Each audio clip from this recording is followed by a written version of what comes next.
Podcast is intended for mature audiences. The views and opinions expressed are those of the panelists and do not reflect in any way those of the podcast partners, sponsors, or affiliates. Enjoy. Hi, this is Michael Buffer, and you're listening to the Voice of the People. Let's get ready for Boxing Voice. Every day I'm hustling, hustling, hustling, hustling, hustling, hustling, hustling, hustling, hustling, hustling, hustling. Every day I'm hustling, every day I'm hustling, every day I'm hustling, every day I'm hustling, every day I'm hustling, every day I'm 12 years. I never expected it to turn out like this. TheBoxingVoice.com. Shout out to the community, man. I appreciate y'all. What's happening, people? Info Joe, Los Angeles, in the building. Adrian, the problem wrong, the man from the frozen tundra. Keem, straight out of Florida. Liz Lowe, Decatur, Georgia. You already know what it is. It's the Queen, Martha K, Detroit. Stand up. David Maldonado, New York City.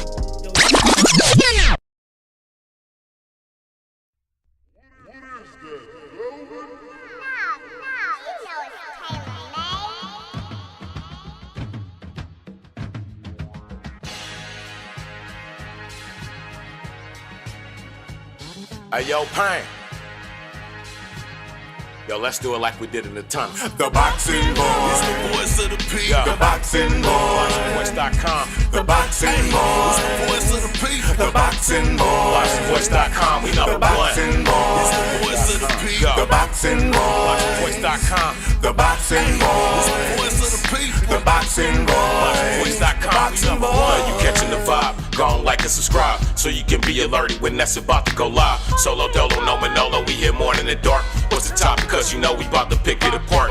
Yo, this shit is an art. It should be on a mantle. All of these boxing stars, I hold it down with a panel. Any questions? Go to Patreon, ask it. Prospect the champion, we cut from that fabric. Previews and predictions, call us and their opinions. Betting odds, some betting slips and counter punches winning. To anybody listening, this what boxing was missing. Debating and discussion, the border was if you with it. Shout out to the boxing guys for the school of boxing knowledge. And the back off fight club is full of boxing scholars. And the boxing, this the voice of the people. It's TBV for life. And shout out to El Camino, I'm The on Boxing Boy. It's the voice of the people. The Boxing Boy. BoxingVoice.com. The Boxing Boy. It's the voice of the people. The Boxing Boy. BoxingVoice.com. We number The Boxing Boy. It's the voice of the people. The Boxing Boy. BoxingVoice.com. The Boxing Boy. It's the voice of the people. The Boxing Boy.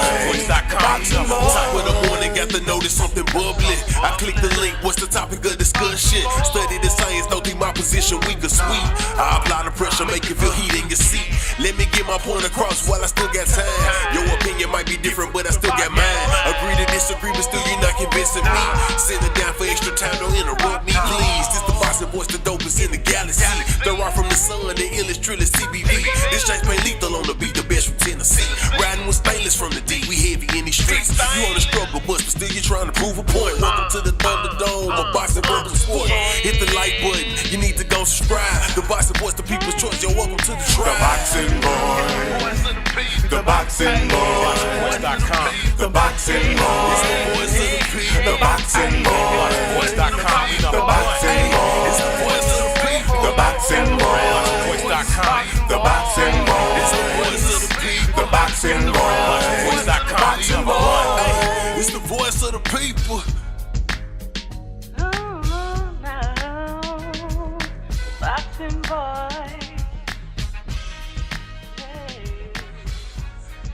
Good morning, ladies and gentlemen, and welcome back to another Monday morning. It's a glorious one. We are back, thank God. Boxing boy radio. Oh. Thank God we are alive, and we're here to discuss some great boxing. A lot of little turn of events this weekend, man. Things that we were expecting to take place just not happening, and maybe some new things manifesting that can, satisfy our appetites when it comes to this boxing discussion that we're going to be having here Monday morning, man. There's a lot to talk about. We weren't able to do the weekend recap. Woke up a little late, and no one was available. So, we just left it for today.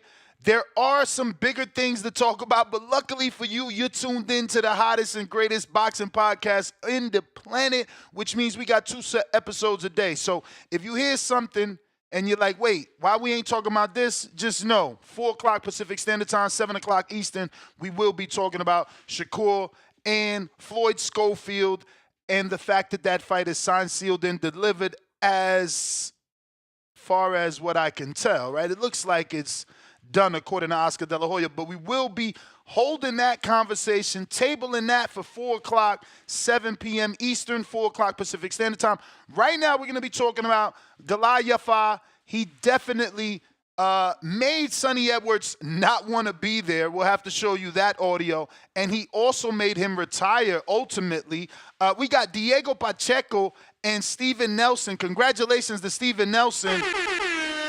Finally, after so many years, maybe it's going to be too late. He's in his 36s, but he gets a big name in Diego Pacheco. If he could just beat Pacheco, names like Berlanga and Plant are on the horizon.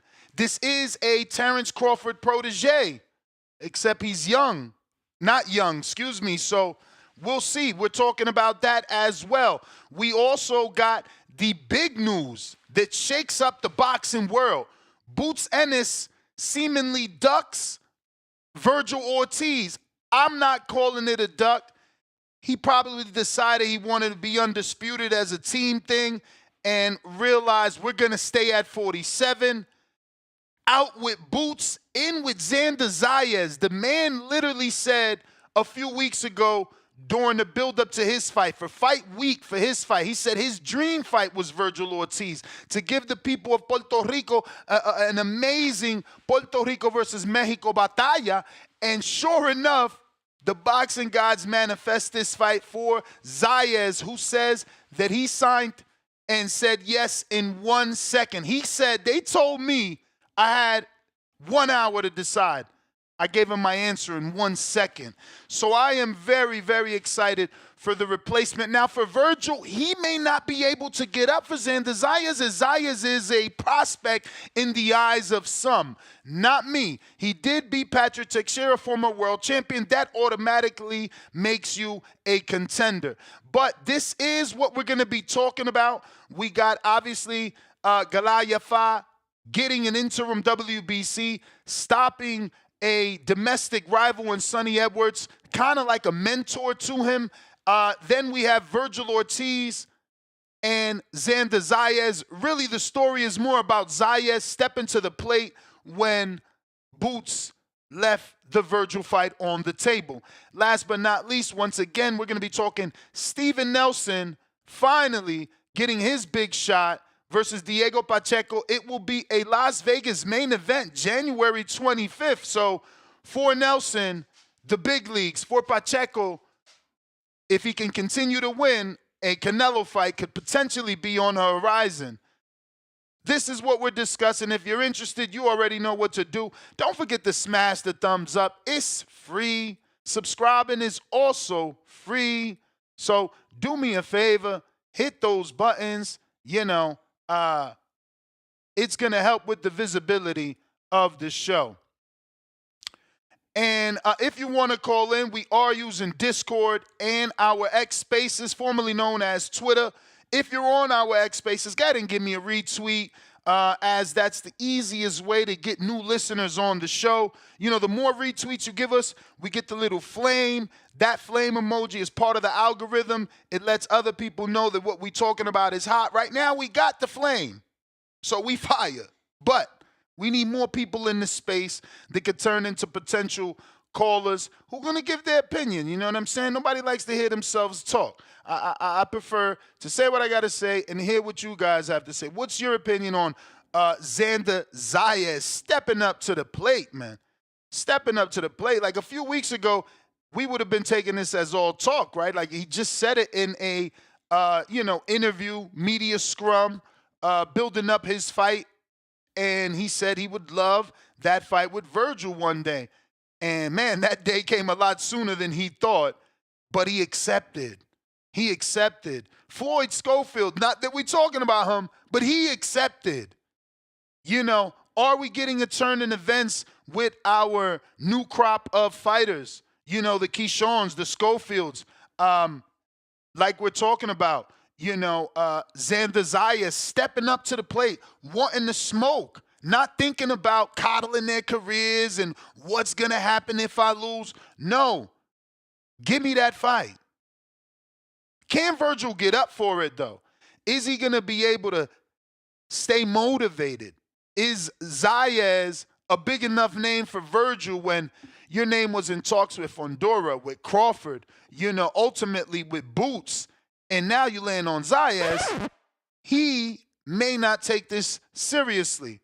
I don't know. I could be wrong, you know.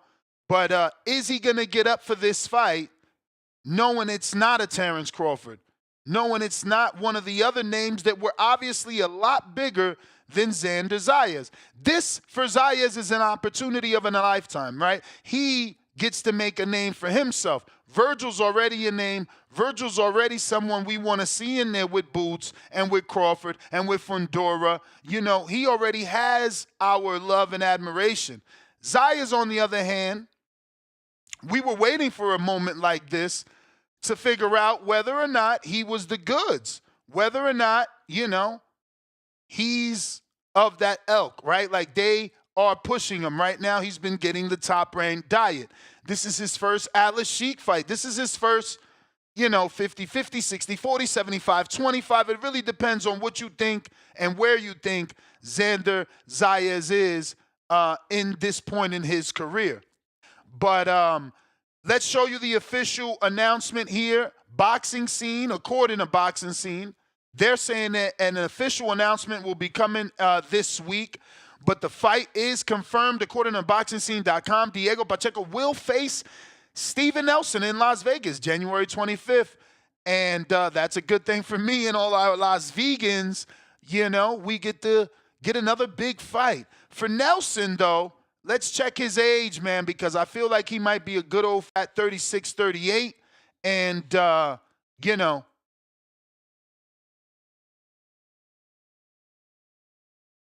how much? Yeah, he's 36. You know, is that going to come into play? Or is he a young, rejuvenated 36 because he hasn't taken much wear and tear? You know, he does have an 80% knockout ratio, keeping in mind what Marco likes to believe. He believes anything above 70 is real power. We'll see. You know, we'll see what Pacheco can do. Let's check Pacheco's knockout ratio. Remember, he's trained by David Benavidez' father, Jose Benavidez. You know, Rayo did leave Diego, but, I mean, Rayo did leave Benavidez, but, you know, Senior still has a lot of fighters. You know, he has Daniel Blancas, Diego Pacheco, and obviously David Benavidez, and a few other prospects that haven't really hit the scene just yet. Pacheco at an 81.82. So somebody might get stopped, but usually when we get on this level, the knockouts seem to stop. Now, looking at the record, obviously, Diego Pacheco has faced a better opposition. Now, that's because he's with a big box promoter. You know, he's got really good, decent developmental wins here under his resume, where Steven Nelson had to get it out the mud. Little bit different. So he doesn't necessarily have the grooming of a Pacheco. You know, Pacheco could be sharper. He's obviously more active, and he's been in there with the better opposition. You know, this fight sticks out. The 80% knockout ratio could not take out the legend, Rowdy Legend Montgomery. Now, again, box records wouldn't know who this guy is. You got to watch him fight. Durable SOB. Packs a decent punch and refuses to go down. Nelson couldn't take him out. That may be telling. Now, again, it could be telling on the part of Nelson's power. It could be more telling that Rowdy is truly a legend when it comes to this journeyman business, and not just anyone will defeat him, let alone stop him, because he doesn't get stopped.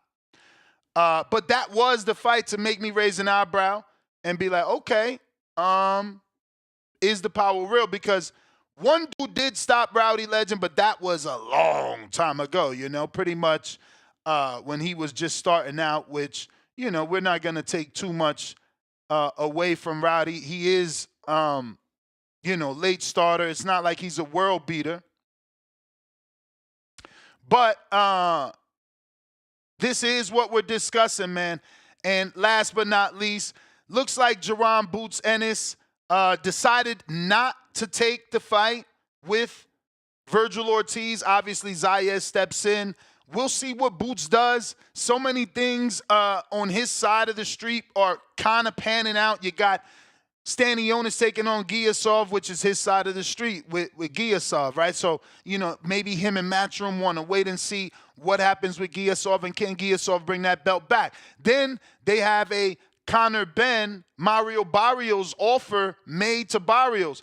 Maybe they want to see can Barrios, not Barrios, but Ben lift that belt from Barrios. Now we have another in-house unification. So for Boots in the interim, I'll say it again, loud and clear, from the Las Vegas mountaintops, baby. Blair the Flair versus Boots Ennis in Philly. Woo! It's a movie. That's what he does in the interim. There is no one else. He's not going to get Brian Norman. Don't call in here talking about Brian Norman. He's fighting Derek Cuevas in March.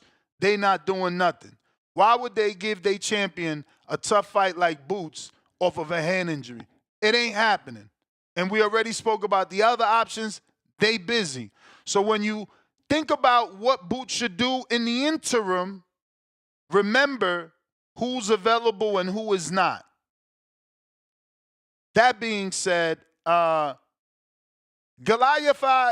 retire Sonny Edwards. Sonny, I don't even know really what to say.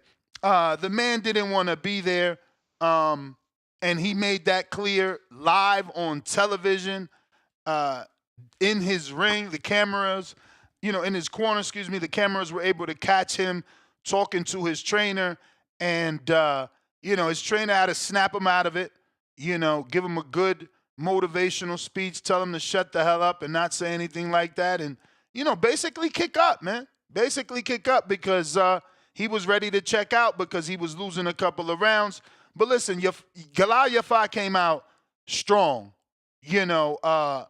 and fast in the opening rounds. He just set a pace that Edwards could not deal with, let alone with that ridiculous power, right? He just doesn't have the power to keep you off of him. He doesn't pivot enough. He's going straight back, hands up. It's just not, recipe for disaster. Credit to Yafai for doing what he did, how he did. But this was mid-fight. Standing too close. Have you got it in your legs to keep moving? Man. No, I'm going to be broken. I don't want to be. So his trainer says, have you got anything in your legs to keep moving? And he says, fam, you want me to be real? I don't even want to be here. So, he didn't want to be there, man. He was getting beat. They beat the winner out of him. Standing too close. Have you got it in your legs to keep moving? Man. No, I'm going to be broken. I don't want to be here. Don't be fucking stupid, lad. Stop fucking. Listen, stop fucking feeling sorry for yourself right now. Don't be fucking stupid. Stop feeling sorry for yourself right now. I'm feeling fucking sorry for yourself because you've had one bad fucking round. One bad fucking round. Yeah, man. So Edwards was in his feelings. Hopefully he takes some time off and then makes a comeback. I think that's, what he needs. A little bit of time off, chill with the family, realize, okay, I'm a fighter at heart. I can't just sit around doing nothing because, when you retire rich with no hobby, fighters anyway, they don't have any other thing to do. Shout out to Eddie that on the post-fight immediately made it clear that Sonny's going to get a lot of television time as a commentator. But that's not enough, you know what I mean? Hopefully he gets one job a week. Is that enough to keep him from pulling his hair out? He's got lots of other stuff going on, though, Ness. Like you got to what? know, it's the king of Essex. Yeah, I can help you out. We've seen Sonny corner for fighters, right? And I'm not saying that he may go into full time, but presumably he could go into training and assisting fighters, coaching a bit. Sonny also has a fighter. Remember, his fighter fought against his brother or something. He fought against Charlie Edwards. So Sonny has kind of been up under Eddie Hearn, soaking up the game. I think he'll keep himself more than busy outside of the ring. He seems to have a good relationship with Bam. You know what I mean? Like, so he's been doing a lot as far as maneuvering in other aspects within the boxing game. So I'm actually proud of Sonny Edwards because that moment that he showed us, that's a life moment. You somewhere where you don't want to be, but you have to be. And yes, he didn't go out as honorably as he could have. But the fact that he was in there and didn't want to be there, that was time to call it. So I wish him a very honorable retirement, 4 defenses of his world title. Sonny's done a great career thus far, and I look forward to what he's going to do post ring action. Yeah, man. Horrible performance, bro. It's like he couldn't deal with the power. He was overwhelmed. And obviously, he didn't have power to get the respect. It was crazy because I watched the build-up. I watched, the episodes, the face-off, and they made it seem like these two were so even. I mean, Sonny made it seem like he got the better of this guy in sparring all the time. And shit, bro, he got his ass kicked. It wasn't even close. He couldn't even deal with him. It's like, how do you have familiarity with somebody and they blow you out? You on mute. Yeah, my bad. When you listen to those stories, what you had to hear in the background was changing of the guard. I got the best of you in sparring. That's back in the day talk. That's like they call it a go-home show in wrestling, where the guy that they set up to win on the pay-per-view, if they meet on like before the pay-per-view, then the guy that's going to lose on the pay-per-view might win on a Friday night SmackDown. So they had it set up to where it sounds like you said, it sounded even. And we want to believe Sonny, former world champion, all he did was lose to Bam, right? So we wanted to believe that. But the truth is that leading up to this, Sonny had kind of, I've even saw some that said he was too much handshakes and congratulations, too much celebration. Yeah, even after, bro, he got on his knees. He kept bowing. It was ugly. It was total, like he was defeated, bro. Not beat. He was defeated. Like my man was taking knees. Like that's not fucking Sir Yafai. He's not King Yafai. Get the fuck off your knees, champ. Like shit was horrible. Yeah, bro. he was wild with that. I think bowing. I think he kissed him on the cheek. I'm like, Lord have mercy. Get this man off my screen. It's like, what's going on right now? Mad, weird energy. That's beyond good sportsmanship. Let's be real. I'm not even trying to be extra. It's just, that was too much, I think for Sonny, though, I think that shows just how much emotion was involved in this decision where he's like, yo, I got to get the fuck about. Like, this shit is over for me. Trying to celebrate the young guy, because in Galal, I think the retirement of Sonny, I don't want it to overshadow. He grabbed the belt from the official and presented it to he presented it to Yafai on his knees, bro. Like he thought he was like he was Sir Lancelot giving up. Like what the yo, that shit was wild.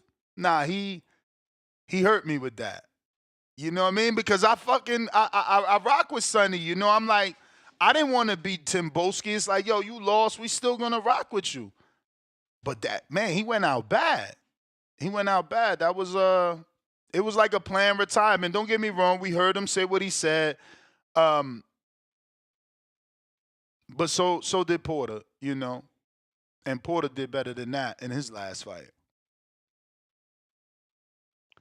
Now we got to see what Yafai does. Again, I don't want to take away from Yafai's win. I don't think anyone else should. I don't want anyone to say that this was a shot, Sonny Edwards. Maybe not the best Sonny Edwards we've seen, but I don't want people to dispose of his legacy just because of the way he might have carried himself post-fight. He's still Sonny Edwards. Never really had the power, but that's what made him amazing because he was a dazzling fighter, dancing in between raindrops, dancing underwater, and not getting wet. Had a very entertaining style despite the lack of power.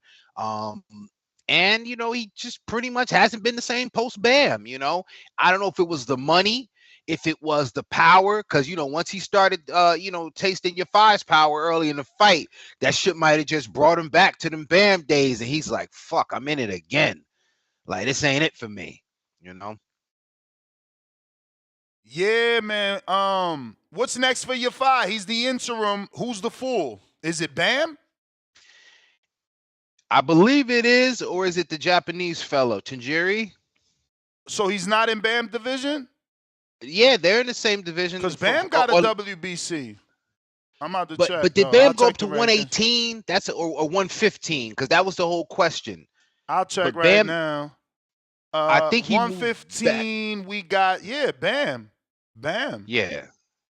So that wasn't 115.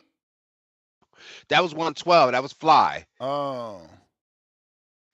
Okay, so Yafai wins the interim. The WBC is vacant though at 112. Why they ain't just let him fight for the real shit? What the hell? And I believe that's where that Tanjiri fellow comes in. I think he's ranked number 1, and so it'll be him and Yafai. But yeah, to become right full now, WBC. Current day, we got Francisco Rodriguez Jr. and Angelino Cordova are 1 and 2. Sonny was 3. Yafai was 4. Excuse me. But you know how it is with them small divisions. Those guys will be easily fighting a division up. You know what I'm saying? Nah, for sure. I'm just making sure that WBC interim doesn't make him interim champion too. Jesse, he's a division below. But they did mention Jesse, for him in the future. So I guess he'll be moving up. He didn't really show me that power like that. He was obviously had more power than Sonny, and the power he had was enough to take control of the matchup, but he didn't show me like the type of power where he could hurt Bam. I don't know. I don't think. But maybe you've seen more of them and know whether or not it's more about Sonny being durable or if I don't know. What do you think? Is his power there like that? Yafai, I say he's got pop, but I don't want to rate him as a knockout puncher. I wouldn't even rate him as a devastating puncher. I'd say he's got that I'll call it differential pop. He can keep, a fighter off of him. Will it keep Bam off of him? I don't know that he's, fought anybody on that level. And the style, is different to where, he's kind of assaultive on his own. He's, he's throwing combinations, so he's not really like a I don't know if he's fighting Bam, he'll have to try to keep Bam off of him. But I'm just saying, I've never seen him in a fight to where he'd even have to fight that style. He's kind of always been like, the boxer puncher against whoever his opponents are. So, and to me, Edwards is probably, obviously the best opponent he's faced, whether it's this version of Edwards or not. So moving up as well to fight Bam, definitely don't know if we should be depending on Yafai to use his power. I don't think that's a good move. So, maybe you can find something else to do. All right, let me get to these super chats. We got Leonard Sterling with the 5-pounder. He says, congrats to Boots. I don't really get that. What are we congratulating Boots on? Then he says, the gush of fury and vitriol out on social media in the last few days has been funny to witness. Okay, the gush of fury. I'm thinking when he put fury, he meant fury to heavyweight, but he's talking about like the fury of criticism for Boots' decision not to face Virgil, which I don't think you gave me your opinion. You trying to be slick? Oh, because we got the word Nah, duck on the title, you don't want to take a stance?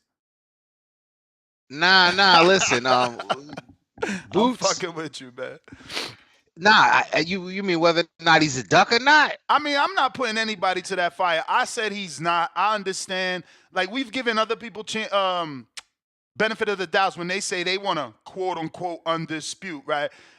We'll hear guys call into this show like, well, he said he want to be undisputed. And it's like, all right, bro, that's what he said. We got to let him do what he said he want to do. So, I don't really want to hear anyone saying Boots is ducking per se, because when Crawford said he wanted to be undisputed, we let him undispute. When Canelo said he wanted to be undisputed, we let him undispute. So, guys that are on that path, we kind of let them do their thing.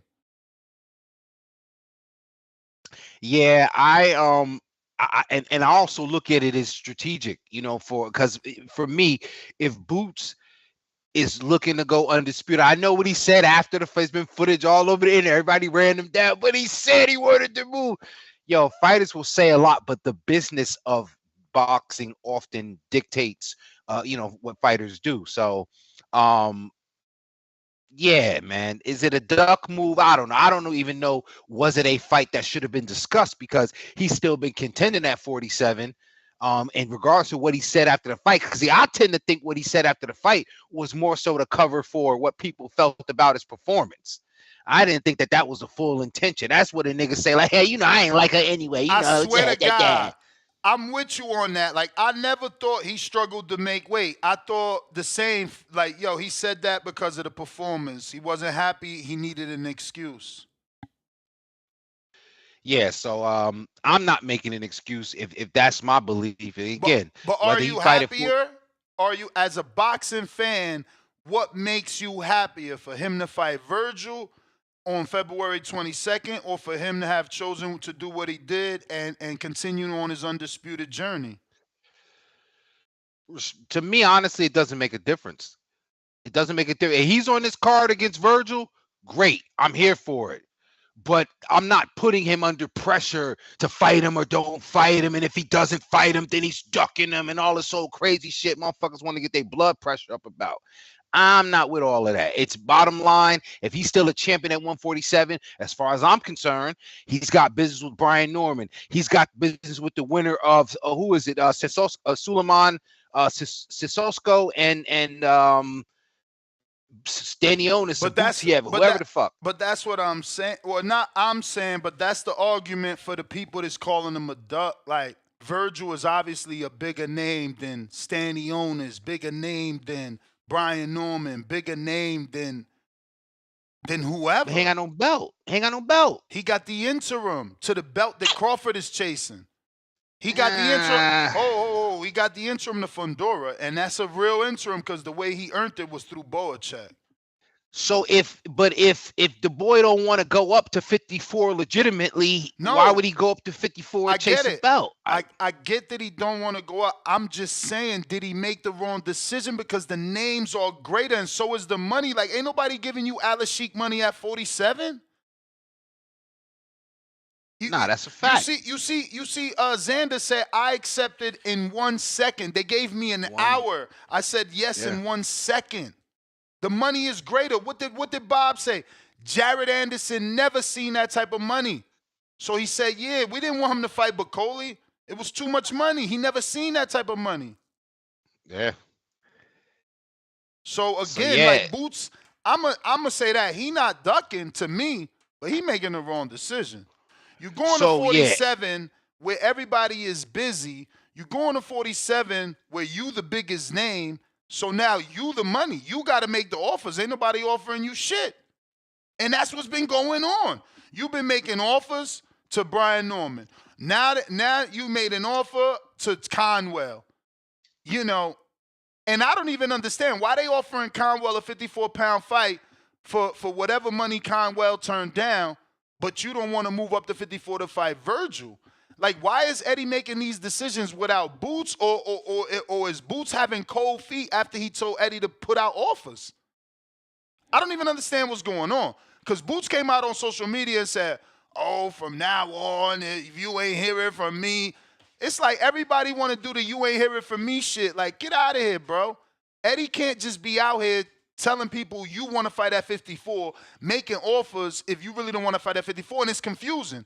You make an offer to Conwell at 54, but you make an offer to Virgil at 47? I'm so lost. Yeah, that's crazy. Nah, and again, bad business decisions and fights that I would prefer, they're two different things because I don't get paid off of what these motherfuckers make. So the fact is, yes, it's a very bad decision because that kind of money, he probably won't see it. He probably won't see that kind of money fighting anybody at 47. But I'm not lost because I don't get to see the Virgil Ortiz and Boots Ennis fight. You know what I mean? I don't give a shit. I'm okay if he wants to fight because I don't give a fuck what he get paid. Like, that shit don't matter to me. But if he says, hey, I got the accomplishment of becoming undisputed at 147, then that's the route he chooses to take. I'm trying to look for the headline because I believe Brian Norman Sr. says something like,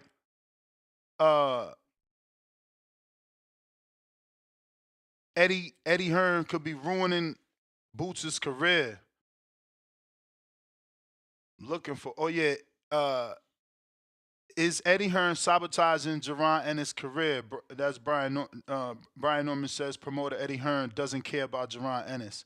So I text Brian, see if he's busy. Maybe we could get him on, get some clarity. But I'm starting to, I'm starting to listen. I ain't gonna say I believe what Brian is saying. I'm starting to listen though. Something is wrong, right? Sabotaging is probably too harsh a word, and realistically, an unrealistic word. It doesn't fit there. As a promoter, I wouldn't want to sabotage my investment. But is Eddie making the right decisions with Boots? I don't even know what finger to point, or rather, who to point to, right? Because again, is it Eddie or is it Boots? Who? Well, listen. Because I'm just saying, if you're a fighter, bro, can I make an offer to Brandon in Cincinnati without you knowing about it? Is that okay? Like, am I supposed to send an offer to Brandon? And if he says yes, then call you and be like, yo, yeah, how you doing? Oh, are you good? Yeah, listen, by the way, I sent an offer to Brandon. Like, how's that work, right? Because this shit is confusing.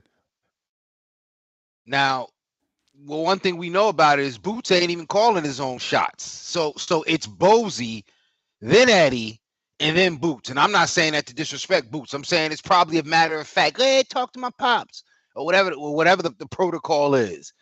So, yeah, I think when you got, that as the layout, the promoter's going to make a decision like a promoter would make. He ain't going to look out, right? The father is going to make a decision like he's looking out for his son. And the fighter, in this instance, again, seemingly unlike Floyd Schofield Jr., the fighter seems to have the least input in his own decision-making. So if we were even going to blame anybody, I'm going to point the finger that, maybe it's Boots' fault that he's letting his father speak for him, presumably, right? Or the fact that, maybe he's not getting good counsel, or him and Eddie don't seem to be on the same page. Some people are suggesting that, Eddie said, no, I'm going to offer it to him at 54, but I'm going to also offer it at 47 just to see what he says. Because if the right hand don't know what the left hand is doing, then y'all motherfuckers might be standing there with your hand in your pockets, And this is where Boots is standing. He's standing there with his hand in his pockets, He ain't got to stand next to me, but the motherfucker definitely standing with his hands in his pockets. And he won't pull out the kind of green he would pull out fighting Virgil than he would anybody else. But again, those are Jaron Ennis's and Bozy Ennis's and Pooh Ennis's decisions to make, not necessarily the King of Essex. Well, I need your thoughts before I move on. Steven Nelson, Pacheco, Steven Nelson finally gets a big fight. Love it. Pacheco, I'm not calling this a big fight for him. No disrespect to Steven, that's my boy. But Pacheco is he's on an interim. This is an interim fight for him. He's trying to wait on hopefully getting the call from Canelo. How do you do that? Keep fighting, keep winning. Not the biggest risk, because this isn't the biggest risk. Even though Nelson is an 80% puncher, but he couldn't knock out Rowdy Legend, bruh. Yeah, so and I heard you talking about that, but Rowdy Montgomery, that boy is tough as a $2 steak, man. Absolutely. And that, to me, that wouldn't be the measuring stick. And I think the threat mentally, if Pacheco being in there against a guy on the opposite side of him, that's a known puncher for the most part. And then the actual threat at 80%. We'll see, how much of that is simply a product of the opposition for Nelson. There's a great opportunity for Nelson too, you know what I'm saying, to upset the apple cart. So there's absolutely nothing wrong with this fight. And yeah, maybe not necessarily a big name, but I think this fight gets, some good visibility because, degrees of separation. When you mention Nelson, who do you mention? You mention at the very least Bud Crawford, Bo Mack. You mention Omaha. So, he has his own hardcore following. The names, might be familiar, associated with Crawford in that camp. So, yeah, it's a solid fight for Pacheco for sure. All right. Nah, I think so too, man. He's getting Nelson at the right age for sure, man. It sucks for Nelson at 36. He finally gets a name, Hopefully his 36 is right on par with his mentor's 36 in Terrence Bud Crawford. Crawford uses him a lot. Every single camp, Nelson gets rounds in with Crawford. So hopefully that means something. Tough fight, though.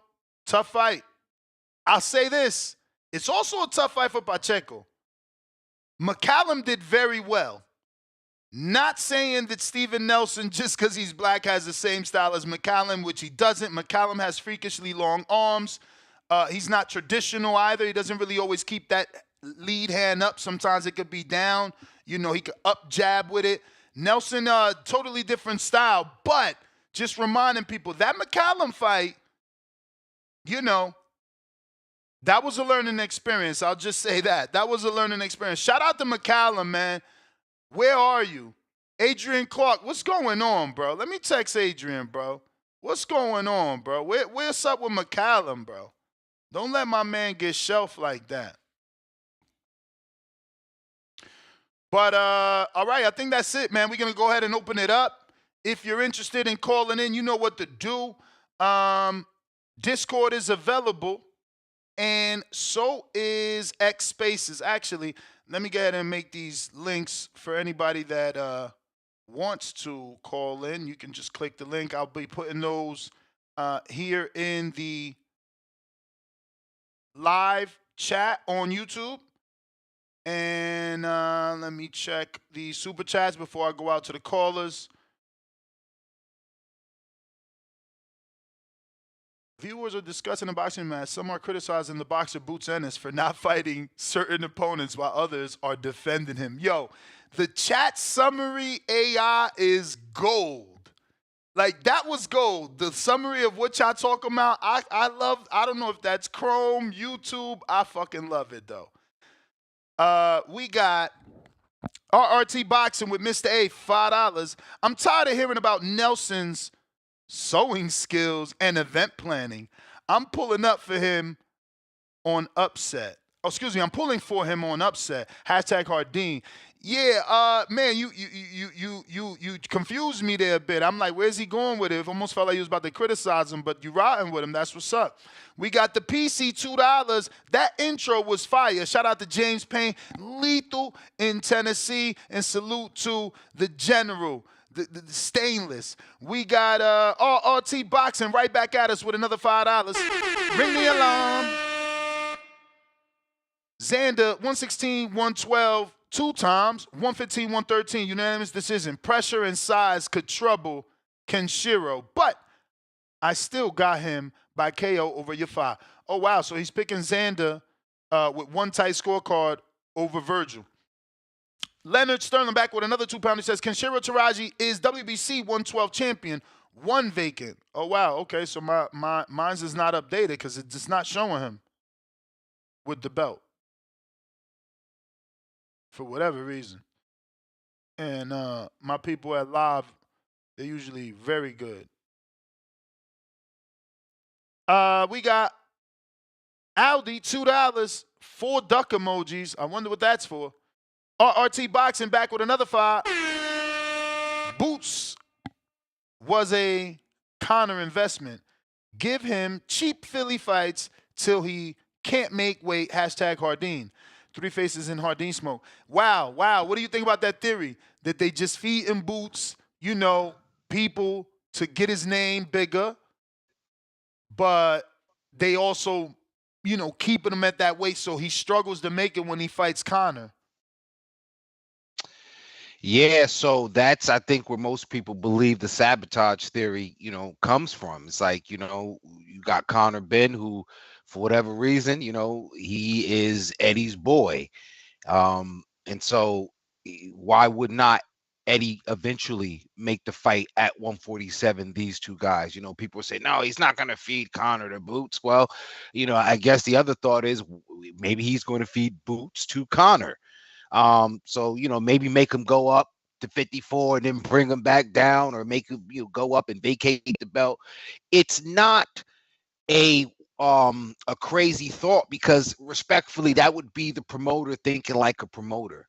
Again, Eddie's not thinking like Bozy, and he might not be thinking, sure as hell ain't thinking like Boots. He's thinking like Eddie, and Eddie represents Matchroom, so he's thinking like a fucking promoter. So there could be some truth to that, Is it sabotage though, or is it just like I said, thinking like a promoter? Again, I'm not giving anybody no passes. I didn't call Boots a duck, but I'm also not giving them any passes, right? Meaning, ain't nobody sabotaging you. And all you weak Americans coming up with this stupid excuse, let me shoot this down for you, and hopefully it seeps in and you don't still say some dumb shit. How is Eddie sabotaging Boots by making him stay at 47 for a dude that literally is trying to fight at 60? Literally had a fight signed at 60. So somehow Conor Ben is waiting Boots out, but Conor Ben's the bigger man? Somehow Conor Ben could fight Eubank tomorrow, but also fight Boots tomorrow, and it's Eddie's fault? No. Get your ass some discipline, because somehow Conor Ben could fight at 60 and at 47, offering Mario Barrios a fight. He ain't got no issues. We ain't saying that Eddie sabotaging him, bringing his big ass down from 160. He even fought at 54. Like, I'm pretty sure Conor Ben fought at 54 in that Florida fight. Yeah, against the Mexican homie. He was weighing 160 something when he was trying to fight old boy. Look, the Peter Dobson fight was even at 50. The Rodolfo fight was at 54. You know what I'm saying? Somehow we sabotaging Boots. Nah, cut the shit, bro. It's not even logical. Like, if anybody's gonna be struggling, it's the bigger man, Conor Ben. The man that was on the eggs, the man that you guys said was big as hell. Now all of a sudden he's small and oh, come on, bro. I mean, it's always hate on Eddie day around these places. We got Brandon, Cincinnati. What up? Good morning.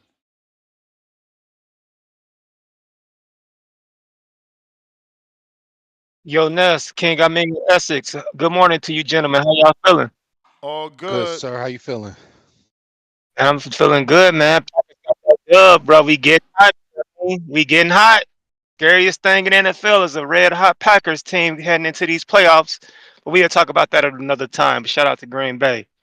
But hey, one of the golden little nuggets about my boy Big Turk that we might not even be mentioning.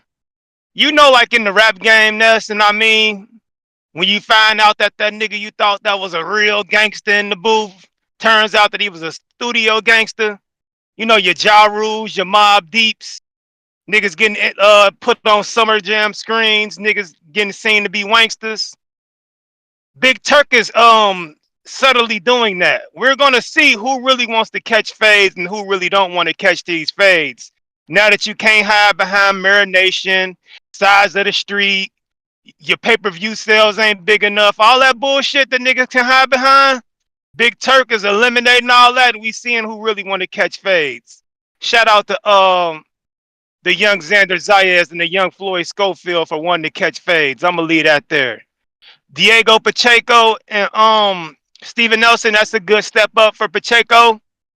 Only thing I don't like about Nelson, he hasn't fought very big names. I think the biggest name I can think of is probably DeAndre Ware.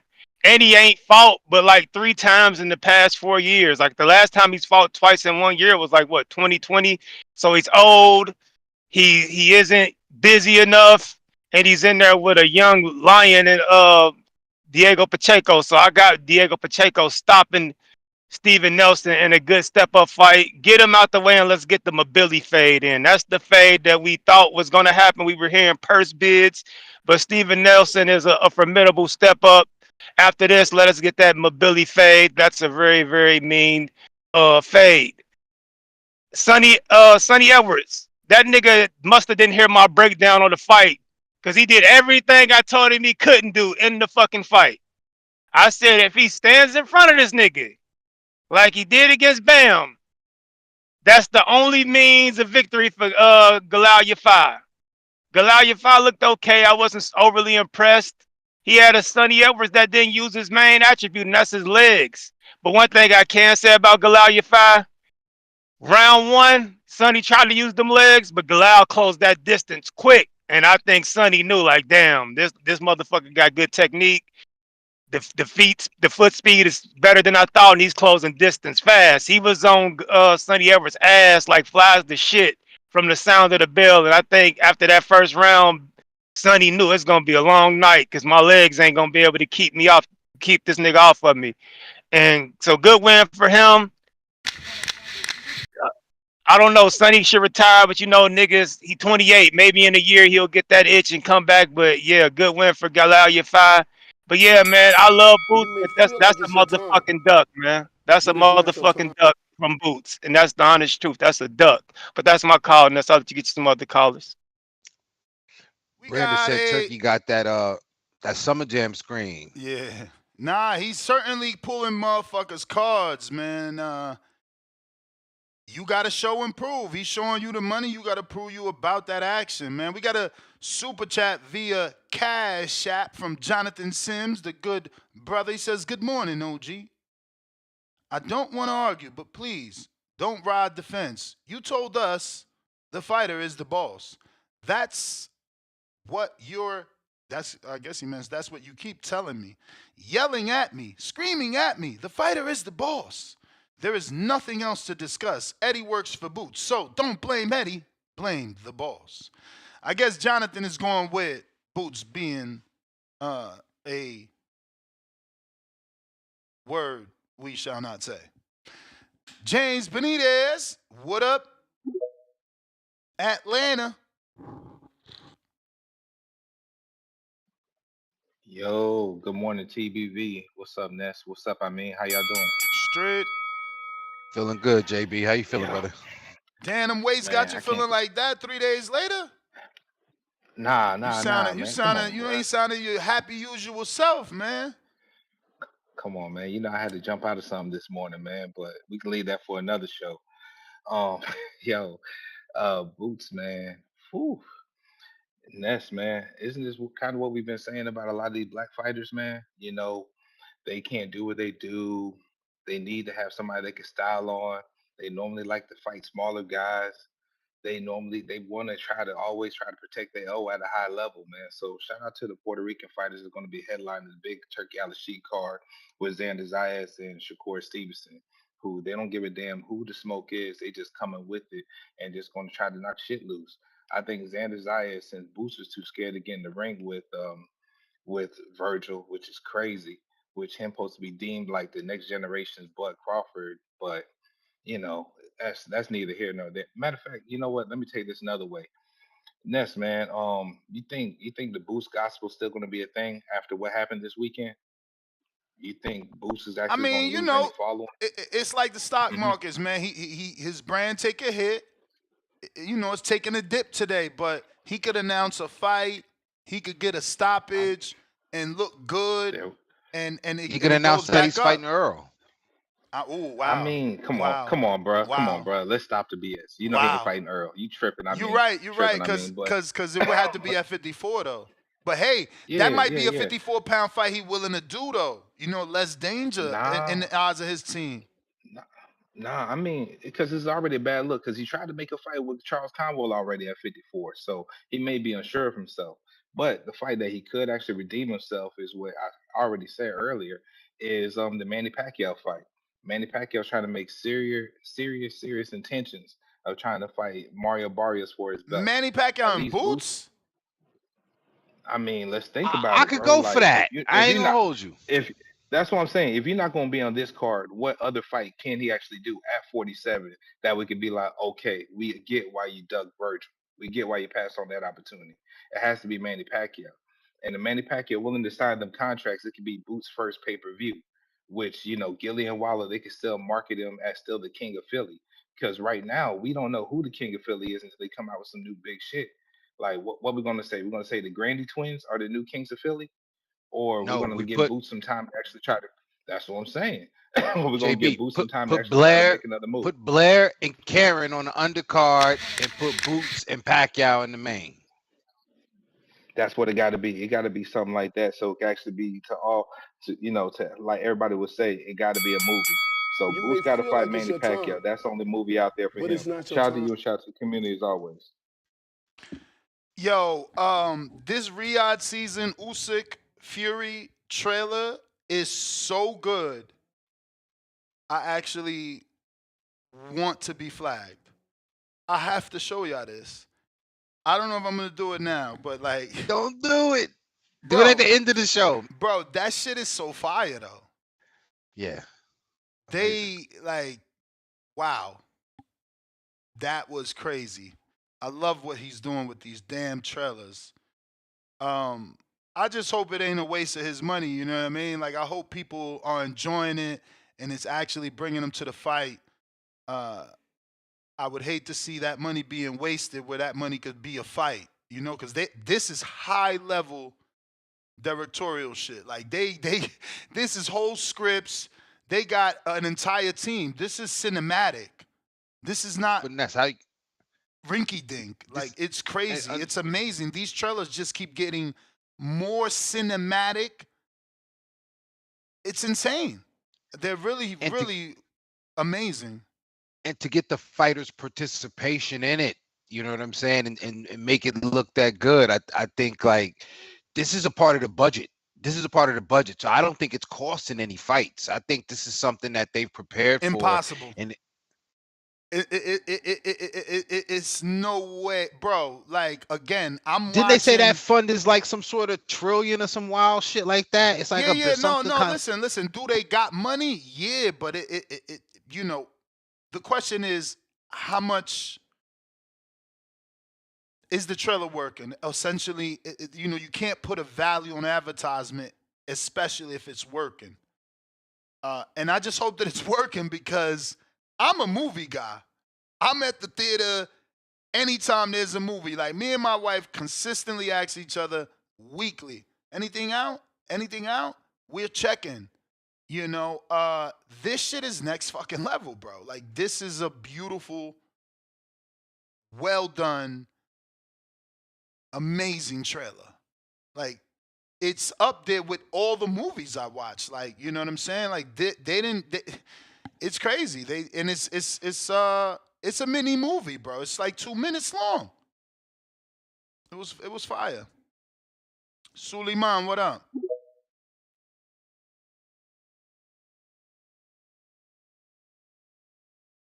But certainly, if y'all haven't seen it, you should check it. I'm trying to find a time to play it, but well worth it. Well worth the watch. Okay, Suleiman, what up? Nesta? We good? Yeah, man. So Nesta. So the situation with Jovan, man. Jovan, he needs to stay at 147, man. Forget about the money because even if it's astronomical money, bro, he's not gonna go take a loss like that, bro. He's not ready for Virgil Ortiz. After what he did to Bohacek, he put fear into all those dudes. Nobody, even Crawford, didn't want to go in the ring with Virgil, bro. You see what he did? He got dropped twice and came up, and the second half of the round, he concussed the daylight out of Bohocek, and Bohocek is a big 154 pounder. So Joanna Ennis doesn't want nothing to do with Virgil Ortiz. No matter how much money they pay him, he's not going to take the fight. Right? At this present time, they're not on the same level. I mean, Joanna is nice, man. He's acclimated to be a champion still, bro, because he's fighting every 4 months. He fought David Ennis 4 months later. He's still acclimated to champion status. Virgil Ortiz would have been a champion years ago if he would have got sick. So now he went to 154, and he's the top guy. He's more, to me, more dangerous of a fight than even Terence Crawford, to me, in my opinion. The ex undisputed, because at 154 he's not a force like Virgil. Okay, so see, most probably he's gonna be elevated because I think that guy is gonna vacate that belt. That fight's not gonna happen. No, none of those guys. Spence don't want nothing of Virgil. Fondoa, none of those guys. Even Bachman probably won't want it. I mean, Xander so he's gonna wanted have to take. Zayas taking it. Okay, Zayas is nice. He's taking it because the money might be nice and Top Rank is behind it. But okay, what is Zan gonna do? What is Xander gonna do with Virgil when Virgil starts teeing off on him? He's gonna take an L, man. He's gonna take an L, bro. Let's be real, bro. You know what I'm saying? So Giovanna is still acclimated to champion status, like fighting every 6 months. Trying to get one of these guys eventually one of these guys like a Stanion will get courageous enough to step in the ring. One of those guys will stay. His business is 147 right now. He's not at the same level, man. It's like it's like when Michael Moore fought Vander Holyfield the second time. They wasn't in the same level, man. You know what I'm saying? They're different stages of their peak. So that's not a good fight, man. That's not a good fight. And the same situation with this guy. I'm happy that Oscar De La Hoya gave the blessing to the Schofield family for him to fight Shakur Stevenson. I think this man, he has to have a belt around his waist so he could fight every 2 times a year. So he could work. So he could have continue to follow the champion level of training that he has because he's doing strength and conditioning. He's doing a lot, man. People gotta understand when you're a champion, you do a lot, bro. To create a performance like what Schofield does, what Joanne does, these guys do a lot, man. You know what I'm saying? You don't see Terence Crawford fight anything less than every 2 times a year.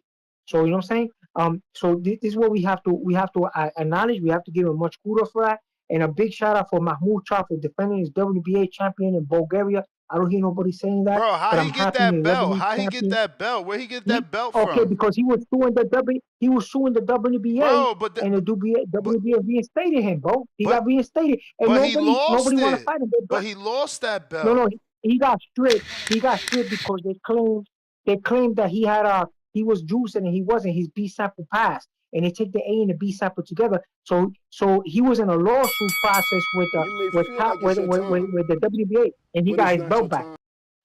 So the winner of that belt. That's what I'm saying. After he got the belt back, he lost. I'm about to pull up his resume. He didn't lose. No, he didn't lose, bro. He got stripped. They gave the belt to Trevor Bryan, and then Trevor Bryan was rocking the belt and defending it. He defended it again. He fought Bermane Sterling for the vacant belt and won it. Right. Then he defended against Guidry, that guy that got signed up with Don King, and then he went against my boy Danny Dubois, Dynamite Dubois, and lost. Right. Then Dubois. You're right. I pulled up his box. Right. He wanted to become unified champ, so he attempted to become unified champ. He went up there and he almost became unified champ, but they said it was a low blow. He got frustrated because that man got that. This is disgusting, though. How did he get the belt back, though? That's disgusting. It got reinstated because it was a lawsuit, and what they did for him was dirty, bro. They stripped him for his belt. He was trying to come into the U.S. to fight, and they made it very difficult for him. They didn't want to give him the visa. They was hating on him from day one. And then and look what he did. He was the first guy to knock out Christian Lovejoy, man. A guy that you had on the show. Yo, I love you. Okay, so he brought up Chris Lovejoy. Let's get it. Yes, I want to see this guy defend his belt against Cooper Believe and get a much deserved opportunity. Pulev is done, bro. Let me text my man. He better not be still training Pulev. So yeah, man. So a big shout out for Galil Yafai for knocking out Edwards, man. Regardless of the fact he was a champion, he was courageous enough. He didn't get no scared. He went in there. He did his performance. He looks like he's big. I don't think he's gonna be 112 for very long. I gotta move All on. right. Thank you Appreciate very you much, though. sir. I thought you was gonna go harder for Xander on some Puerto Rican shit. You ain't do that. That's crazy. Berlanga, bring him out. You hear me? Yo. Yo, shout outs to Boxing Voice. Ness, shout outs to you. Shout outs to Amin. To start this off, man, a lot of y'all niggas need to call in and get y'all crow, because I was damn near the only motherfucker saying that Yafai was going to stop this man. You know what I'm saying? Everybody was picking that word. So, when you call in, just get your crow. It's a nice little tradition. Shout outs to my boy Yafai, man. The pressure was amazing. Sonny just couldn't get him off of him, and the whole thing about the power, man, he's more of an accumulation kind of guy. There's a little bit of pop in his hands, but he just really relies on that combination punching and the body work, and then it's just pressure. You get what I'm saying? The whole shit about him and Bam down the line, and that people are really trying to like press this kind of fight. I think he's food for Bam, straight up. Bam has a style. He likes to counter. He got very high IQ. And even in this fight, don't get me wrong, Yafai was comfortable, so he had his hands really low. All his other fights, his defense is very leaky, and he can get hit with unnecessary shots. So I see Bam stopping him if they ever fight. Now, the whole thing about Boots, man, I don't want to call it a duck. It just looks very bad. You know what I'm saying? We have this whole thing. Everybody says there's power in shutting the fuck up, and Boots should have never made that statement. That statement, it just made everything seem worse. It seemed very generic. It sounded like it came from his team. And other than that, I mean, when it comes to him and negotiations, and if he's saying he doesn't, that he's unaware of shit. His problem is he never talks on the media. He's never really out there speaking. He just needs to get a better mouthpiece. He needs to promote himself better. He just needs to talk more and be a little more vocal. You know what I'm saying? Don't just wait till, shit like this happens. You get me? Boots is like that guy that go to the club with his boys talking about he want to get some shorties, and he just sit at the bar and don't do shit. And, when club is shutting down at like 2 o'clock, he's struggling to get a bitch because he don't just really say anything. You know what I'm saying? So, hey, I just hope he doesn't go to 154. He said he's going to announce whatever move. If he goes to 154, it's a horrible look. You know what I'm saying? But I feel like we might get that Barrios and Conor Benn. If Conor Benn wins that, it's an in-house fight at 147 between him and Boots. I don't see Boots undisputing at 147 at all. The belts are scattered everywhere. Me personally, I thought it was a better move if he just would have moved to 154 and campaigned there. You know what I'm saying? And Steven Nelson and Pacheco. Oh man, I like Nelson. On the personal level. You know what I'm saying? When he came on here in the interviews and shit, Pacheco, man, he got like I think a 5-inch size advantage, and then on top of that, 4-inch reach advantage. His pressure, his power. I think it'll be too much, and I'd personally have him stopping Nelson. That's just me on that. And the Zayas thing, I don't think he's ready for Virgil. That's just me. I think he needed tougher competition. You know what I'm saying? He did, become a contender with the Teixeira shit, but he just hasn't been in any really, really tough fights. And I'm not gonna lie, man, I'm tired of Puerto Rico getting our asses handed to us, man. I'm sick of this shit. You know what I'm saying? But that's really it. Shout outs to Boxing Voice. And then, I don't know if y'all peep. Shout outs to Jerry Soriano. My boy was on Cigar Talk. This motherfucker is black. I thought he was an old white man all this time. Bro, My boy was looking like he told you he's I didn't know. Dominican. He told you he's Dominican. Nah, he was looking like Stephen Fulton. My boy had the whole beard. I was like, oh shit. Hey yo, I that's had no crazy. idea, man. That's crazy because someone sent me that picture and they was like Jerry getting cooked or some shit like that. And I thought that was Steven Nelson. I still didn't know it was Jerry till you're saying it right now. Yeah, nah, I'm thinking he Jerry was a caller there, and Steven Nelson was on the show. But yeah, man, shout outs to Boxing Voice. I'm gonna keep tuning in. I love the show, man. Hey yo, but it's not your time. Jerry wilding right now. If this is Jerry, he gotta get a haircut. Jerry, if you're listening, you can't be lending people money looking like an older version of Stephen Fulton going through an entire 12-week camp. This is wild. I gotta show this picture. I didn't know that was Jerry. I swear I thought it was like Stephen. I didn't blow the picture up. You know, you got to make it bigger. I just seen it in the chat. I'm like, oh, what the fuck? Stephen Fulton. I don't have the video, Mozzie. I just got a still shot. Somebody sent me a still shot. We got Alex Vega. Hello, can you hear me? Yep. Hey, man, good morning. Good morning to everybody. Good afternoon to some. Well, man, we got a lot of things to talk about. First off, the Pacheco Nelson.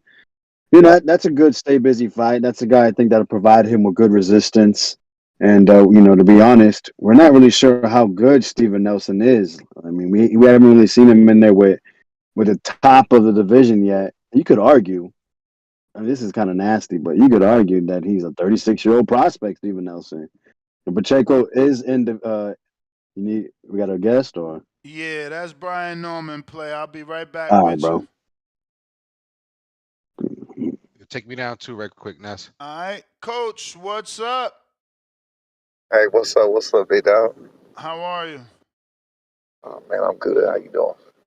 I'm good. I'm good. Why you sound like you just waking up? Nah, I'm up. I'm out. I just how I sound. I'm straight. I'm good.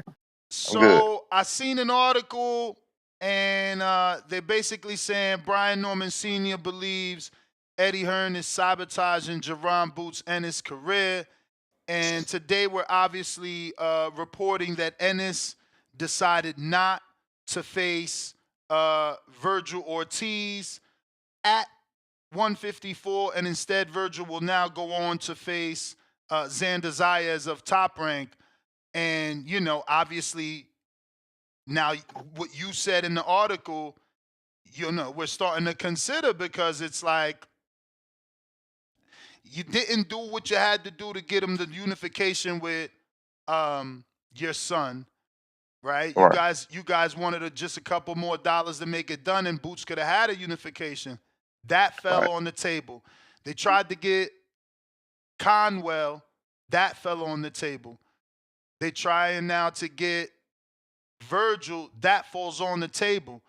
They don't send an offer. You miss one. You miss one. You missed the Karen purse bid. You missed that one. Oh yeah. He didn't win the Karen purse bid. And then you say again. All of it to me looks like Eddie. Now I got a question to ask you real quick, because that's gonna change how I feel. Did Boots come out and say that he does not want to fight Virgil? Have y'all heard him say that? Have y'all seen him say that anywhere? I'm gonna pull up the latest tweet I seen was something more From Boots. I saw it from Boots, right? That was the only one he put out. Yeah.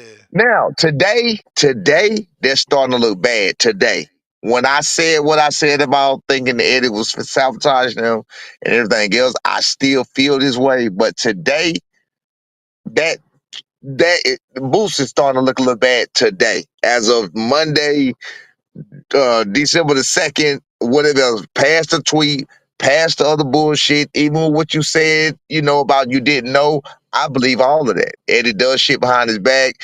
Eddie was doing shit with us, saying shit. I was texting his pops, and I was trying to keep him up to date what was going on, even when this whole ordeal started with us, when Boost said they turned down the fight.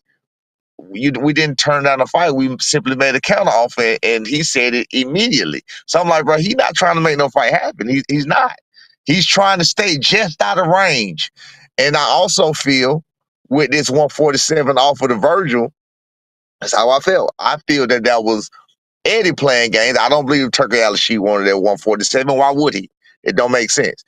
I think that was Eddie playing games because he knew good and well that Virgil couldn't make 147.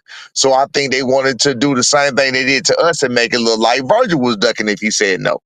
When it's already too well documented that, you know, Virgil got a bigger name than we got, so you can't just flip that on Virgil.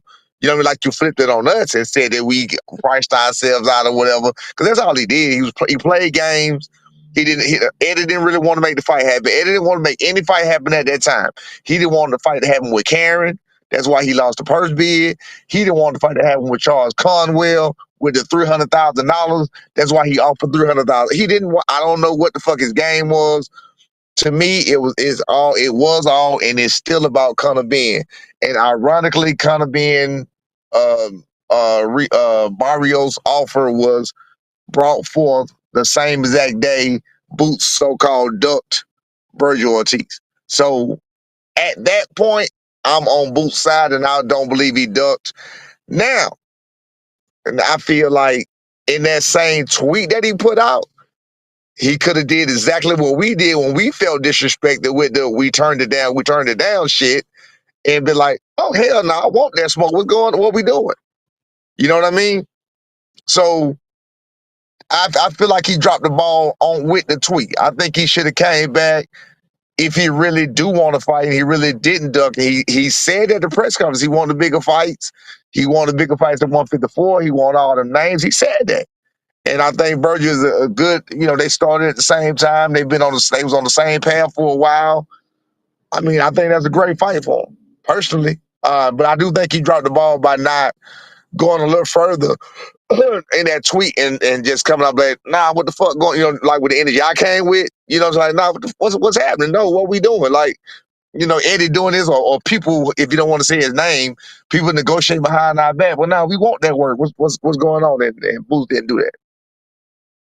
Coach, I gotta ask you, man, can you educate us? Obviously, we're not privy to that. You're a coach and a manager. You're at the table with your son. I know you have a management team, but you and Adrian and Jolene, you guys have a great relationship.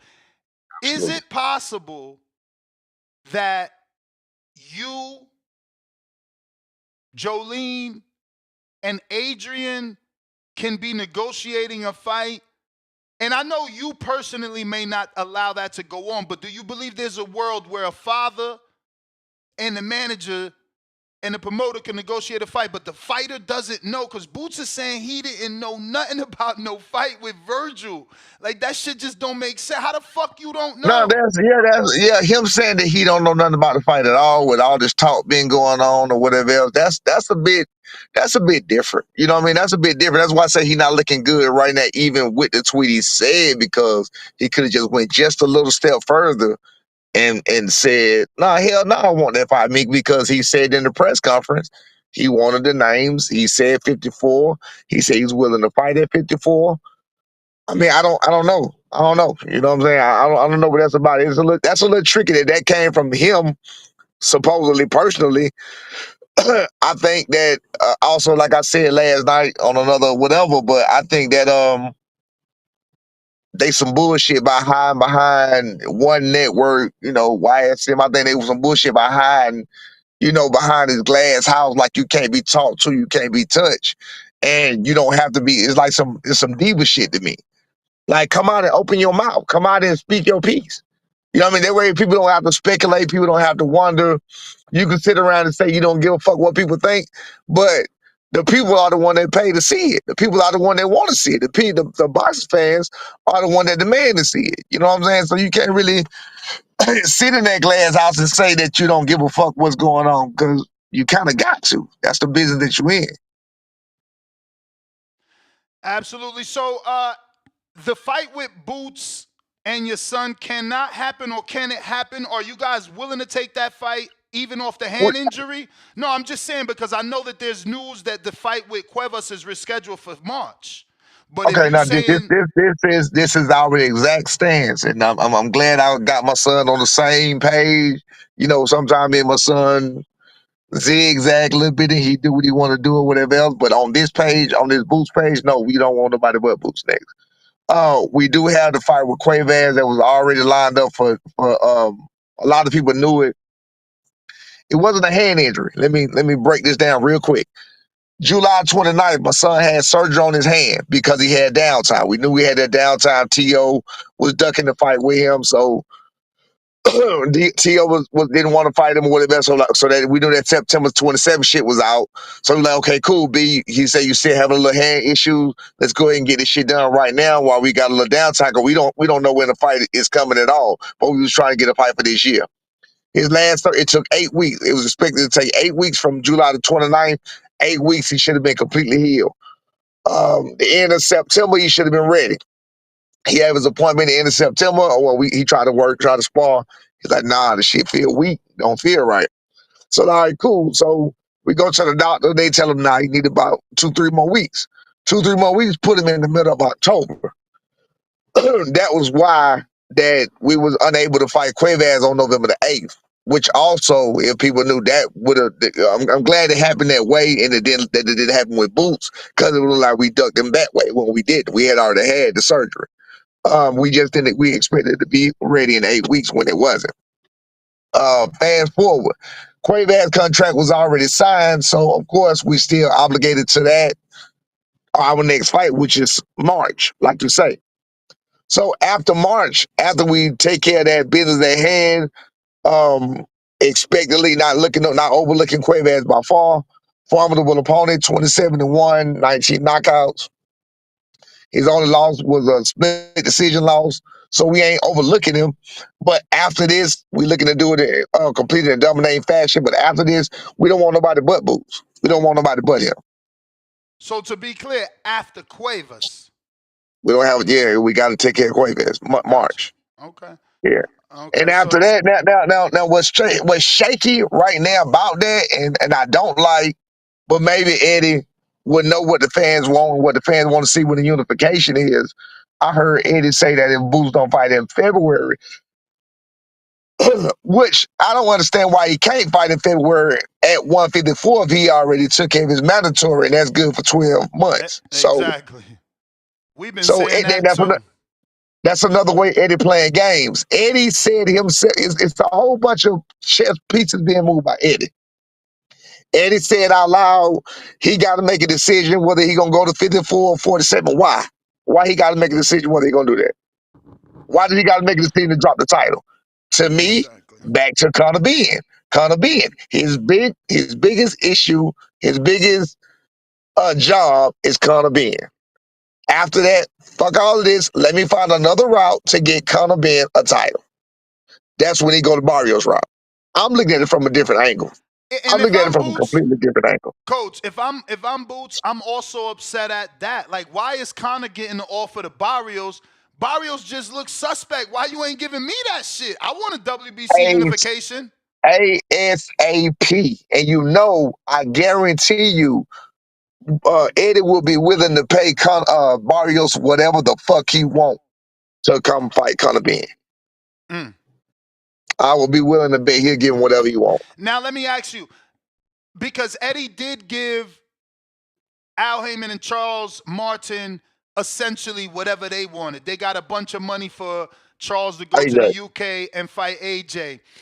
Yes, do you feel like it's a similar situation? Obviously, AJ's a heavyweight, but Conor Ben being the son of a legend, if he gets a belt, do you think he could be that kind of a draw though, where he puts that many asses in seats? If he get that belt, he better stay on that Euro tour because he's gonna lose ASAP. That's what's gonna happen, in my opinion. I don't think Conor being that good. I don't see it. Star do you think power. He's big? Because he was willing to fight at 60 and he was, training to fight Eubank at 60. He's fought at 54 twice and he's still willing to make freaking 47. Do you think he's a big guy or just a freak athletically? I haven't seen him in person, so I don't know how he looked. You know, man, you had conversation before about who big, who small. Yeah. Boots is not big. Boots is not that fucking big. He's not big. Boots is about my height. I'm 5'9". Boots is about my height, about my son's size. My son has biggest walk around weight was 175. That was out of the way out of the ordinary. His normal walk around weight when he's not trying to stay right is 165. That's not hard to do. I can see a welterweight walking around at 175 easy. I can see Boots walking around at 175 easy and coming back down to one. That's not hard to do. I can see 15 pounds. I can see you doing 175 and going down to 160. That's not hard to do. You get what I'm saying? If you walk around 175, you can go down to 160 and you could be fine. But you can cut that little rest to go down to 47, and I can see that too, because like I just told you, I've seen my son at 175. So I can definitely see that. I can see that without being an issue. Yes. When does the Cuevas fight get announced for you guys? Because I was actually Googling it like 2 days ago. It's nothing Man, I official. see it. Hey, it ain't official for me too. Hey, my guess is as good as yours, man. We would like to fight as soon as possible. We would like to fight their first date, whatever they got. I don't think they got anything in January. Not sure if they got anything in February. I asked, but I wasn't told that they had anything in February. But like I said, at this point, we just trying to get in where we fit in. You know, boxing is a little scarce right now or whatever, but we just trying to get in where we fit in and do what we need to do at the moment. And I've been watching the videos you guys post. How is your son doing in terms of? He ready, man. He ready. Be good. He ready. Be good. Be ready. And we had a couple more weeks. We could have fought November the 8th or the 9th. I mean, he ready. But again, I believe in God's time, and He make it happen how it's supposed to happen.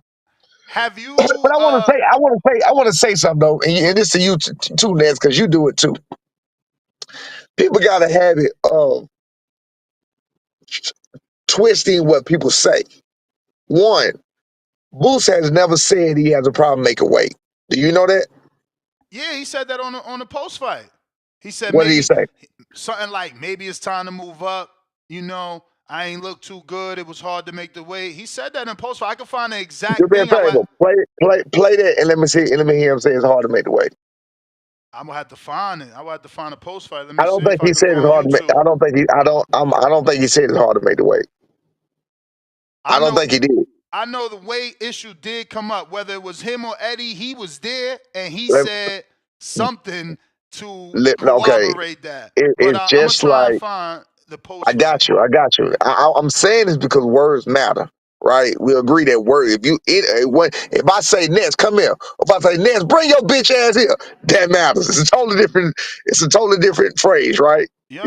Words matter, right? One word inserted. Words matter.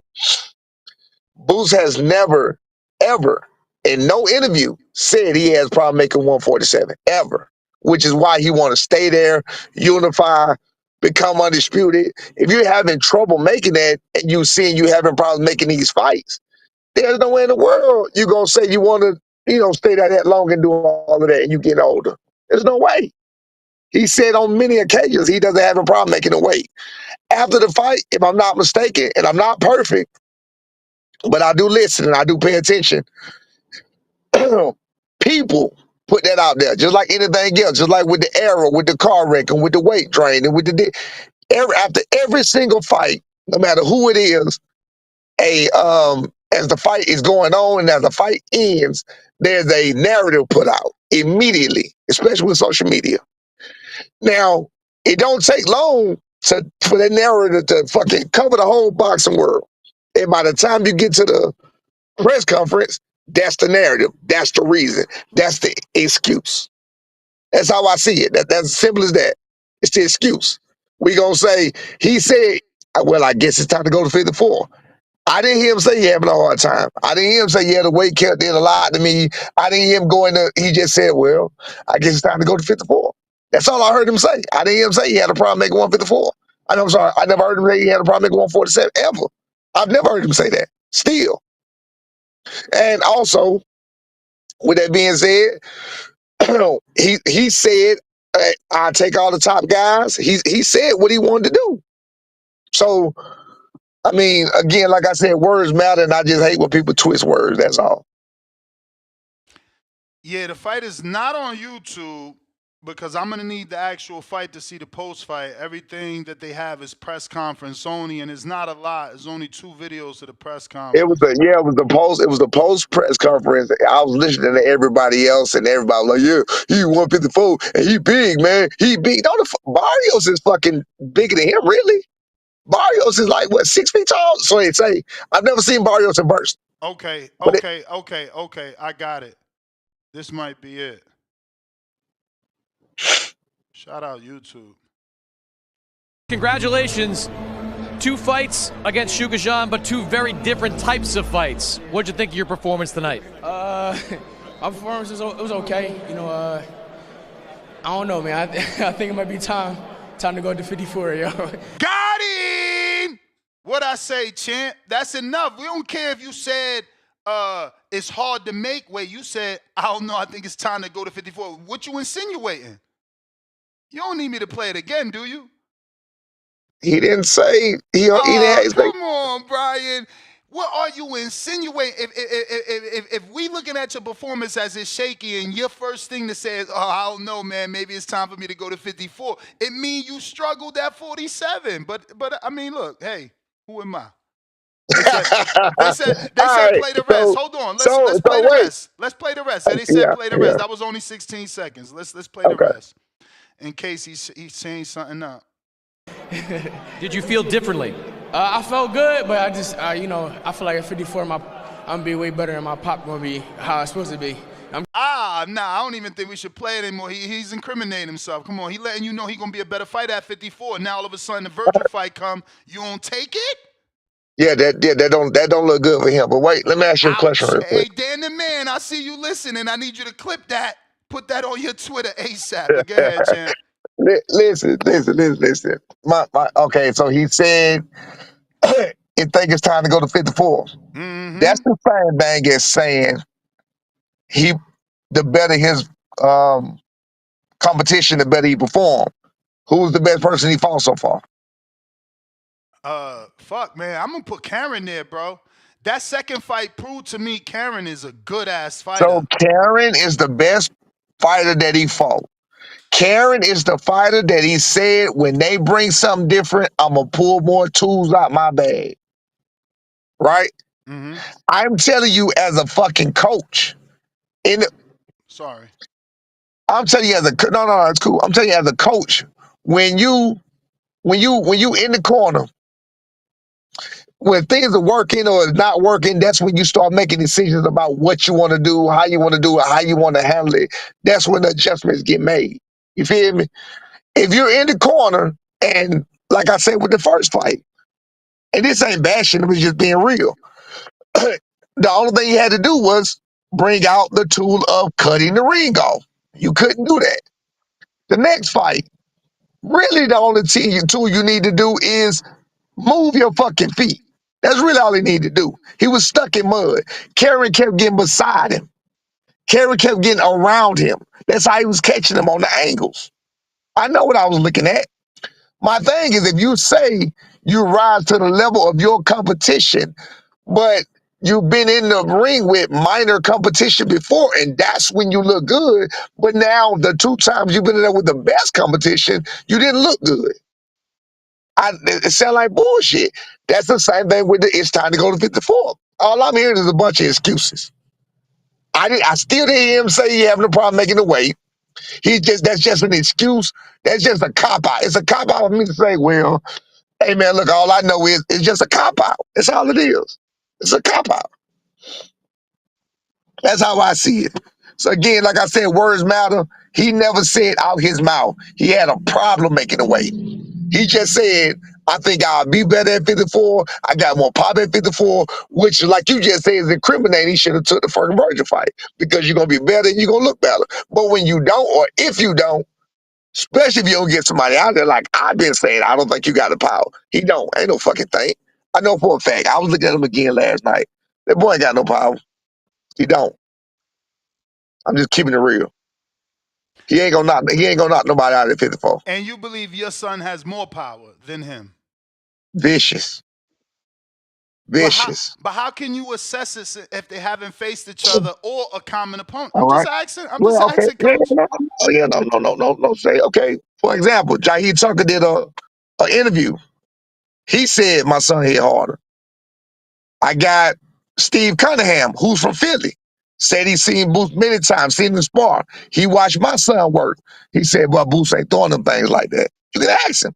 Steve Cunningham, who's from Philadelphia, from Pennsylvania. He stays in, I think, Pittsburgh now. But he from Philly. He a Philly nigga. You feel what I'm saying? So I'm looking at, okay, another one. You take one of the guys he fought, all the guys he fought, not one. I think Roman Villa is the one that he cut up and made bleed a little bit. You take Lipinets, you take Karen, You take David Avenesian. You take it's a little fat roly-poly motherfucker he was in there with. He hit these people so many times. I always say the weakest link gonna break. If you put a fist to a motherfucker face, you can't knock everybody out. No, you ain't gonna cut everybody. But when that skin hit that bone, did you see what happened when my son was putting his fist through Santion's face? It was cut after cut after he was bleeding tremendously. It wasn't just the nose. He cut him on both eyes and he broke his nose. He had him all fucked up. That's what power does to you. It's gonna fuck some shit up. You take a hammer and you go to hitting shit, it ain't just gonna sit there and leave no bruises, no lumps, no. These guys are not even being lumped up. He don't have the power. He don't have it. And also, I watched the delivery of his punches. He throws his punches too fast. He focuses too much on flash. I got so many things. He don't have power. That's one thing he don't have. I'm just being real. He don't have the power. Well, Coach, man, that's all our questions, man. We glad you jumped on. Like I said, with Let everything me ask that's you a been. question. Well, let me ask you a question. No, because I like to be challenged, though. Have you seen him cut up somebody and fuck somebody where he hit him a lot? Because he hit people a lot, right? We agree to that? Yeah, for sure. I mean, no, I don't remember blood. Do you remember? Do you remember him cutting anybody? And the only brutal beat down is Villa and Lipinets. Those were the But ones. even with Lipton, yes, he didn't fuck up his face either, though. I don't think. Nah, but he was caught in that crossfire. He was killing him with the right and left hooks, But he was getting hit too. Right. And also, Lippy Ness came from 140. He about 5'7". That's a little guy. Mm. A lot of people don't know Villa came from 140. He a little guy. Villa, Really? Roman Villa came from 140 pounds. Go look. How many fights ago? It was 2 before Boots. He fought 2 at 47, then he went to Boots. And the guys that he knocked out, I do my research before I talk. The guys that he knocked out, they were you won't know their name from a fucking can of paint. I can tell you Sherbet Ice Cream, you know shirt. You won't know their name. You won't know not one name on Villa record before he fought Rashida Ellis. Not one. Guaranteed. Go look. I pay attention to like I said, shit matters. Substance matters. You can't just go out screaming shit and talking shit and it'd be crazy. Nah, that shit matters. So I'm like I said, I'd be looking at the fights. And I'm looking at how many times you hitting this person over and over and over. And here's the main thing. They're not really fearing you. They're still bulldozing, trying to get to you. You got the talent, the long arms. You maybe hit them here, spin them off there, whatever else. But they're not afraid of you. They still coming to get that work. They're not afraid. Even with Karen, he saw what he did the last fight and was like, nah, fuck that. And he stood there and stood toe to toe and walked forward this time. That tells you the lack of power that you, as a fighter, this is the first thing I do. And somebody, you may have heard me say this before. As a fighter, let me tell you, the first thing I ask my son in the corner is, what does power feel like? Because that controls your brain. Nobody, if you go and run that motherfucker, boom, and you get, oh shit, it's gonna change how you act. It's gonna change how you feel. First thing I ever ask him, how does the power feel? Man, ain't that special. He got decent power. He got heavy hands. He'll tell me. He'll tell me what the power feel like. He got heavy power where they push their punches. You got power where they got pop on that shit. You got power where I don't feel shit. You know what I'm saying? You got power. You got different types of power. So I always ask him that because that's how we go. That's gonna be the game plan. Like, are we gonna go here and bulldoze this motherfucker? Remember when we came on here and I told you we're gonna bulldoze Tio, right? Remember I told you that? Yep. I said that for the reason. I'm looking at Tio. I'm like, this motherfucker was 135 pounds of knocking people out. He came up to 40. He can't knock shit out. He a bully. And he fights off of being a badass. Ain't nowhere in the world. We fucking him up. We running him over. Everything I said is gonna add up. We running them over. That's what I was saying.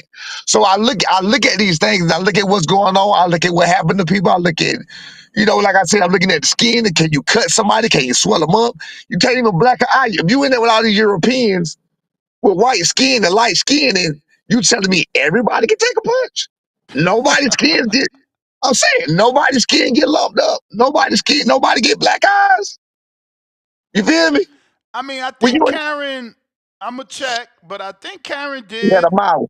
He had a mouse. Go check it. One mouse. One I mouse. thought I seen some bruising. One mouse. And that was a pale white man. He's supposed to be red as fuck. He had one mouse. I look, man. I look. I like I said, Nah, I you look did like a your fool. research. I know you did your research. I always do, man. I don't want to. My face is everything to me. My face card is everything to me. That's why I try not to lie about shit. You ain't gonna catch me when you say it, motherfucker. If I said it, that's what it is. I guarantee you. I don't just be out here saying shit. I say shit that I can stand on. But yeah, nah. So anyway, bottom line is, can't nobody tell me or point to me where the power is. That's all I'm looking at. Nobody can point to me where he I showed power. mean, nah, this looked like he put some hands on him, though, Coach. That's what I'm saying. I Ooh, knew I put it seen up. different. And I'm gonna shrink it down so you can see that it says he reacts to the Yeah, I didn't. rematch. Yeah, I didn't even see that shit. You're right. Yeah. So hey, and there go. I stand to be proved. That's not what he looked like when he was standing there talking. Yeah, I see it. He only had the one mouse under. He got fucked up. Yeah. He The had the thing one. is, No. the thing He is, had the one mouse. he wasn't doing much though. I feel like Ennis was telegraphing them shots. It was big Yeah, shots. It was like, I never saw that. I never saw that picture right there. So no, I stand to be corrected. Yeah, I never saw that. When he was talking in the interview after, that's all I saw. He just had one mouth. He didn't even have a black eye. So I think it was like the little black dot on the other eye. but Karen is decent, man. He gonna give So people yeah, problems. He gonna give people problems because he got I mean, movement and good pivots. He ain't no joke. He actually he showed improvements from that first fight. he absolutely did, and he was able to do that because he wasn't afraid. Like he said, I think he said he was afraid the first fight. I think he said that he was afraid the first fight. So I mean, all you gotta do is just fight the bully, and shit. It is what it is. Well, man, like I said, man, thank you for the time. We just wanted to get your thoughts since we're talking. Hold on. Two-Tone the Hey, Superstar jumped on. What's hey, up, Tuto? Coach. I was wondering, Coach, did y'all ever set up that your son versus Javante Tank Davis sparring? I saw Kenny Ellis was kind of ducking the sparring. Did y'all set that up? I'm glad you saw him ducking that spot. Ain't that some shit? Don't nobody believe me, man. Don't nobody believe me. I'm gonna tell you like this, bro. I'm the most honest motherfucker you gonna meet. That's good or bad. I'm the most honest motherfucker you gonna meet because you can't get more honest. You can only get as honest as me. You can't get more honest than me. You saw him ducking that smoke, clearly. Yeah, You saw him ducking that smoke. he was trying to put Jaleel Hackett in front of Tank. He tried just like he do with everybody else. You want to throw somebody, you want to throw Rob like that. Sound like the Boost fans saying now, fight Karen, fight this person. No, we want Boost. We don't want to fight Karen. But we want to fight Karen to see how we look against Karen to see if we do better with Boost when we can fight Boost. That don't make sense. He absolutely ducked that part. He absolutely ducked that word immediately. And I told him simple as this. I bet you money Tank don't even agree to it. He didn't even want to hear that shit. I told him, Tank ain't even gonna agree to the shit. Yes, he is, because he ain't gonna turn it down. I said, I bet the fuck he do. And just like I told him, he is gonna turn it down. He ain't gonna do it. It's a lot of history that people don't know, man. People believe what they want to believe, but they just don't know. They don't know, but I know, and I know what happened. I know that motherfucker he shut down the whole camera crew. I don't even want to go back into that. He shut down he brought the camera crew. He brought them niggas. Made everybody put that shit down, put their phones away. Why would you do that? What are you worried about? You're a superstar. You better come in and fuck this young kid up. My son was 20. Son was 20 years old. You better fuck this kid up. What's going on? He had already been in there with him. He was in there with him when he was 16. He was in there when he was 16, and then he was in there twice when he was 20. So it is what it is. You know what I'm saying? Hey, Damn. I'm glad you saw him ducking that work though. You feel me? Yeah, I'm glad you I saw saw that. that. Clear as day. See, people who man fans and everything else, they don't want to hear that shit. Oh man. Well, why don't we prove this shit? You know what I'm saying? Hey, look, Ness, I'm in the shot of word with some other shit. The proof is in the pudding, right? The proof is in what you say, right? So what I'm gonna do, and I ain't gonna say who, I am going to physically prove something myself. And I retired because I was unable to physically do this shit no more. But I'm going to physically prove something myself very soon. Announcement coming soon. You'll never see nobody put they. So You'll never see nobody put you about to they fight name. Calvin Ford? Cause Calvin Ford, the only one out here fighting in terms of trainers. I would definitely fight Calvin Ford, but no, I'm not finna fight Calvin Ford. No. We ain't got no beef with him. I want Tim Bradley. That's who I want. Tim Bradley ducking the floor. Nah, Oh no, he's nah, nah, scared. nah, nah. Coach, Tim, nah, Tim's nah, scared nah. though. Tim's scared, clearly. Tim's scared. Nah, Coach. Tim is still Tim though. He been out the game for a minute, but come on, Coach. I don't give He a was on the listen to me. highest level. Listen to me. So I tell you what then, I just said right now, I'm about proving what He I won't do it because because he was on the highest level, he got paid on the highest level. He ain't gonna just he fight gon' you just to get fight no, he you. gonna get money. No, he gonna get money. I'm on it, Ness. It's coming soon. I'm on it. So you Just pay about to attention. offer him a real offer. It ain't gonna be me. You got other motherfuckers who want to see this fight. Wow. It's on. Again, And what? again, listen. Would it be boxing or bare Listen. knuckle? Okay. Then now Exhibition? we gonna do what we do. We gonna put to the test of what you're saying. Trash, don't know shit, don't know what we doing. You a this, you a that. He said he'll fuck up my son. That'll be a quick ass fight. But anyway, like my boy will fuck him up quick. Anyway, Wait. He said he'll beat up your son? that's why he got to get this work. Why you ain't asked for that sparring? I been did that. He's scared. You ain't. I guess you don't know Oh, so he everything. No, just talking. no. When y'all saw us go face to face that time at that, what you call it? We was supposed to do an exhibition about that 200 pounds. He said that. He wanted that. I said, hell yeah. Motherfucker been ducking ever since. Now he said, man, I fight for money. I ain't finna fight you. You a bum. Okay, well, show me. It's easy work. Again, like I said, I am the most honest motherfucker you gonna be. You can only be as honest because I really don't give a But fuck. I'm not coach, when ashamed the of. last time you was in the ring? Yeah, that's gonna be the problem, right? But guess what? I'm willing to stand on it And though. when the last time you ran 3 miles? I ran 5 Sunday. Oh shit, let's go, coach. I ran Yeah, 5 man. Sunday. Bring that to Arizona, man. No. Bring that to Saturday. Tucson. I'm sorry, Saturday, not yesterday. Yesterday was Sunday. I ran 5 Saturday. Wow. Yo, fuck, man. You know you got I mean this a big moment for you. This the biggest fight of your career. Absolutely. I'm willing to stand up, fall flat on my face for what I believe in. I That's what I'm wonder if willing to do. Bradley takes that, man. He's not gonna take it. But fuck all that. I got somebody else before Bradley.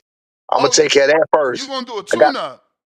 I got somebody before Bradley. Or is it another big celebrity fight? Who's the other opponent? Another shit talker. Paulie? Is it Paulie? I love the boy piece. Paulie be talking that shit. Nicholas Flaws. Nicholas who? The fuck out of here. Nah, not Paulie. Not Paulie. Nicholas Floss is coming. Nicholas Floss is coming. Yeah, DR in the building. He looking good. I ain't had no beef with Paulie. I ain't had no words with Paulie at all or whatever. But now he be saying some slick ass shit where I be like, bro. But he don't directly try me. He don't directly try. He don't directly. You Yeah. fighting Greg Hackett? You fighting Greg Hackett? I ain't saying nothing. Hey, Check this out right here. but then he just no. You ain't gonna be able to fight him. He just took a 3-fight deal or a 5-fight deal with Bare knuckle? Yeah, I seen he announced a bare knuckle deal, didn't he? Who did? He did. Greg Hackett. Check this out right here. Damn. Fucking getting old. Fucking made me lose my whole goddamn train of thought. Oh, my bad, Paulie. I'm gonna go ahead and Paulie clear this up real quick. No, Paulie is on the fence of his opinion, and I don't mind people's opinion. I say he say slick shit. Tim is different. That ain't nah, Tim was on some bullshit. So that's why I got personal beef with him. Paulie, nah, you feel how you feel. Like Paulie, Chris Algieri, all the motherfuckers, Teddy Atlas, all them over there, they throw shade on my son or whatever. I mean, I don't have no beef with them because of that. You know what I'm saying? Again, I'll step in the ring with them if they want to try that. But I don't have no beef with them because of that, though. You know what I mean? You feel how you feel. That's you entitled to feel that way. My boy got to prove himself, and that's what we trying to do. I ain't got no problem with that. I don't have a problem with a person's opinion. That's it. Mm. Yeah, I'm not gonna. Hey, I don't want to beat your ass because you feel this way. Nah, I just want to whoop your ass when you go to talking reckless shit like you know what I'm saying, like you about that life. That's all. That's what I want to work. So you trying to take a heavyweight fight versus Greg Hackett? I didn't say nothing about nobody, nothing. I just said I'll be back soon. I just said I'm willing to look. I said I'm willing to. I'm more famous than I ever been, so I'm willing to put Has Greg Hackett said something about your son negatively? absolutely, absolutely, absolutely. Put him in the dirt. But anyway, like I said, I'm willing to I'm willing to put my face and my reputation, everything on the line. But So what that tell you? do you want to fight everybody that's gonna have a negative opinion about your son? You didn't see, you heard what I just told when I said words matter. Didn't I just tell you words matter? For I sure. just said it. Over and I over. just No, over and over. Real over, talk. They over be and trying over. to. They be asking to fight Mr. Norman, bro. Mr. Norman don't be trying to squabble. They want to squabble him. Wait, Yes. Tim. So Tim has talked about fighting you himself. He said, like, man, Yes. Yes. Yeah. Yes. Yes, I don't listen. I don't have a problem with anybody's opinion of my son. You feel how you feel. That's fine. We are here to do our job and show otherwise. That's all we can do. We're not here to sway your opinions or hope you feel this way or beat you in it. No, no, no. These are people talking shit to me personally. They want their work with me. I'm going to give you what the fuck you want. Simple as that. Um if you close or whatever, if you a fucking young active fighter, that's Coach, gonna be I gotta do my job. You might not like it. Some people might not like it, but like, it's cool. shouldn't you just say that the proof is in the pudding? The proof is in your It son. is. You made him a world champion. Like, it don't matter what they Man, say. Why do you have to physically get in the ring to prove anything? You've proven that no, with no, your no, no, no, son. no. No, no, no. This is No, the Ness. proof. This is a side quest, bro. This is a Listen. side quest, Ness. Yeah, Yeah, right. Hey, but Ness ain't Tone, getting it. Ness ain't getting it. I am getting it. I am getting it. I'm just trying to prepare you. There could be negativity, right? There's gonna be those fans that be No, like, all through his whole career it's gonna be negative. Man, I heard no, but this. they're gonna say that you trying to steal his shine. Like, you had your shine. This your son's turn. Now you trying to come back, make a comeback. You gonna get a bigger fight than your son if you fight Bradley. You gotta think about that, Coach. Okay. Now wait a minute, wait a minute, wait a minute, wait a minute. Let's be clear here. I'm my own person, right? I'm my own person. It's not about my shine or my sunshine and everything else. When I come on here and I talk, it's in reference to him. I'm not trying to make a comeback as a boxer. I'm not trying to make a comeback in a career and go on some type of title run, no shit like that. But that's how they could look at it. Listen, I And can't. Bradley is still technically like, if your son fought Bradley right now, it would be gold. So my thing is, I'm going to do what I got to do for my personal reasons. That's it. Again, I like making these niggas. I like making people stand on what they say. I got to say this real quick story. I went from 22 years old to 40 years old without being in a fight on the street. And the way I was able to do it, I know that shit sound like, nigga, that ain't nothing. It's something for me because I used to fight all the time on the street. Boxing helped me do that because when you're in the ring, you don't even have no notion to fight. So I had a reason that I stopped fighting. I started realizing, damn, I'm the one that's hitting people. I'm the one that's swinging first. I said to 40, and I'm 45 now. I've been in 3 fights since I've been 40. I've been in 3 fights, and it went back to the same thing. I was the one that swung first because I just got tired of people. They run their mouth and they do a lot of woofing and shit. So I'm like, you know what, bro, I'm gonna knock the shit out you. You know what I'm saying? It's just, I'm old, yeah, but I don't give a fuck. Like, people just need to understand you can't just run around saying all this bullshit. I'm gonna knock the shit out you. That's it. Same as playing. They just need to. And if I don't, I'm going to call you out to be a pussy and just shut the fuck up talking the shit you talking. That's it. Can I get That's it. one more? Yeah. I mean, if there's nothing you can't answer this. I answer whatever you want me to answer. I don't duck questions. I don't duck shit. What what network is backing the offer for Bradley? You will find out. You So said you can answer it. I can't. I can't because I think they want to be. They want to. They want to make an announcement. They gonna Okay. tell you definitely. They want you to announce it too. You gonna know. You gonna know firsthand. You gonna be. You are going to be part of the is it release safe? of. I'm sorry. Go ahead. No, I'm sorry. I Go said ahead. you gonna be. You gonna. They brought. You gonna be part of the release of. They gonna try to do a YouTube to make it bigger. You know, to make it bigger for. You know, what I'm saying, gonna be $19.99 pay-per-view. Okay. Yeah. So are you officially training? That's why you Wait, ran Saturday?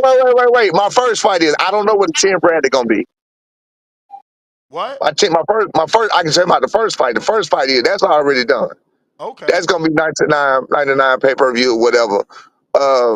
You'll find out the network, you'll find out who it is real soon. They definitely gonna come to you.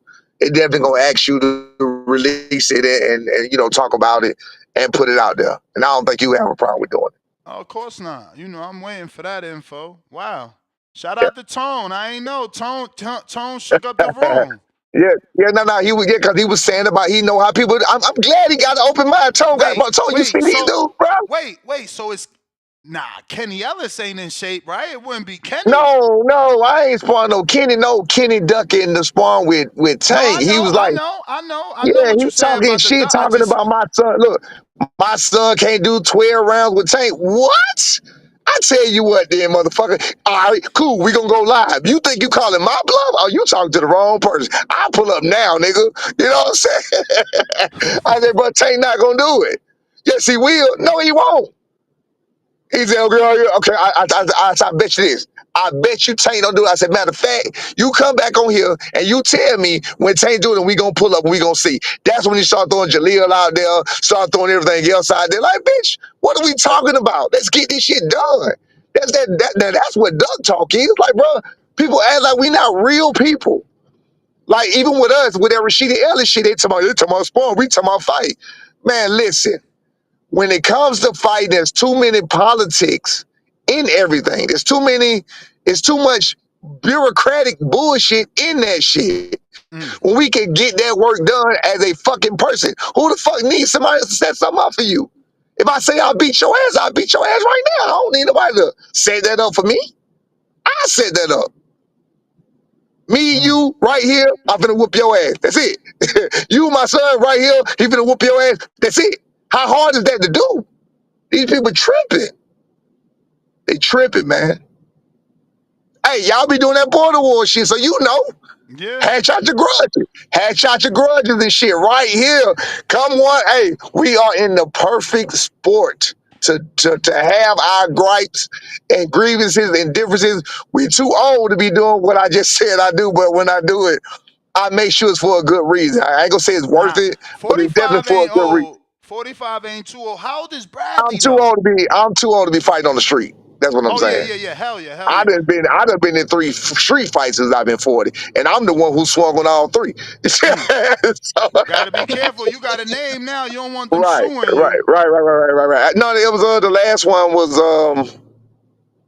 the last one about a year ago.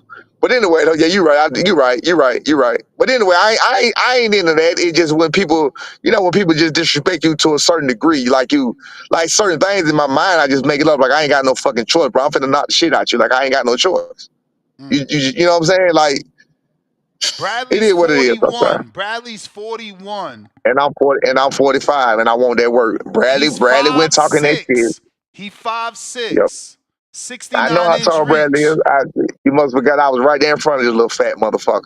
I'm Yeah, no, gonna take him up through I'm there. just giving you the statistics though. I'm taking him up. He's got a I'm taking him up through there. 69-inch reach, only. I'm taking his ass up through there. Pause. I'm taking his ass up through there. I'm trying to I tell you. need to Hey, see that. but watch this. Watch this. That's who we gonna expose. He gonna Now say, let me "Oh ask though. man, Wait a minute. Yo. Jesus. yeah." Yo, He ain't gonna take it. shout He out to said he you. would. He Shout said he out to would. you. Your last 3 fights was all tough opponents, like all undefeated. I can't even believe you fought them 3 dudes. Hey yo, I had vertigo. I didn't know it. First of all, those are a lot of like PBC affiliates. Dominic Wade, Fernando Guerrero.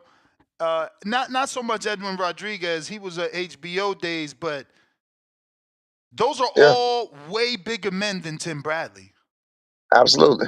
And the Way thing bigger. was at the time, and I still got my own little set of issues or whatever. But again, I'm willing to put my physical on the line for that.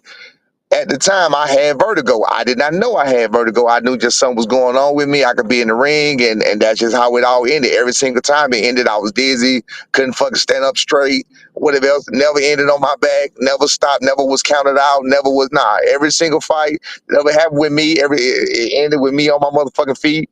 I retired at 31. If you go back and look, you'll see I retired at 209 after Guerrero. Then I came back 2 years later and tried to fight. I said, well, shit, I think I feel good. I was in the gym, working, sparring. I feel good. Let's try it again. I came back Dominic Wade, November 2011, and it happened to me again. I was like, well, that's it for me. So again, that's why I stopped at 31 years old. So and that's how my son, really, took his jump off like that. They was doing what they was doing, but I was done with that shit. But I was like, I don't want y'all to end up like me. You feel me? Both of my boys did. But I respect myself not to become, a bum. I'm not a bum. I don't fight to be no fucking bum. I don't fight to lose. If I can't fight to win, if I don't think I can win, and as you see, the fights that I fought, I wasn't making pennies or no fucking $300,000, $400,000, $2,000, $5,000. I was making a little money right there. You feel what I'm saying? So even those fights that I left a lot of money on the table for a regular 9 to 5 person would definitely still be accepted. I was still getting fight offers. Nah, But I you respected were. my I mean, bro, you yeah, fought fucking John yeah. Pascal for. Yeah, I was still getting fight offers, man. They was trying to use me, to come up with it. You know how they do, make you a journeyman. I'm not a journeyman. You feel what I'm Yo, saying? I'm a what motherfucker that fight? really motherfucker. What weight would the fight with you and Bradley be at? Cause you a big 200, dude. 200, 200. He Yeah, called that weight. I think, Bradley but ain't see, the never thing is, fought. we can do He ain't under, never but fought we that can do. high. But we could do under. He said 200, but we could do under 200 because right now, since I just started working out and I've been doing what I'm doing, I just been doing this shit for 4 days, man. I'm down to like probably 207 right now. I was at like 215.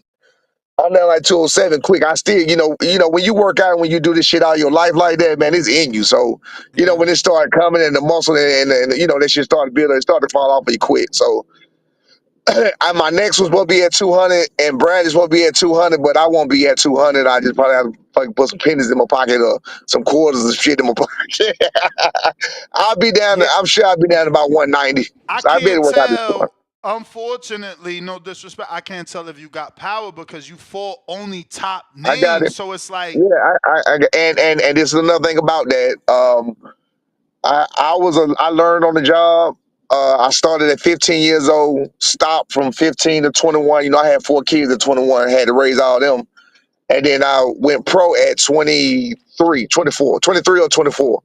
And I only fought for like 7 to 8 years. Now, with that being said, learning on the job, my punch delivery, that's why my son hit so hard. My punch delivery wasn't there. I didn't know how to deliver a punch properly, et cetera, et cetera, et cetera. Through teaching, you learn a lot, which is why I used to have my son train kids and train other people because through teaching, you learn a whole lot. You know what I mean? Because you know what you're looking for. My son gonna train me for my fights. He gonna train me. When you look at it and you look at it from a coach's eye, you have a different outlook on it. You have a different, so you know what you're looking for. You know what you see your fighter doing. My bad, hold on. You know what you see your fighter doing. You know what you would like your some fighter to do. So again, that's why I'm saying the proof is in the pudding, and I'm willing to put myself on the line physically, and my face card and everything else to prove everything I say. well, I'm gonna definitely be tuned in. I'm definitely gonna be tuned in, see how it goes, man. Tone, you got anything else? No, and Diaz can't wait to see that man. Can't wait to see your son again for sure. Hold on 1 second, boss. 1 second. Uh-oh. If you're watching this on YouTube, don't forget to hit that thumbs up. Real quick, if you're a member on YouTube or Patreon, go ahead and drop Kevin Johnson a question. and Isaiah Johnson. They will be facing each other on the RDR Promotions card. I'll be having them on both at the same time on Friday. Little face-off show. So you can ask both guys a question if you're a member or a Patreon. But yeah, Mr. Senior, man, thank you for coming on. Give out your social media, please. And how soon can we look forward to the announcement? Do you know? Supposed to be real soon. Shit, I gotta get Breach back out to the network. It's a streaming situation. You know 'em. You heard of them. It's a streaming network. I gotta reach back out to them and see when they want to release it and see how they want to do that. But it's about my son. It's still ultimately, so it's official. B. Norman, Brian Norman Jr. Official B. Norman. As you gonna see, his dad. Never seen a son training his father, and his father as a coach, being over 40 some years old, willing to put himself back on the line. You know what I'm saying? So again, that show you how much I believe in. I can't, and the reason and what gives me the courage and the really have to the need to do this is I expect so much of my son and he give me so much. So usually it was me that motivated him in the start, but now it's him that motivate me. You know what I'm saying? Because I'm like, okay, you put up for me. You feel what I'm saying? Like when I see him to war and I see him to battle, he always come through for me. So shit, I'm gonna do the same thing. I can't expect my fucking 24 now. I can't expect my 24-year-old son to go to battle all the fucking time. Motherfucker, I'm gonna go to battle. You know what I mean? I'm out here swinging the bricks and fighting off motherfuckers in the yard verbally, but fuck that, I can start doing it physically too. I still got a little bit left in. Let's go. So that's that's my motivation right now, man. The fact that he always come through for me and he able to handle that pressure and through all of that shit right now that he go through and that he deal with, motherfuckers calling them ducks and shit. He having to deal with a lot of pressure to be that young. So the fact that he able to do that and go through that and still do what he need to do, shit, man, I can do it too. I'm gonna be right here with him. All right, Coach, man. Appreciate you. Thank you for coming on. All right, man. All right. There I you have it, appreciate ladies you, and dog. gentlemen. Brian Norman Sr. What up, breaking what up? news. Shout out to Two-Tone for jumping on. And, obviously because of Tone, we got that exclusive. We had no clue he was about to jump in that ring. Yeah, man. Tony Tone. What up, Marco? Never leaving the girls alone. Man, I'm chilling out here. It is literally it is 27 degrees out this bitch. Damn. I told you about moving to fucking Connecticut. You ain't want to listen. Man, it is cold everywhere. We're the same weather as a tri-state. Come on. What? Man, This you're might crazy, be, you're bro. right. Listen. Philly and Connecticut get colder than New York and New Jersey. Like that's Yeah, Jersey's always a little warmer. You're right about that. no, it's common knowledge. Just start looking at it. Yeah, well, you know what? I don't want to look at the extra 5-10 degrees lower it is here. Hey, man, listen, start pushing for Florida. Get your ass up out of there, bro. I gotta You're get too this. old for that shit. When you old, you're supposed to move to Florida. I know. I've been trying. It's not What not is my it? decision. Your wife still works? Nah. Well, we run the business together. Oh, so that's yeah. right. I keep forgetting you got that business, bro. It never sticks. Mr. Alex Vega, what is up? Zorro. Vega. Zorro de la Vega. Hey, can you hear me? Yes, sir. We hear your announcer voice. Bro, I was dying to smoke. Sometimes I don't be wanting to light up in front of a guest for whatever reason. Damn, bro. What you over there? You got that permanent Mizarker? Yeah. But yeah, man. But like I was saying, man, we really don't know how good Steven Nelson is. He could be seen as a 36-year-old prospect. I think he's ranked in one of the sanctioning bodies. Pacheco's a guy we kind of want to see exactly who he is. I think they've been building him very well. Matchroom's done a very good job. So yeah, it's a nice little matchup to keep him busy, and I think it'll be a good test, and we'll see how that goes. I got to give it to Yafai. Never really been overly impressed with him. Man, that was a mauling. He really beat down the former champion Sonny Edwards, a guy that I held in high regard. But I do have to agree with the caller of the year, Brandon Maurice. That's not the Edwards that we've known. That's what I'm saying. If you want to say it was because of Bam, if you want to say he was 1 foot in, 1 foot out, ready to exit the boxing ring, looking for just one last check, I could get it. At the end of the day, he got in there. He allegedly prepared. He did state he hurt both his ankles in training camp, but we don't really like excuses. Man, he got beat the fuck down, and I mean, we saw what happened in between rounds. Man, boots. It's funny just listening to Brian Norman speak. Man, I like fathers in the game out here, speaking for the sons. A lot of people don't like it. Nah, I'm a dad. They're over there. They're protecting their kids. They're taking all the bullets. They're the shield. I love it. But he's a good speaker. He's a good talker. I like the shit he talks. But at the end of the day, bro, like what I heard is basically what we kind of knew. Beforehand, they said they was ready to fight Boots, but they had to fight with Cuevas already signed. Over here trying to shake for more money, just to turn down every offer given, regardless if you feel it's enough or not, whatever.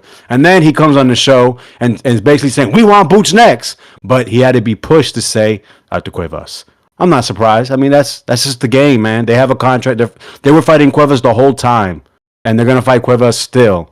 It doesn't matter if Boots comes with an offer, man. They're gonna have to get Cuevas' approval. Then there's gonna be more money. They're gonna want blah blah blah. The business of boxing. So I don't want to hear all that shit, to be honest. But man, good interview. But Boots not fighting Virgil. It's nasty work. I'm hearing people say it's Eddie Hearn's fault. Eddie Hearn's fault. Cool. But you remember when he was with Cameron Duncan and everyone was saying, man, Duncan just won't let him go with PBC. He's in the contract. So it was a problem when he was a Cameron Duncan. Now it's a problem when he's a Matchroom. The common denominator is Boots. For him to say he's not had anything to do with the negotiations, that's nasty work. Because Eddie Hearn is saying there was no negotiating, but we accepted. So how did you accept without talking to Boots? So why is Boots pretending like he don't know shit, and then Eddie Hearn saying that the team accepted it? It doesn't make no sense. And shout out to Zayas, man, stepping up, doing what Boots wouldn't do. Just say yes, let's go. Let's fucking get it. Oh, let's say that you change something. I bet you Zayas still says yes. They might need to start a new thing. We had Big Fish Mafia. They might need to start X-Men. That's my call. I don't think it's that bad that Boots don't want to take the fight. You don't think it's that bad that Boots didn't take the fight? Yeah, I really don't. Elaborate, buddy. Give us let us know why. In 1 minute, though, I want to make a quick announcement. Just started a new goal. We're going to be giving away a breakdown of boxing by Daryl Flanagan. It's the books we've been giving away. So we're gonna be doing a goal, so we get 10 super chats, $5 or higher, and one of you win the book for $5, free delivery. I do need your mailing address and name. So the goal is started. We got 2 hours to try and make it happen, and we will be giving that away. But yes, please give me your thoughts on why you think it's a good idea for him not to have taken the Virgil Ortiz fight. And keep in mind that is Turkey a la Sheikh money. Yeah, well, okay, I'm not saying it's a good idea, but I don't think it's as bad of an idea as it's being painted by the fans, right? Everybody's fucking sandblasting. He's a duck. Well, and you could help me out with some of the... Let me ask you a question. As a fighter, your goal is to make...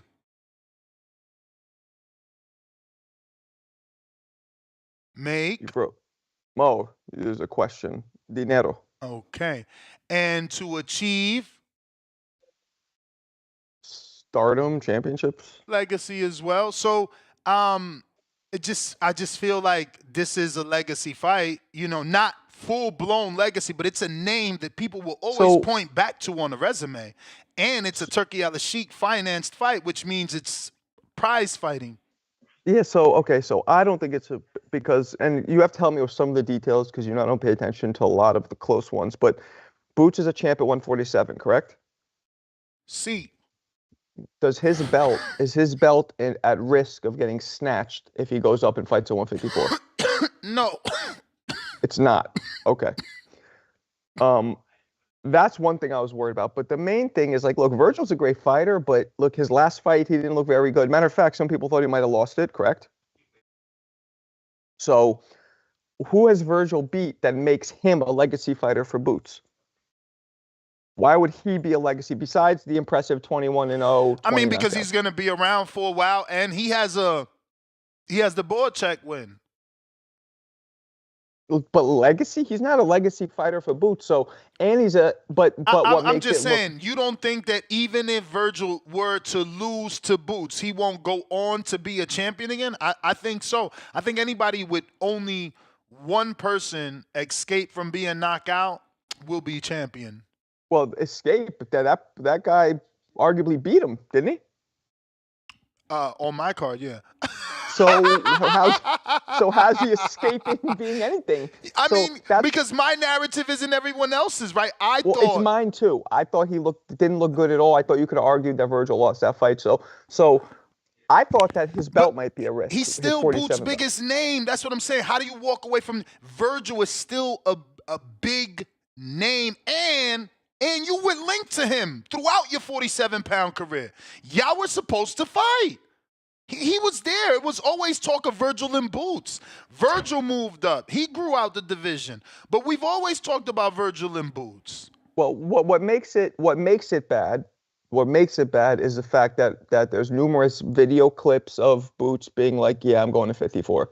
So that's what makes it like, wait, but you just said you're going to 54 at least twice. So why not now?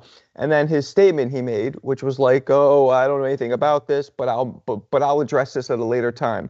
I didn't understand why he didn't just say, no, this is not true. Like, lay it out there.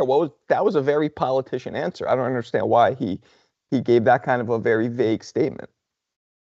I mean, at the end of the day, bottom line is a duck. We would have held Gervonta Tank Davis to those same standards. We would have held Shakur. That's different, though, Tone. That's different. Gervonta's been around not fighting the biggest names for a long time. Boots isn't. You know what I mean? This is maybe his first time doing that.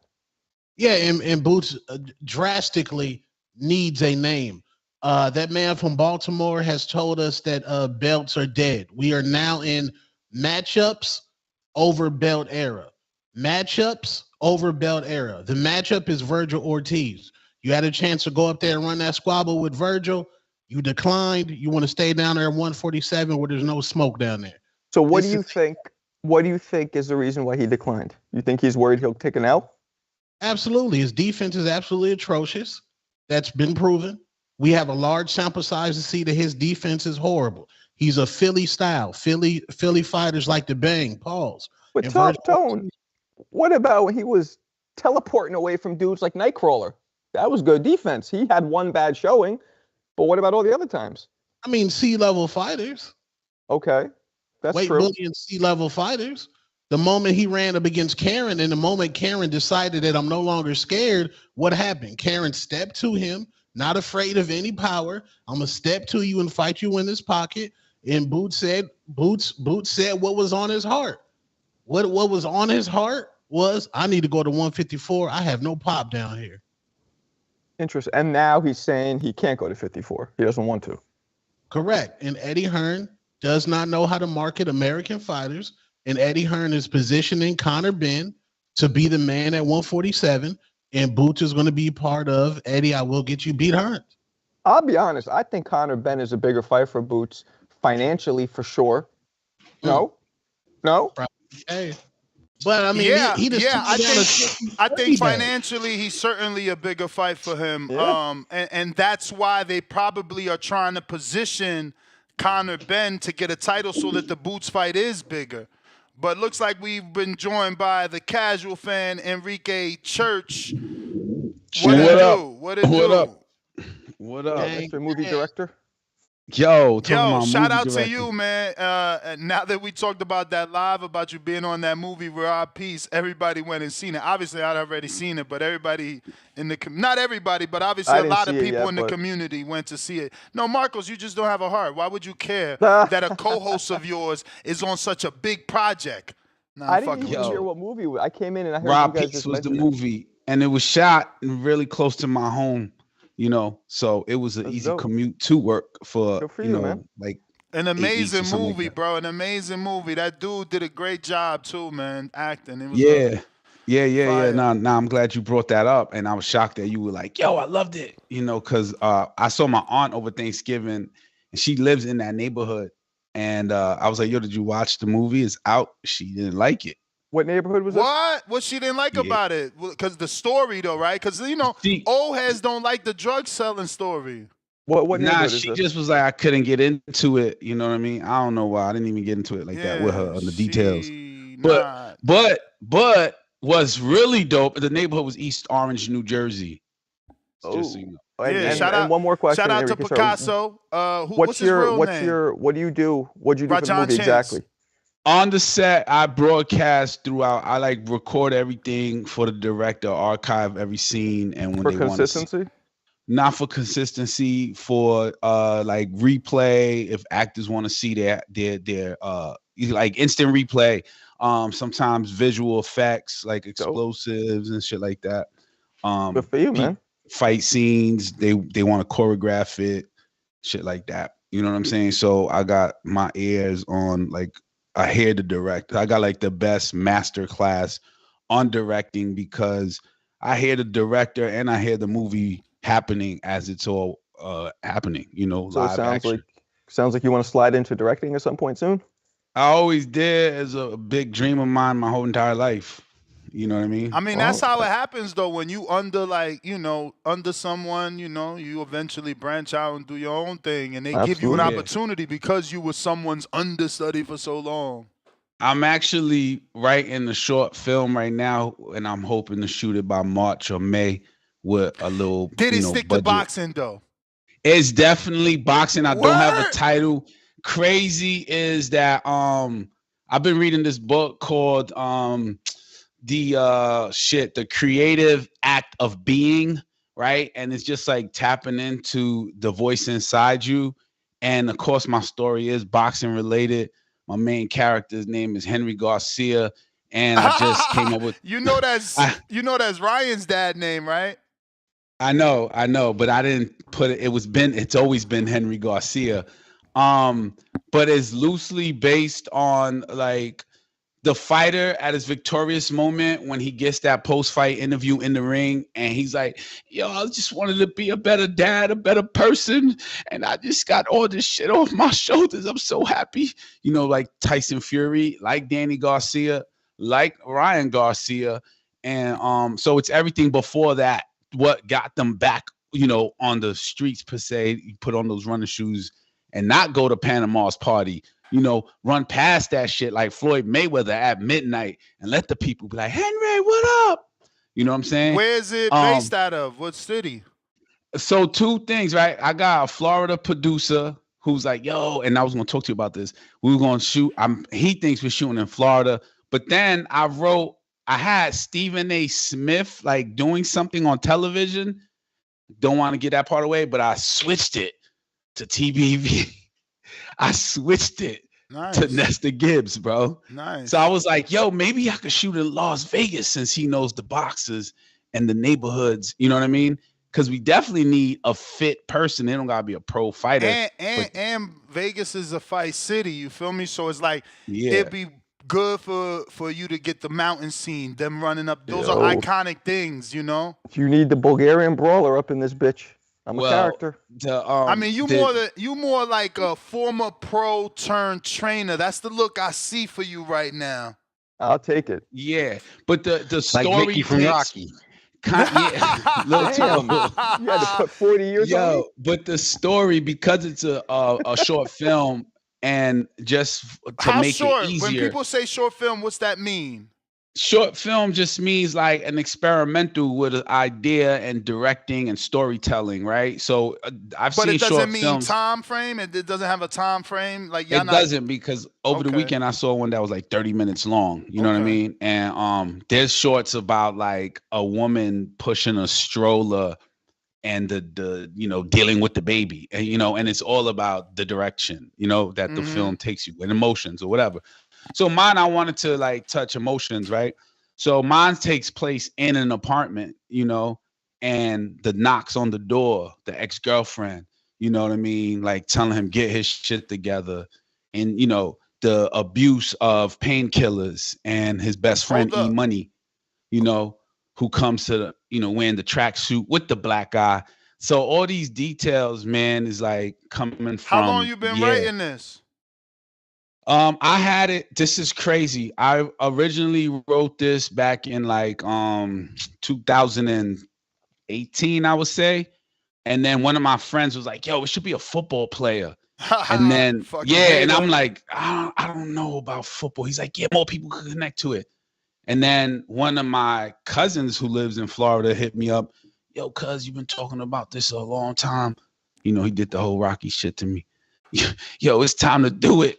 And I was like, yo, you know what? You right. And then I started writing and redoing it and directing, like giving it, like making it more doable. So yeah, Do you it's a think you story. need an actual boxer that's no, I mean, would you prefer, not need, need is the wrong word.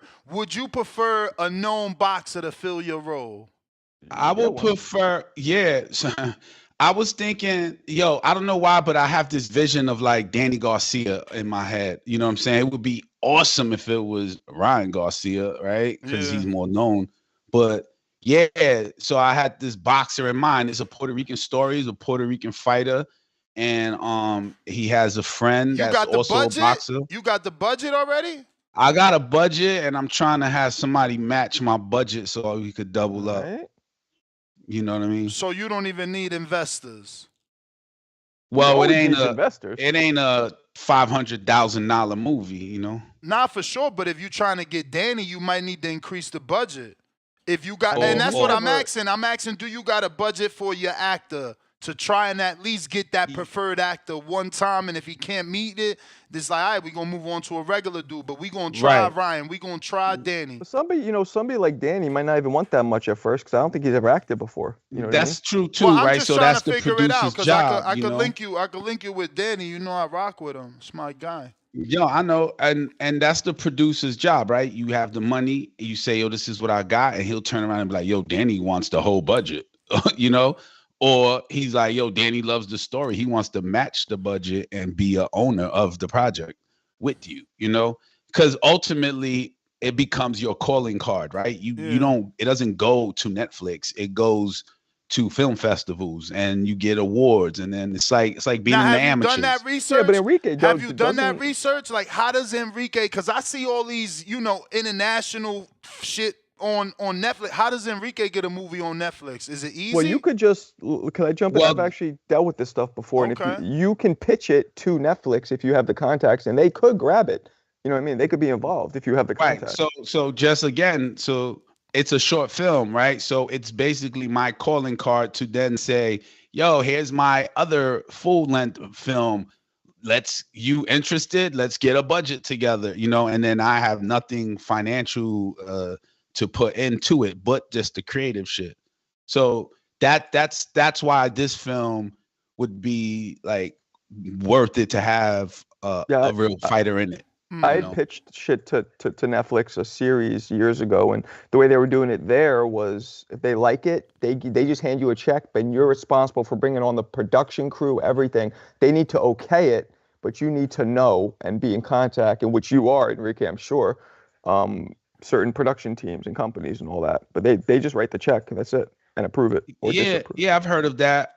Yeah, but I also That's heard of happened with me, at people have investors shoot the movie and then sell the movie to Netflix. where Right, but Netflix it's is always like, better "Alright." to have Netflix, so you don't Of put course, any money of up. But that's But hard. at the end of the day, having a real fighter in it is a production quality. You know what I mean? Even like the friend, and like getting rid of Stephen A. Smith is a resource because it's like, oh shit, I have access to the boxing voice. I could use Nesta. He's influence in the film to the fighter. You know what I mean? Fighters judge him. Like I got the lines and everything written for Nesta Gibbs.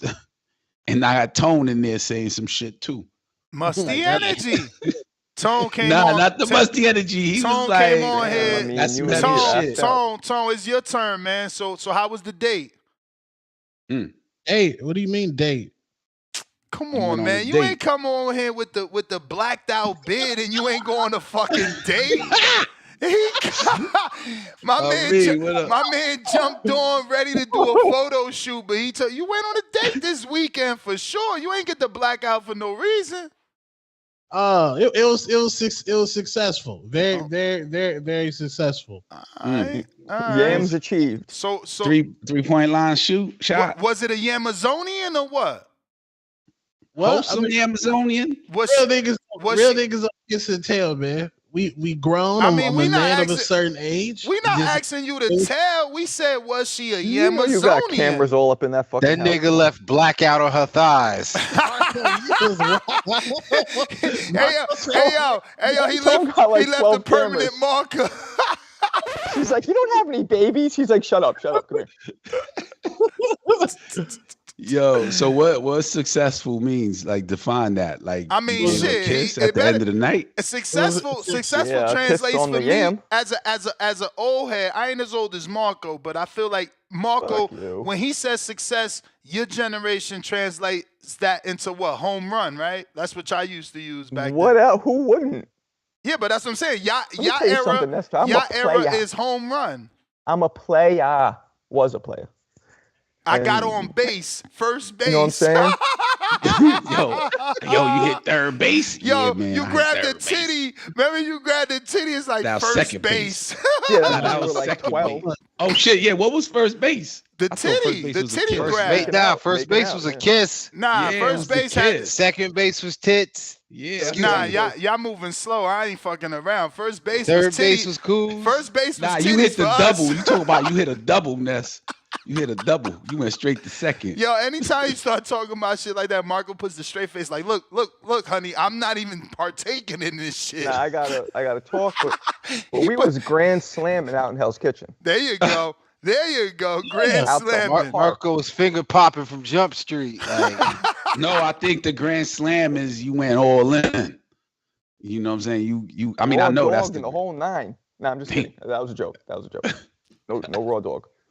Kids don't do that. Nah, but I saw the Riyadh season.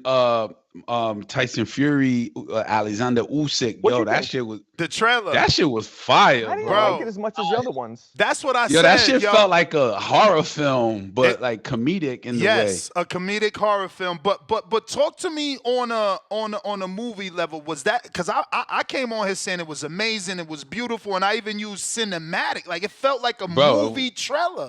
100% cinematic, bro. That shit felt like I want to watch that. You know, like I do like too. think about how they pitched it. Yo, everywhere you look, you see Alexander Usyk. Or you see your opponent. Everything you look at. No, you see your even your opponent. wife. No. You see your opponent though. Remember, because Your they opponent, they yeah. both experiencing the same thing. Yeah, they were experiencing the same thing, but it opened up. You know, what do you want to talk about to the therapist? Yeah. And the therapist is Alexander Usyk. Or That shit was transforms amazing. because it's like you at one point it's who it's supposed to be, then all of a sudden, oh shit, you seeing that person again. So it's like They were kinda he's haunting stunning. you. He's haunting you. It They was were an kinda amazing trailer. stunning to Fury because he was the one getting haunted way more, which maybe should be the case because he's the one who lost. Well, that is the case. No, you're wrong. You're wrong. Really? Because he was the one seeing like Usyk No, a it was couple equal. times. It was equal. Look, I got it. I mean, I I don't want think it's because it opened up that way that you just followed the Usyk haunt. That's what happened to me. Look, it opened up that way, so I it was followed equal. the Usyk haunt. Look. They had equal. Like Usyk was scared of Fury, just like Fury. You see, Fury's inside the sausage. Yeah, you know what it is though. That Usyk has that crime horror film face. You know what I mean? He do. He's got that. It He's got worked that. out I'm gonna do perfect. some Got crazy that shit to Slavic your hitman face. shit You know what going I'm on. saying?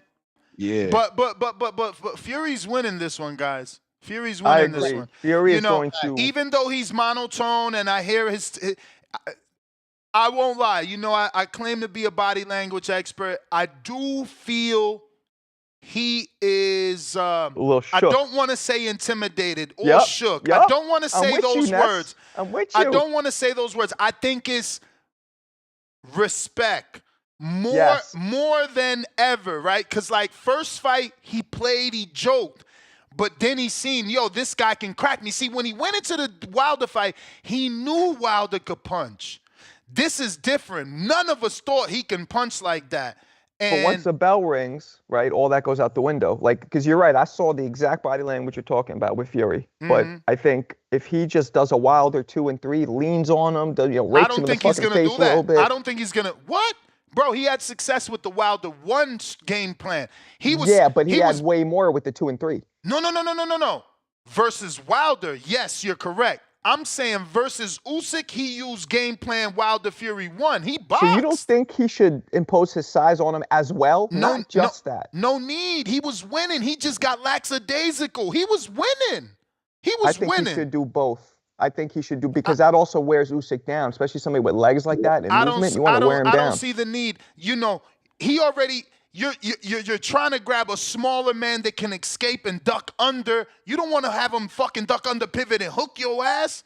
No, man. Stay on the outside. Use your range. Use your fucking your height. Use your feet. I think it should be a mix, man. Life is about balance. Remember, he said. I know what Ness is saying. Remember, he so said. Ness is saying do what he did from round 1 and to don't 7. get caught. And keep your hands up, because he got lackadaisical. Do what you did. Just don't get caught, and he won't if he sticks to the game plan. I didn't like how he was on the back foot the whole fight. That powers a dude up. Anybody who's been in the ring knows when you're always backing away, even if you're tapping somebody up like Gregory Hines, they still start getting powered up and they start following you because you're perceivably running. He did a Devin Haney, bro. Rounds 1 through 6, he was killing them. Devin too, seventh round, Devin tried to go knock out Linares, and Fury got lackadaisical. The first 2 rounds, Fury was getting tapped up. Remember when he almost broke his nose because he kept going back? Yeah, but I didn't, you know, because he had a little blood. You scored it for Usyk? No, he was hitting him more because Fury was just getting tapped. Fury was on the retreat and was getting hit. Rounds 2 through 7, he was fucking him up. Let me see my scorecard, bro. What round did Fury hurt Usyk? 7. Yeah. I can't remember. 2 through 7, Fury won easy. Yeah, hurt him even. Nah, bro. Round 7 was a Fury round. Was it 8 that he got hurt? 8 is the round. 8. But the 10, first 2 he lost. I mean, 8, 9, 10, 11. You know, Fury won 12, those were Usyk's rounds. Yo, all I remember that fight was Usyk outboxing him. Whoa. And slugging with him. Nah, you paid attention late. Nah, Fury was outboxing. Hell Fury yeah, hurt him Fury to the body and head. Bro, Fury got fucking lackadaisical. Believe me, man. He got lackadaisical. It was too easy, and he played. No different than Ngannou. Except Ngannou was a little bit more hard. It was harder to hit than this guy. This guy was easy to hit. Well, Ngannou, yeah. I really think he will really, really benefit off doing a little bit of going forward. I'm telling you, and leaning on him and going forward, throwing hard shots. I would go making forward. Usyk work. I would go forward off the double jab right hand. No need to grab. No need to lean on him. What the fuck for? Bro, double jab, double jab, uppercut. Remember, Fury does that good. Double 50 jab. pounds smaller. He does double jab, uppercut good. He does double jab, right hand to the body very well. Stay on the outside, bro. Like, God gave you all that height and reach. But anyway, let's get back to the callers after these super chats. We got Gavin Goins, $5. Hopefully, Pacheco doesn't underestimate Nelson like Jared did, but Coley. Q from North, $5. Man, every sanctioning body should only do tourneys for each division with a purse getting bigger the further you get. Boxers get down or go broke. That would be great for us. Capo, $2. Only fight Blair should be making is versus the GOAT Rolly. Okay. I take that. James Benitez, $2. We get in Puerto Rico versus Dominican flag emoji and Puerto Rico versus Mexican emoji. Shout out to Turkey. DC3 counterpunch. Suleiman the Scholar. You got one. We got Julio Guzman, $2. Bam touches up Yafai. No head movement. Back with another $5. I give Xander all the credit for wanting to fight Virgil. He has the style to make things complicated for a few rounds, but Virgil should stop him. I don't know. I think that reach and body work with the left is gonna, actually surprise people. And Virgil he's got a good trainer, Centennial.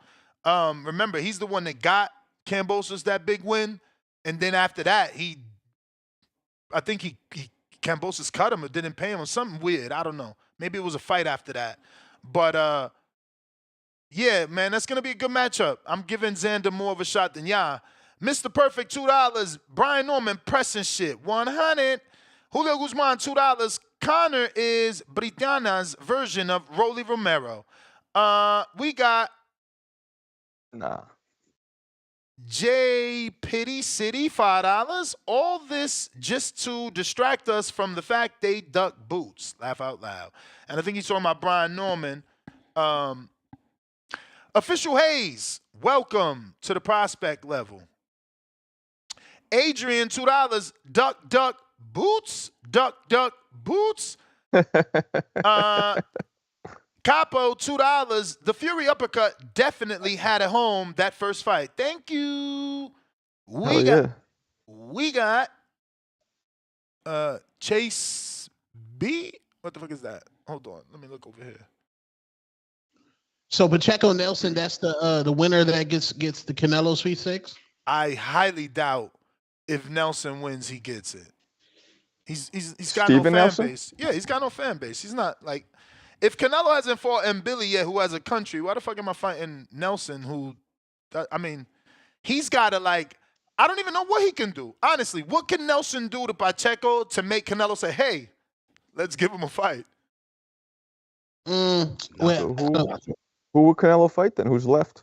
I mean, Billy is there. Billy, It's a Canadian fight. You know, I mean, there's other people other than, I don't know. Hey, man, whoever calls in, give me your opinion. What does Nelson got to do in order to get a Canelo fight if he beats, like, I don't know that beating Pacheco would do it. He got to kidnap one of Canelo family members. There you go. Caesar B. Yo, what's up? What up? What up? Just real quick, Canelo, I don't think there's anything that Nelson can do to fight Canelo. But y'all think Canelo could fight either Beterbiev or like a Zurdo Ramirez? I mean, there's been rumors about the better beef shit. I wish someone would come out and say what's going on with that. But Zurdo, I don't know that he'd fight Zurdo anytime soon. Okay. Yeah, I just don't see him fighting. That's a big jump. I feel like if you move to cruiserweight, you got to stay at cruiserweight, right? I don't know that. You don't think Zurdo can come back down? Hell no. All right. Yeah, I just don't see him fighting Benavidez anytime. I think Benavidez will be his last fight, and I think that's understandable. Should be acceptable for somebody like Canelo, who, you know, he at least fights these young fighters. Everybody talks, you know, he fought Munguia. They don't like that fight. He fought Berlanga. They don't like that fight. But like these young fighters, this is a legacy fight for Virgil and for Boots. I've never heard anybody as a casual, or I've never even heard anybody in real life heard them say that they're a Boots fan.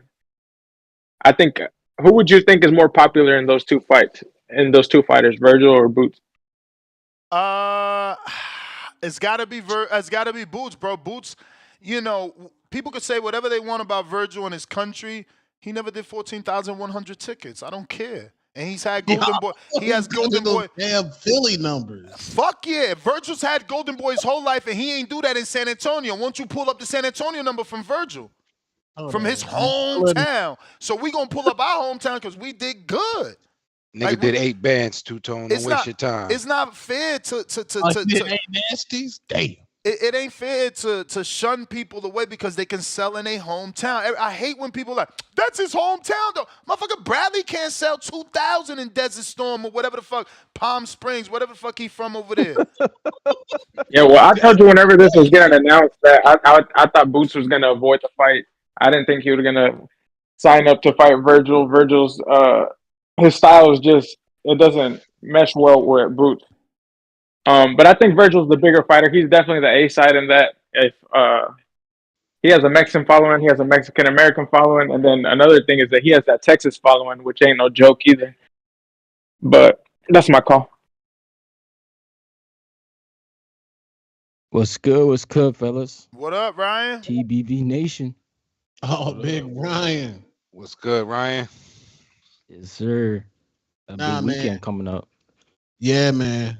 But Boots, what he was trying to fight Charles Conwell, so that's even more reason why he's a duck, bro. Boots is a duck, you're saying. Yeah, not Conwell's not a duck. Well, Conwell did kind of duck, You may feel like it's your time, but that's but neither it's here not nor your there. time. Yeah, Boots is duck. Yo, is it weird that Eddie was doing this without Boots like telling him? He Like, knew. you think He he knew? Eddie, Hell you see yeah. Eddie face? Eddie like, damn. Like Eddie probably went back to Boots like, bro, what's good? What's happened? I thought we was doing the 154, champ. Boots like, nah, I want no Philly, Freeway, Philly, Seagull. Then he was like, all right. Freeway. Oh shoot. Yeah. Nah, but wasn't the whole purpose of having Eddie so that he don't have to do any talking, that Eddie does all the talking, he could just throw all the blame at him, play that good cop, bad cop scene with him?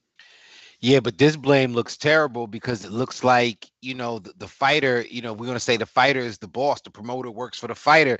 It seems like the fighter don't know what the hell the promoter's doing. So now the promoter is running the fighter around, negotiating on your behalf. You don't know what was offered. You don't know when the offer was made, if an offer was made. If that's the way it's looking, that don't look good on Eddie, because then people start to think that, is it just because Eddie's haphazard and he like getting people beat, or maybe he has the interest of another fighter in mind more so than that of Boots. Yeah, but like now do we look at it like who can Boots fight that's a bigger name? Because a lot of them guys are getting tied up now at Terrence 47. Crawford. Oh no. He got to go to 154. I thought post fight he was like, I got to go up. Let me slide in some callers. Fellas, we got Venom.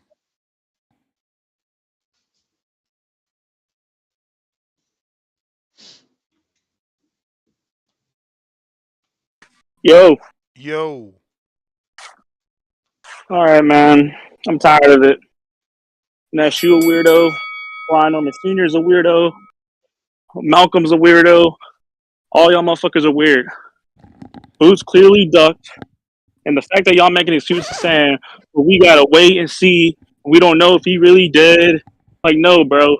It's in Britain, black and white. What are y'all talking about? That's a duck. Now, as far as Xander, I feel like Xander was doing a little clout chaser move, and it's about to go wrong. He rose his hand, and I commend him on that in that aspect. But I think he biting a little bit off more than he could chew. He's too young for this. Virgil, like I said, Virgil really might put a hurting on him, and it's gonna be on y'all's hands for even vouching for this shit. Really, like y'all vouching for this shit, saying Xander got a chance and all that. Man, it's not falling. Like y'all gonna throw him away when he loses. Simple. Y'all ain't gonna treat him like Berlanga. I know y'all not. I know y'all not. Because you know what the difference is between Virgil and Canelo? Virgil's really gonna stop him. We ain't holding back. So that's what that is. Boots, Brian Norman, they both ducks. They ducked each other. And now Brian Norman Sr. coming on the show trying to play keep away, trying to save Boots. That way he can get a fight with Boots. Like, no. Like, it's written in black and white. It's like, I don't know what y'all more information y'all need. Dan Raphael, he's saying it's Doug. Everyone's saying it's Doug besides these content creators. But I guess that's what y'all are. Y'all content creators. So y'all just trying to get some views, trying to play trying to debate really. But don't worry. February 22nd, Xander's gonna feel it. Xander's gonna feel what everyone else felt. It's my call. I mean, I would Styles make ask. fights. I would ask. Did Boachuk feel whatever it is that Xander's supposed to feel? The son of Virgil.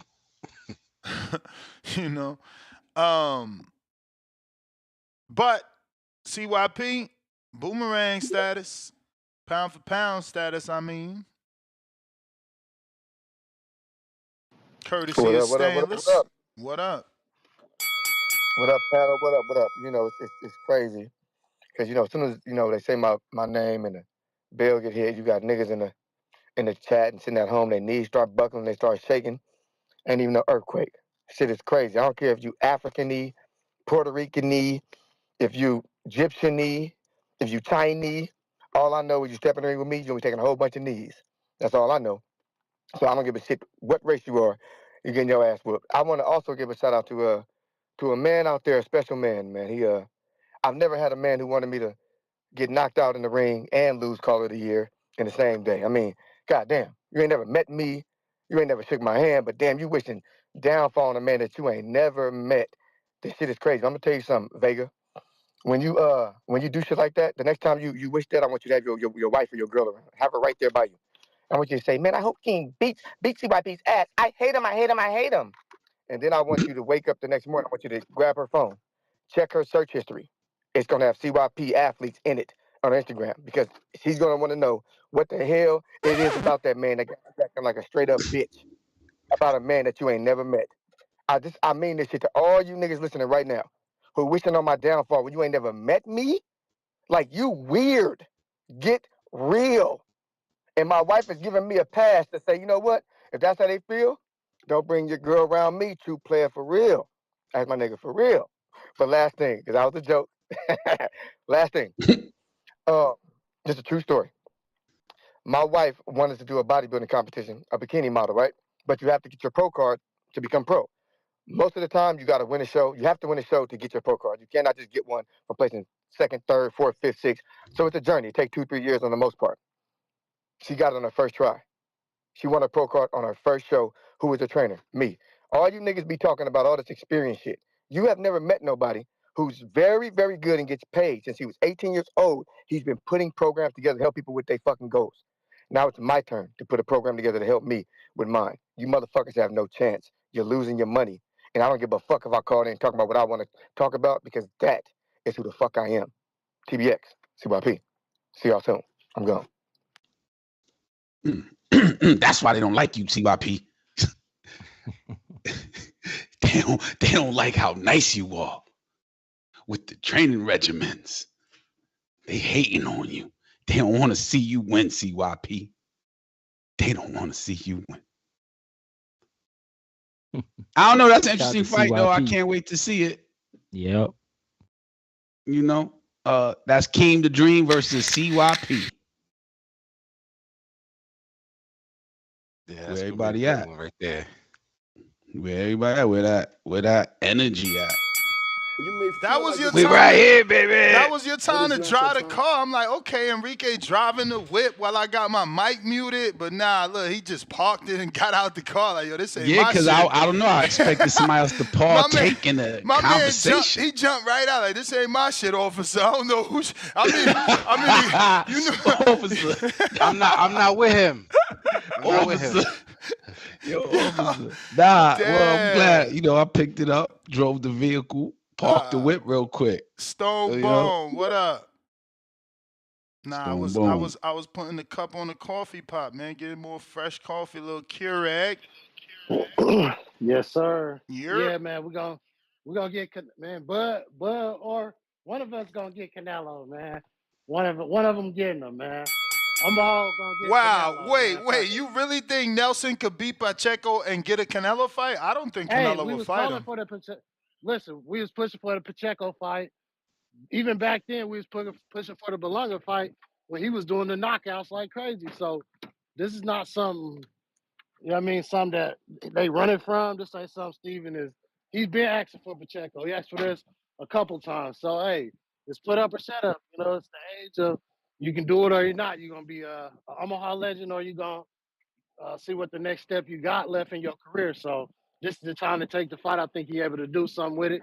And it is what it is. We're going to see. And he did duck, man. He ducked. Let's not, there's no other way around it. He ducked. Why? So, Why? What is your hard evidence? Like, what is it that he said or did that makes you believe he ducked? Because, he's always said he wanted undisputed. Think about he just in his last fight, he said he'll move up and fight Bud. He wants the top guys at 54. The weight was on him a little bit. He said all of that. I mean, we But then played it, right? We played the audio, and what he actually said was that he think he'll have more power at 54. He never really said anything about struggling to make as weight. he, oh, damn, I probably disconnect from the Wi-Fi. As he, I mean, lost connection. Now we hear you. Yo, We hear yeah, you, my bro. bad. Yeah, I was pulling off from my house. Yeah, okay. Oh yeah, I thought I lost connection. I was pulling off from the crib. The biggest issue for Boots and the guys calling in talking about behind his back. When you got a manager and a promoter, you allow your manager to make agreements on your behalf, and you allow promoter to negotiate on your behalf. It says it in your contract. They call you and say, "Hey, this is what we're looking at." Al was giving these dudes the option to fight who they want to fight. Most promoters say, "Look, we're looking at this date. This who you fighting. This what the bag is. You cool with that? All right, it's a go."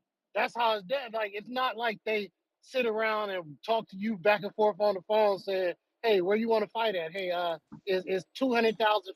No, these dudes are signing deals and giving you dates, but they act surprised when they get caught acting like they wanted to fight, but they didn't. Now they blaming Eddie. Before that, Eddie's a guy, top talker, good businessman, but now Eddie's a bad businessman doing business behind people's back. No, he knew what was going on. And he signed a deal to let them negotiate on behalf, and they offered him a deal. He just didn't take it. So just be honest about that. Ain't no point fingers. All right, man. Now, look, I know you a straight up You may dude, feel like it's your but turn, some but it's would not your turn. argue, or at least bring up, that you only saying this because, this is a dude that was calling out Bud. So you being extra critical. No, I've been praising the Boots. I was telling you about the Karen fight when people was calling me a hater when I gave you an honest breakdown of the Karen fight when he stepped to Boots. Remember the fight we talked right before the fight happened, Ness, and I said when Karen stepped to Boots, he made Boots miss wide on the inside. And so what did Karen mostly do in the second fight? Step towards Boots and go under Boots wide shot. So it's not I'm hating. I'm giving you an analytical breakdown. And if the analytics say that a deal was offered, your promoters say the deal was offered and we need to talk about who should I believe? Everybody involved or just you who saying I didn't know nothing about it? Man, stop the cat. All right, champ. Appreciate you. Tyron, hold on a minute. Let me make sure my man Tippy ain't cutting the line. While we waiting for the next caller to connect, don't forget to hit that thumbs up button. It's going to help with the visibility of the show, putting this episode in the eyes of boxing fans around the world. Tyron, talk to me.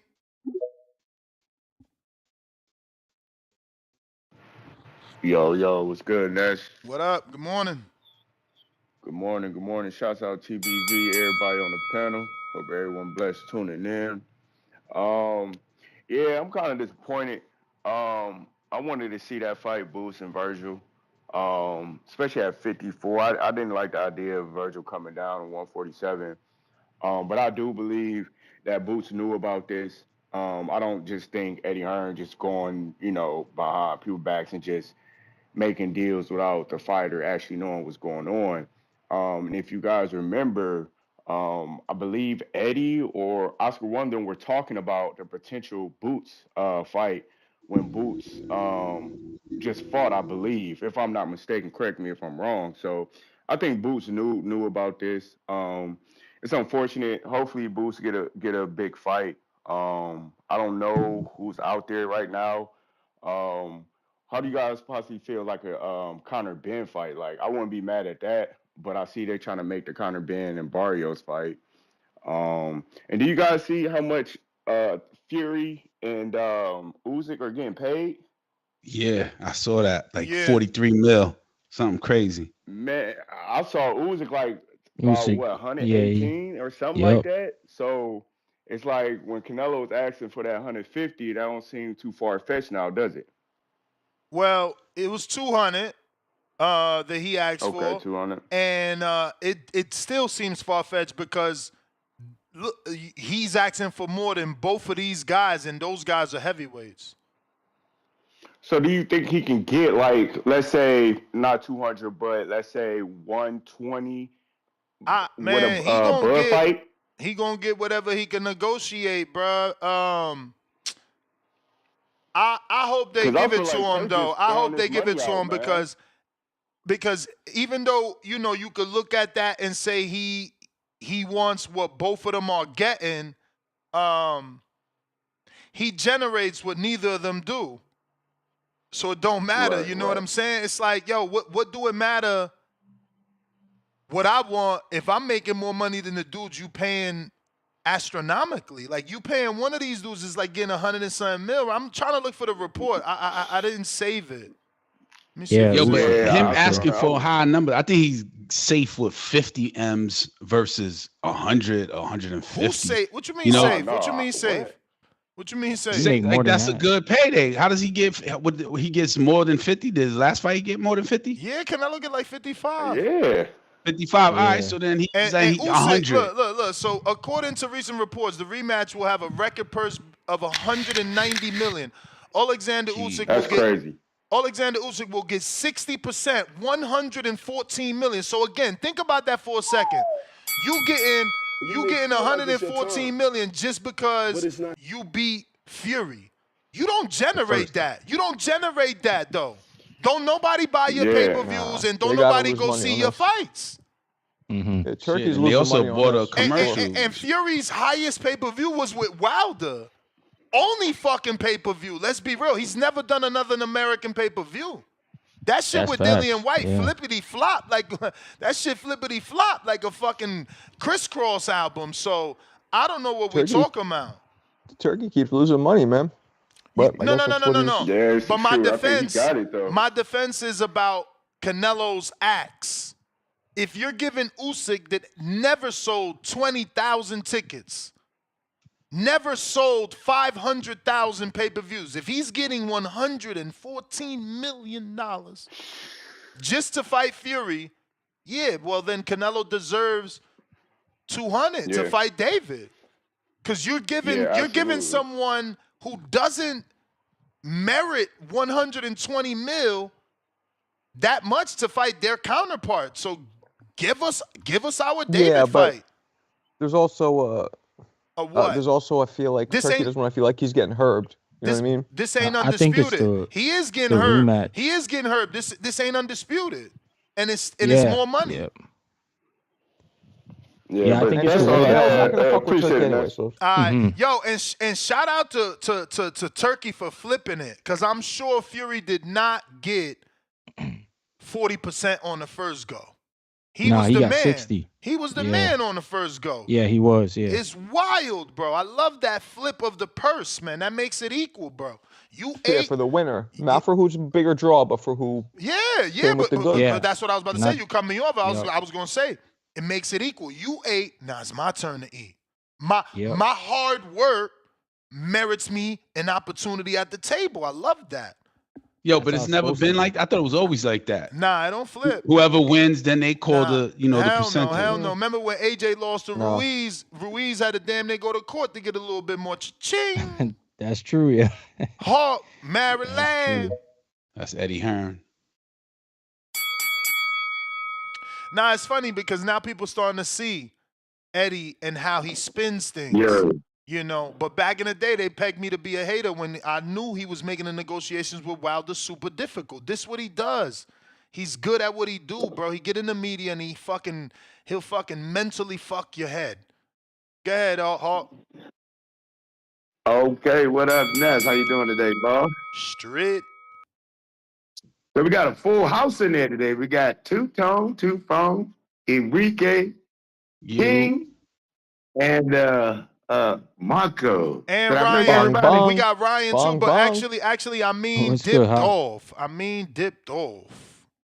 Really? Gone Oh, with okay, the okay. wind. Well, salute to everybody. Goddamn, Ness. I gotta shoot it to you kind of straight, my brother. It's like it was a great interview, but you like brought on the king of all ducks to talk about an amateur ducker. Like Boots is like an amateur ducker. He's just learning how to duck. That's why he shouldn't have said nothing about going to 54. If he had said nothing about going to 54, he couldn't make the weight. If he just came in that interview at the end of that fight and just said, that dude is good. Y'all just don't know that dude is good. And I did my best. But he said something about he couldn't make the weight, this, that, and the other. So, yeah, Boots are done. But the dude you brought on, the Normans, them is the ultimate ducks, dog. Them king ducks. I ain't never heard of Can I know what you not basing take a it fight. off? Can I know what you basing it off? Yeah, not taking a fight because they don't want to pay the taxes. Okay.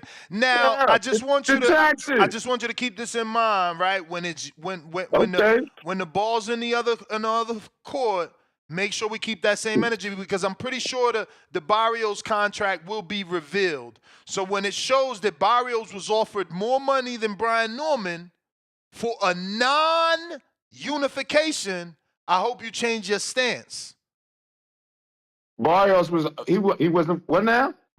Yeah, it's my prediction that Barrios will be offered more money than Brian Norman to fight Conor Benn than what Brian Norman was being offered to fight Jerome Boots Ennis. Keep in mind that in a unification, there's supposed to be more money than a regular one-way title shot. Understood, but you bringing in Conor Benn this is like a whole nother story though because no, it's the same story. Same promoter. I'm trying to show you that one promoter will do better for one fighter than the other. One promoter will make it seem like 1.7 is all we got for a unification, but it will be probably the fucking starting point for Conor Benn's first offer. And it's again, this is all hypothetical. This is just my belief that the offer that Eddie Hearn has already made. Forget that. The offer that he has already made to Mario Barrios will be greater than the offer he made to Jerron Boots Ennis to fight Brian Norman. That's my belief. Okay. Hey, Nas, hold on one quick, right quick. Let me just say this right quick. I ain't letting you go. I ate up your time. Go ahead. Okay. Just say this right quick. You see, but that's two different circumstances because in my mind, this is the way I see it. Eddie Hearn is really behind Conor Benn. He's not really behind Boots like he's behind Conor Benn. But that's my point. So I can see him throwing the bread at Conor Benn. I mean, huh? That's my point. Oh, okay. Yeah, because I mean, I ain't trying to throw shade, but it just look like to me, Eddie Hearn is not really backing Boots like he really wants Conor Benn. So yeah, I can see him throwing more money to get Conor Benn straight. Yeah. So okay, I guess so. But anyway, I just never heard a fighter really bring up their taxes. I understood the reason he said what he said. He's just being transparent. He's just being He's not bringing up taxes. He's just being transparent as to why the money ain't the same value that we fans think it is. Oh, I understand that. I understood what he was saying. I definitely understood what he's saying. Just the way he brought it up at the time he brought it up, it was like that's the craziest duck. But I understood. Yeah, the difference from the taxes and the money that he was being offered. Yeah, I understand it.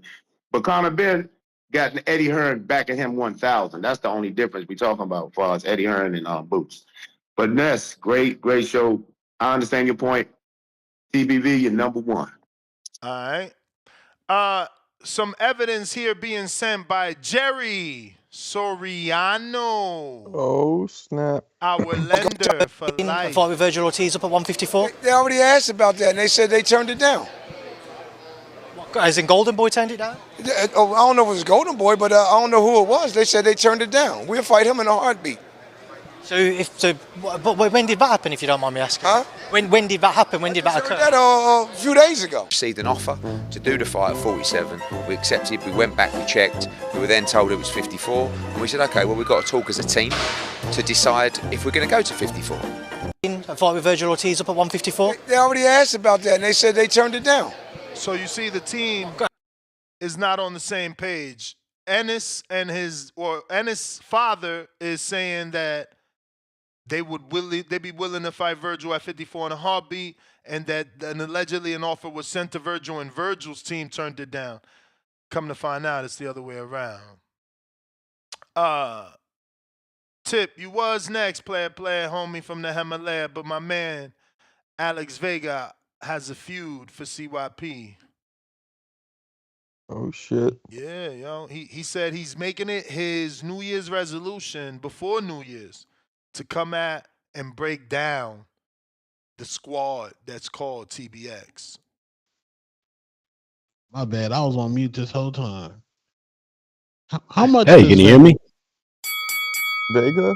Like We do. welterweight maybe? What do you weigh, Vega? What do I weigh? Oof. Yeah. Right now I'm overweight. I'm in the high 170s. What do you fight But at? when well, I fought last time I weighed 168, but the goal is to get down to like the 150s. Don't be So we'll say ducking. Don't be around ducking. middleweight is the answer, Tom. Don't be ducking, Big Bay. Ducking. Yeah, Ducking. yeah. I'm a Ducking. promoter. I'm a promoter. Don't How be much ducking, Big Bay. TYP weigh? Ducking. Don't be Hey, ducking, Big listen, man. Bay. Don't be. Ish. Listen. Big Make it Bay not I'm put that you on the bad. list. I'm 5'8". Big Bay put you on the list, bruh. You gonna see on my list? I don't give a fuck about had anybody shit. else, You bro. had Look, you shit got to me say. cursing. You had shit to say about Big Yeah, Bay. I had shit to say about Big Bay. I don't know what's this guy even talking about. That's what he told me. I'm about to text him right now. Text him. Yeah, explain that. He told me his list, and I'm like, damn, why? And he's like, yeah, I be listening. Everybody that has something to say, hello? everybody that counted me out, I want them. I think it's because you pick Esteban over him or something. Bro, Okay, we cool. want CYP nigga. You want to see why B next? Hey, let me address this. It's kind of funny, right? Oh wait, he says that. Anyways, that have you ever heard me pick in between CYP and Keem? You ever heard me? Not You ever that you I ever heard know. me say? I don't know, bro. I ain't even gonna lie. Yeah. No, it's funny, right? I haven't. I've never said anything really. Not even on other calls or anything like that. So it's kind of funny that he says I want to see him get knocked out. You goddamn right. I'm sick of this Call of the Year shit because look at this nonsense you spew. This TBX shit it's whack. Yo, did he talk about one thing of the topics? When was the last time he talked about a topic? It's got to be going on a week or more. That is TBV. This great communities. He's promoting. 5 times, 4 times Call of the Year. What do I got to do with the promotion? He's promoting. What do I have to do with the promotion? And secretly, your girl, I'm just saying allegedly, is searching him on the Google. So he's You promoting see, his and that's brand the as well. difference. That's the difference between him and I. See, everything I say is within the community. You know, 5-time Call of the Year, bring him down. If everyone assumes I'm picking Keem. I mean, it's I fuck with Keem. We cool. We sparred. You know what I'm saying? We speak well on each other. So I can see why he put that together. I ain't never saying nothing about no knockout. You know what it is I asked him a question, how's it gonna feel when he loses the match and 5-time the Call of the Year race. You know, it's funny. He asked, "Is this personal or just within TBV?" I told him it was TBV, and look what he's doing, taking it personal. I'm not surprised. He can't keep it within the community. You know what I mean? It's personal to him. It hurts his feelings. It shows that he's very sensitive, and that's on him. You know what I mean? He's gonna want to go back. He's gonna say I'm a nobody, but yet he knows who I am. Obviously, nobody knows me, but yet I've been finalist for the Call of the Year. You know what I mean? People see me fight on Border Wars. They know the name. They call me the guy with the nice mic. All this nonsense. They know who I am. But he's gonna know that. And it could have been me. It could have been anyone else. Just insert name. He's just gonna go with the same old bullshit. Attacks. More money. He's bigger. Gets more bitches. It's the same thing. But you see how I keep it within this? That's the difference. That's why we have to expel this TBX ideology. It's nonsense. It's BS, and if you follow it, you whack as fuck. This is the boxing channel. Yeah, we talk a little shit here and there, but you know what? What makes us the best is when we keep it within boxing and can bring everything else to it. Not take everything so personal and be sensitive and fucking, look at me. It's the boxing voice, not the me voice. All right, man, I gotta go. I gotta go to my civilian job. Yo, what is TBX though? I think it's like extreme. I think it's like the boxing voice extreme. Extremists. Oh, like extreme, like Harold Kumar. Is it extremists? I guess so. Yeah. I don't know. But speaking of TBX, see, it's Ness's own brand. Doesn't even know what it means. No. It's an extension. I think that's what it's. I think that's what it means. I think it's boxing voice extension.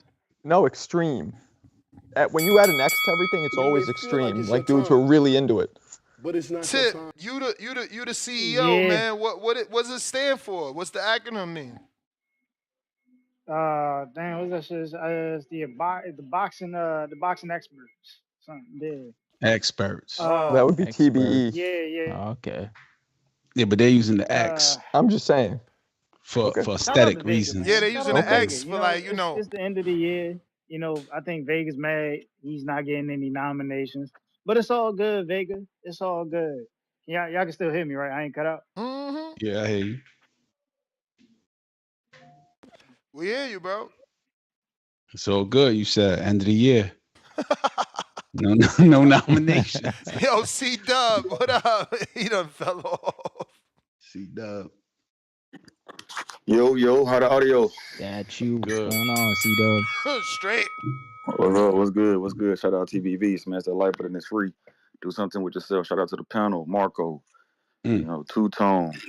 My boy, what's my boy from the hangout spot? He on here too? Nah, he not. Right now it's me, Marco, All right. Enrique, Tone, and Enrique. Ryan. Enrique, Ryan, you know, salute the Nets, the skill. Salute. Yeah, man. Yeah, man. You know, we here, TBV community, we here. Sugar turn the shit real quick. It's crazy. It's crazy, man. We just want to keep that same energy, man. You know, when the rabbit got the gun, you know, what'd you say, Al doing foul? So now we're now I got the saying for you, Ness. It's called Get Done Foul with Al. And it's called Get Burnt with Hearn. Yeah. I thought you was. I haven't heard you say that enough today. Getting burned with Hearn. How many times we need to see it, man? We saw the negotiations being very difficult with Wilder. We saw how he spent stuff. You know, we saw Boo Boo Andrade go over there, and everybody that all his UK fighters, BJS, every fighter that was on Matchroom, he couldn't get Boo Boo to fight. Now it's another guy with BOO in the name Boots, and he not getting his man's Conor Ben from the UK in the fight. He negotiating the fight with PBC instead. Ain't that something? Sugar turn the shit real quick, man. Now everybody starting to see the breadcrumbs. They starting to come out the forest. Now it's bad to go over there. Now Eddie is a bad promoter. You know, I think it's a duck, man. I mean, I think it's a duck, but I also know business. I know it's business on the other hand as well. They want Virgil to get a belt, man. They want Virgil to build his profile a little more. You know, in order to take the risk, Virgil need to have a belt, and he doesn't. But you just can't put it like that. You know, like Norman said, like a lot of people saying, Boo should have not came out and made no tweet. He should have just said, oh, he shouldn't Hulk. He gave an excuse on why he lost, and he should have just came out and said, hey man, Karen is good. You know, we had 2 fights. I gave it my all. I just got to get back in the lab. Now you said that you want to go to 154 or insinuating. I don't know how much else you need to put it in writing for Norman Senior to understand. That's what he's saying. He need to go to 154 because he lost. That's an excuse on why he lost and why he looked bad. You just didn't look. You're just not looking the best against Karen. That's all. You're a good fighter. That's it. Simple. Done. But hey, now the rabbit got the gun. Now Boots a duck. Get burned with her. Telling you, man. And what? Who is Bud about to fight now? I guess Bud could get Virgil Ortiz now. You know. Nah, Shout out Xander to took TV. that fight. Xander took that But fight. it's not your time. No. Is it May? Is it official? Yeah, is that official? I mean, according to Xander, he signed, so they ain't send no offer for nothing. And according to Virgil, he said he fight anybody. He just put out a tweet. He signed. I mean, look. We'll see how things. Why we'll see wouldn't how he things take that transpire. shit? He said the rabbit got the gun. We'll see how things transpire. We know crossing the street and shit, but we hopefully for boxing, for the sport, it happens. Shout out to TBV, smash that like button, it's free. Do something with yourself. I'm gonna use that for one of my videos. The rabbit got the gun now. I like that. Oh, that's Yo, his so tagline, Virgil and Boots didn't happen. Xander and Virgil is happening. That is the word, yeah. Boots is out of the limelight. Boots is out of the equation. Out of the equation. How do we see that going? Xander versus Virgil. Well, Ness People said trying to act like he's inexperienced. Go ahead. What? I'm sorry, Tom. I'm sorry. No, Ness said, does Virgil get up? Get up for Xander Zayas, Yes. and he better get up because Xander Zayas is coming to knock shit loose. If I'm Xander- Virgil, I don't fight Xander Why would you fight a young lion when you should be fighting for a belt? That's me. I wouldn't even fight. But so you giving Boots a pass because Virgil's a young lion to Boots. No, Virgil and Boots are on the same level of kind of in their progression in their careers. I don't think Xander's below both those guys. Yeah, he is. Yeah, he is. But he stepped up to the plate, man. Nah, man. Shout out Schofield. Shout out Xander. Shout out everybody that steps up to the plate. C-Dub. Yeah, that's a good point. If I'm Shakur, I don't fight Schofield either. But the thing is, who else is Shakur left to fight? Tank will fight him. Who's left? Come on, bro. We got to run these squabbles, bro. Matchups over belts. Yeah, you're right. You're right. You're right. Yo, matchups over belts. I'm with you, Tom. When you guys heard C-Dub's call and he said what he said about Andre and the comparisons and similarities to Jerron Boots Ennis' career being with Matchroom, did y'all see this or was it just me? I don't even think Andrade got a Ortiz type of offer. Yeah. Andrade had Billy Joe. Come on, Billy Joe. After Billy Joe. After he got out of that fight because after he got out of that is how he got the Canelo fight. So, but it is crazy that Jerron is starting to look like the new Boo Boo Andre on Matchroom, meaning an American with a belt with all this talent, but he can't get Eddie can't get him a fight. He can't get him a fight. If PBC had some money, man, Boots should be over there, bro. Eddie don't know how to market no Jerron Boots. They didn't have the dates, though, man. At least we're talking about Jerron. Like, if he would have been over there, we would have been disappointed that we're talking about him because he ain't getting dates. Like, maybe this year, 2025, something would have opened up, but he would have had a bad 2024. Or he would have been an undercard fighter, which still works, right? It was good when he was on Boots, not Boots, but the other kid, Tank undercard. That worked. He fought Villa, right? On that undercard, right? Right. That was a good fight. That was a good fight. That was a great fight. Give me each promoter's philosophies, ideologies. What do you mean? Top promoters. I mean, what do you mean? They all the same. What you mean? They need to build the next star. No, I'm saying, but Eddie got his own thing. What does Eddie do? Like, break it down. What does Bob do? What does Al Heyman do? Al Heyman, I'm a little lost when everybody keeps saying Al Heyman is a promoter. I thought you can't manage and be a advisor and be a promoter at the same time. But Al Heyman, PBC, TGB, all that shit is the same thing to us. We just blanket for conversation. Okay, so Al Heyman is the one behind it, right? Yeah. So I say Al Heyman's philosophy is low risk, big rewards. Low risk, big rewards. In-house. I think Riyadh Season's philosophy is, big fights, big names, matchups, big payday. Yeah. And Top Rank is, what they've always been, developmental. Developmental, get yourself a little house, a car, Yeah, they get you right, but they rarely make you a pay-per-view star. Look, they couldn't even, with all the hype, they spent millions on Loma telling us that he was Jesus Christ. Yeah. And he never sold pay-per-views. Yeah. He never never even sold tickets, man. His biggest thing was with Devin. He never sold that amount of tickets. I think they have like the old school philosophy where it's like, cookie cut. This is the amount of money. It's normal entry level. This is your title fight money. And that's it. You know what I mean? It doesn't peak out. They got a structure and they follow it. What's Oscar philosophy? Oscar. Man.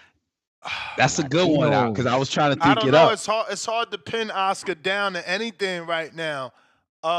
Because he's also going through a transition. Like, we can see a rebranding under the tutelage of Holly Sanders, De La Hoya. But what does that mean? Like, what's the rebranding? He's becoming more of Eddie. Of a face? Yeah, he's becoming more of a promoter. He's promoting. Here's the exciting part about if I were a fighter signed at a pro level, signed to Oscar.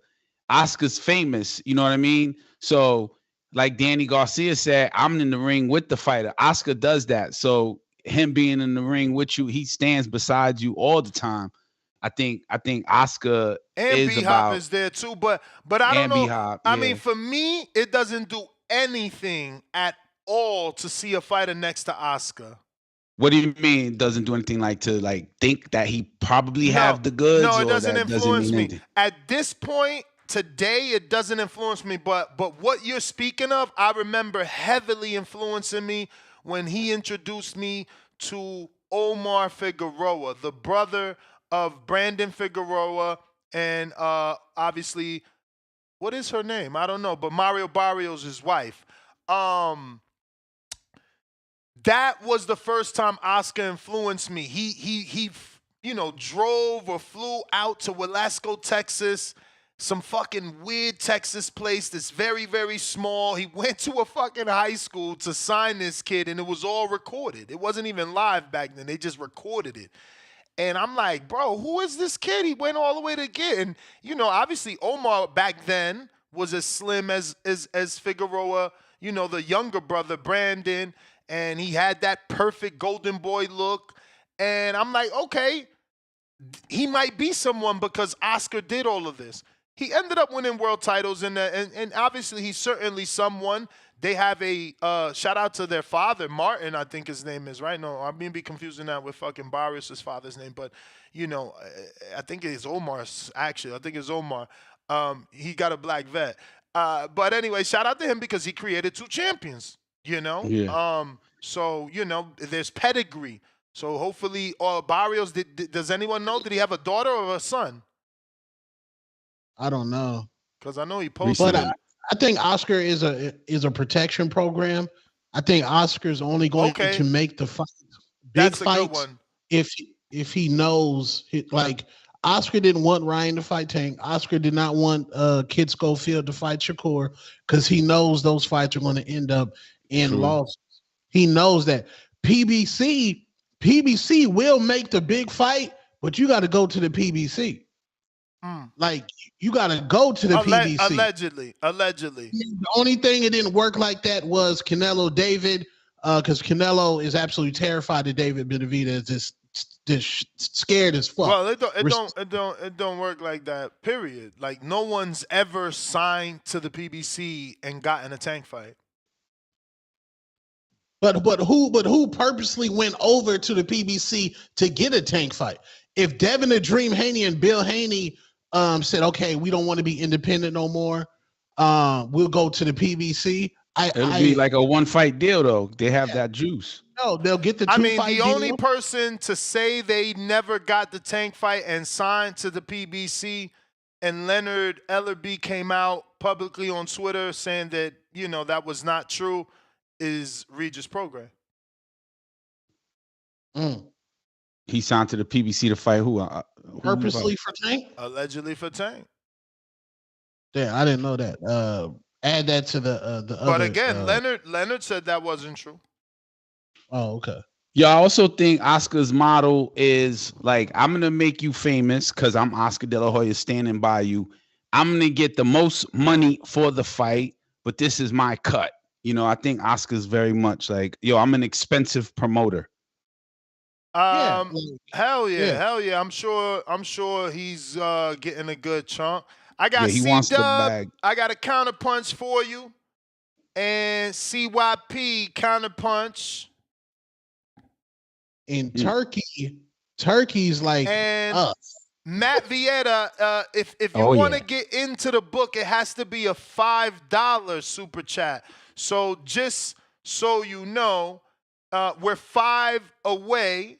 We got 5 of 5. There's 44 minutes left to get that goal accomplished. But it's $5 and greater in order to reach the goal, right? So there you go. We got 43 minutes. There's a little countdown. You got to get there. You got to send it in before the time is up. We got CYP with the counterpunch.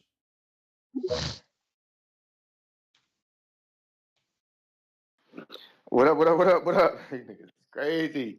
I ain't never seen a group of men who don't want an award cry about an award so much. Last year, I told niggas, don't vote for me. Whoever wins, I'll give them a $400 gift card for winning the award. Niggas still made me caller of the year. Like, dude, give it to Brandon. Cool, because y'all are too sensitive. Y'all crying about shit that you say you don't want, but he does know me. I've been on the list. I've been nominated. But then don't Brandon say the word don't matter, but then you say it do matter. I'm confused here. I'm very, very confused. Y'all gonna say the same shit about Border Wars when I whoop Keem ass. Man, Border Wars don't mean nothing, but Border Wars ain't real. Y'all gonna say the same shit. We already know what's coming with y'all. The shit is actually kind of insane, but actually it's low key funny at the same time because Vega, I'm gonna be honest, I don't know you. If I saw you in public, I wouldn't recognize you. They just asked how much you weighed, nigga. They don't know you. Don't I know you, nigga? What you talking about? And I noticed something about Brandon, dog. You do a lot of slick dissing and side dissing in the chat, nigga. I see it. And I'm gonna tell you, I told you it's bully season. I like you as a man, but I'm starting to realize a nigga who throw rocks and shit like you, but when you get on here, you act like it don't matter to you. I'm starting to dislike you, my nigga. Cause we could really get it popping, and I could just make you my verbal target and make Keem my physical target. Cause we know what's up with you. We know you be wanting to win the award, and your bitch ass ain't won shit in 5 years, nigga. You got beat out for King Born for second place. You got one time. Stonebone beat you out the second time, nigga. You ain't as good as they say. They just want me not to win. They don't fuck with you. I'm gonna tell you something that hurt your heart right now.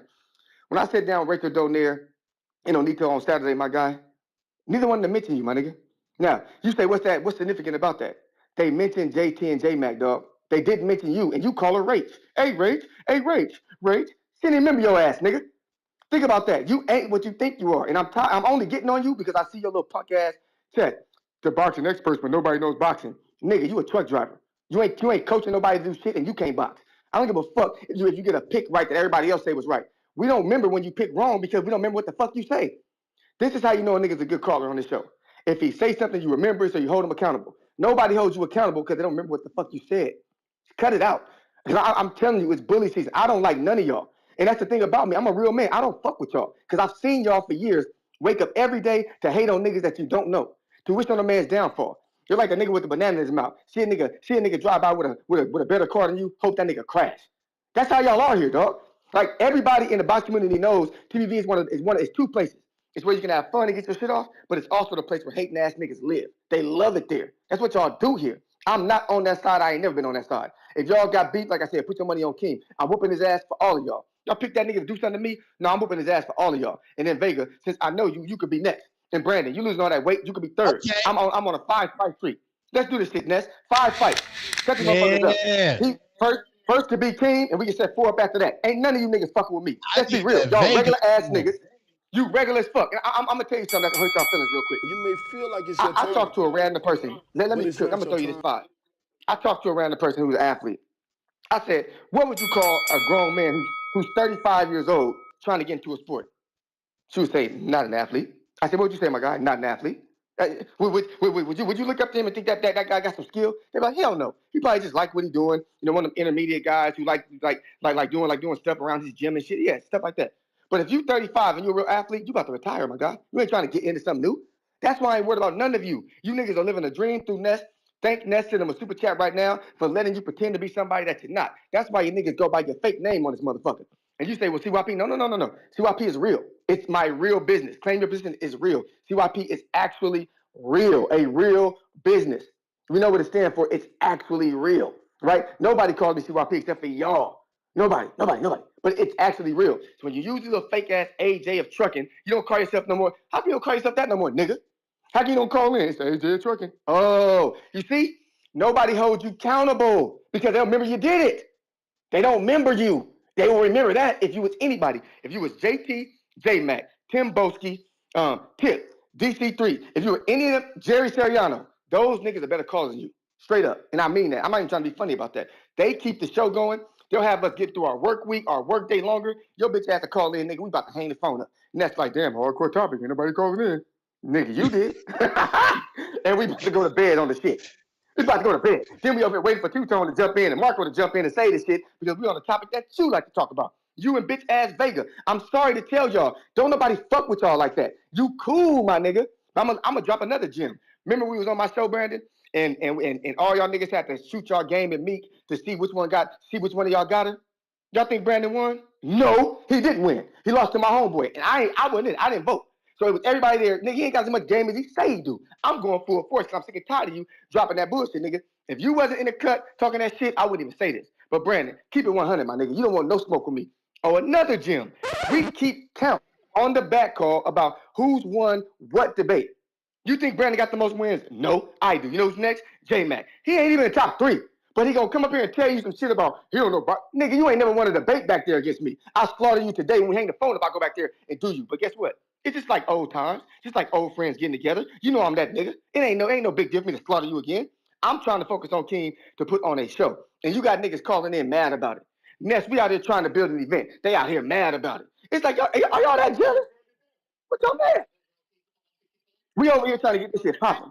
We over here trying to get this popping. It's going to be a box office event because people want to either see me win or see me lose. That's fine. But I'm going to tell you something. You get in the way while I'm on my way to Keemothy, while I'm on my way to Keemy, I'm going to beat your ass too. I'm not playing with none of y'all. I'm in bully season, fresh. I'm fresh. I'm fresh out the archives. You understand? I'm fresh out the archives. I got a call and shit. I got a call.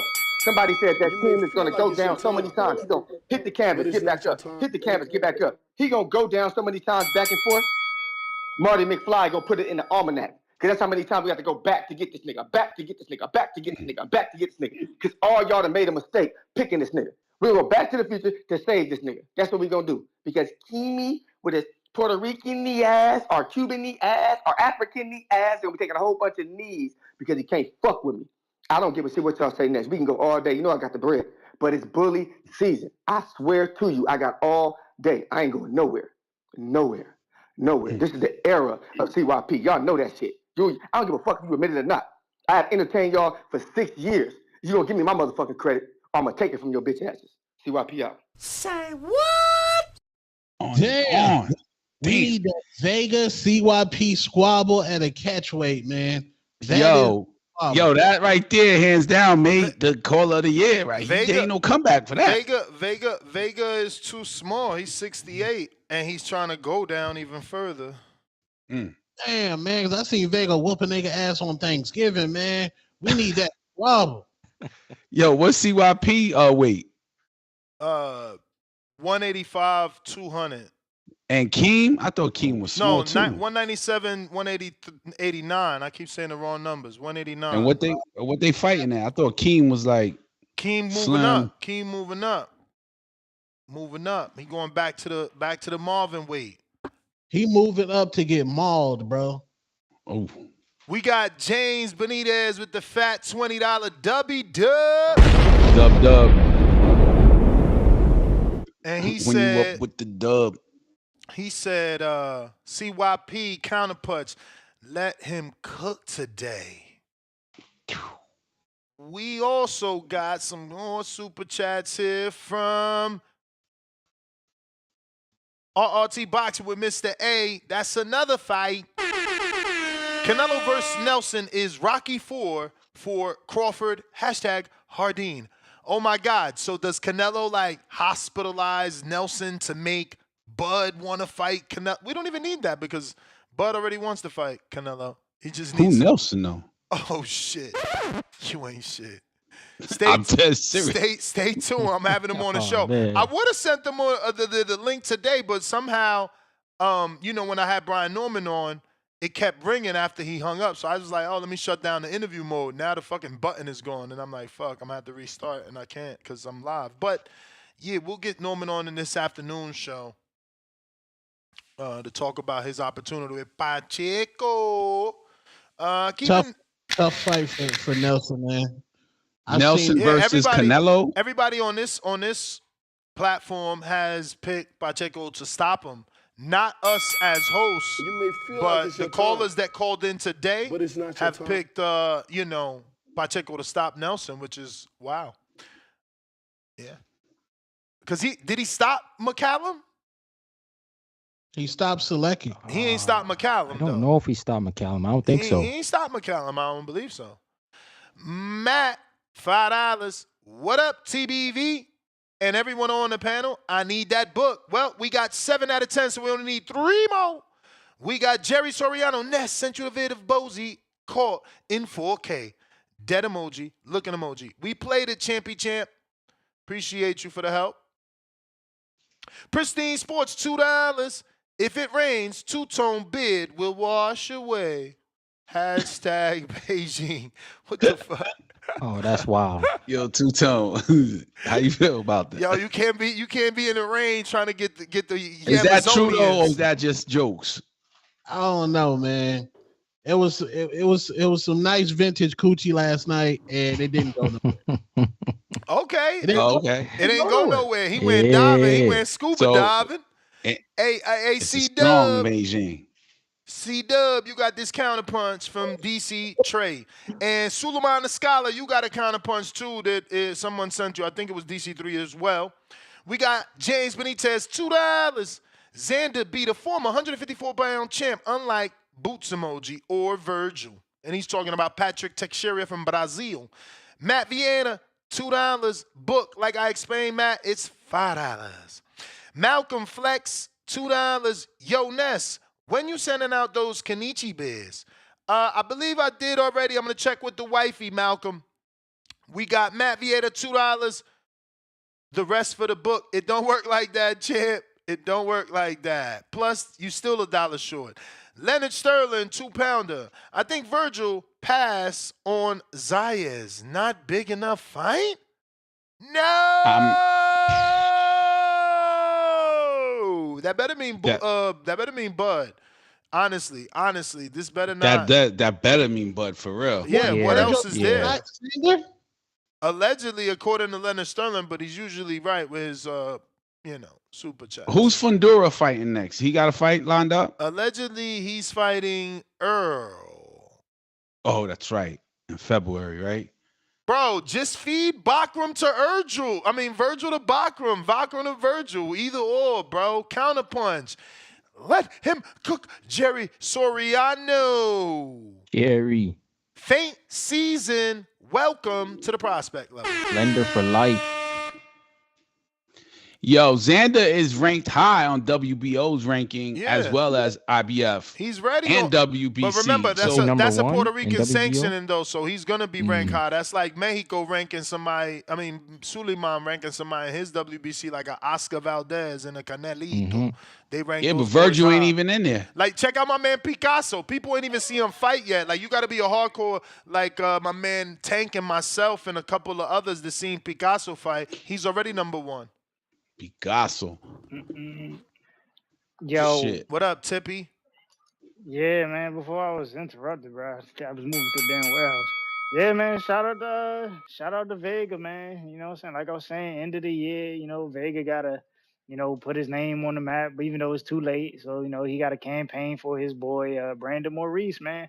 But it's like I said, come the beginning of next year, I'm gonna do what I did last year. I'm gonna come for a spot, you know what I'm saying? And that's that's just to show these guys that they not really fucking with me, man. You want to talk about breaking boxing down, you know what I'm saying? Critiquing, giving the science. That's what I'm gonna give y'all. That's what you want. That's what I'm gonna give y'all. So just be ready and be on your P's and Q's come next year. Cause I'm gonna do that. I'm gonna do exactly what y'all said I did. I wasn't doing. And, hey, I hope you ready, man. Cause I'm gonna call you out on it too. You know what I'm saying?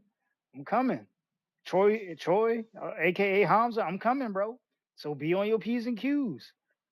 Just letting y'all know. But anyway, man, Boots, man. Boots.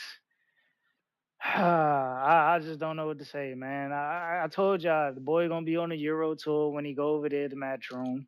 Now it's looking like he can't get the big fights done and made. You know what I'm saying? It's just messy over there.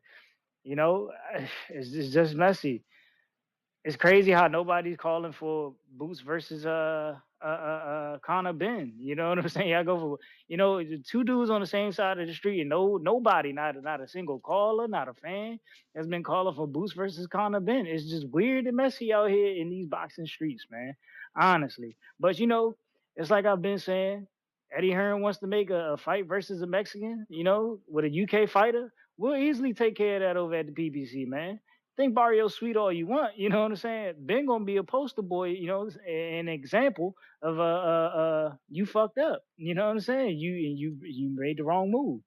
And then we got Virgil versus Xander Zayas. I am surprised this fight is gonna be made. Honestly, I didn't think Xander would have a step up fight until like maybe 2 more years. The kid's like 23. I didn't think he'd be fighting a name of this caliber yet.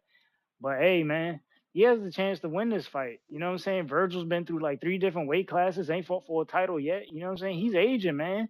And you know, Xander's still young, so he ain't got nothing but an upside on his end. And you know, Shakur versus goddamn Floyd Schofield. I'm disappointed in Floyd Schofield Senior, man. Come on, we're going to They talk about showing that this Shakur. afternoon. We got plenty of topics for Oh, this all morning. We got like 3 topics you could talk right. about. Even slid in Usyk Fury for a 4th. I mean, I did like the trailer. I ain't gonna hold you. I did like the trailer that for trailer the was fight. amazing. That was a fire. That was a fire trailer. They need to make that shit shareable, man. I should be able to show that to y'all without getting flagged. That shit is amazing, bro. And Diego Pacheco You was may gonna feel cook like it's your Steven time, Nelson, and but Sonny it's not Evans your just, time. you know, he just wasn't motivated, man. He got to take some time off, man. He got to take some time That's off. the bell player But, playing. all right.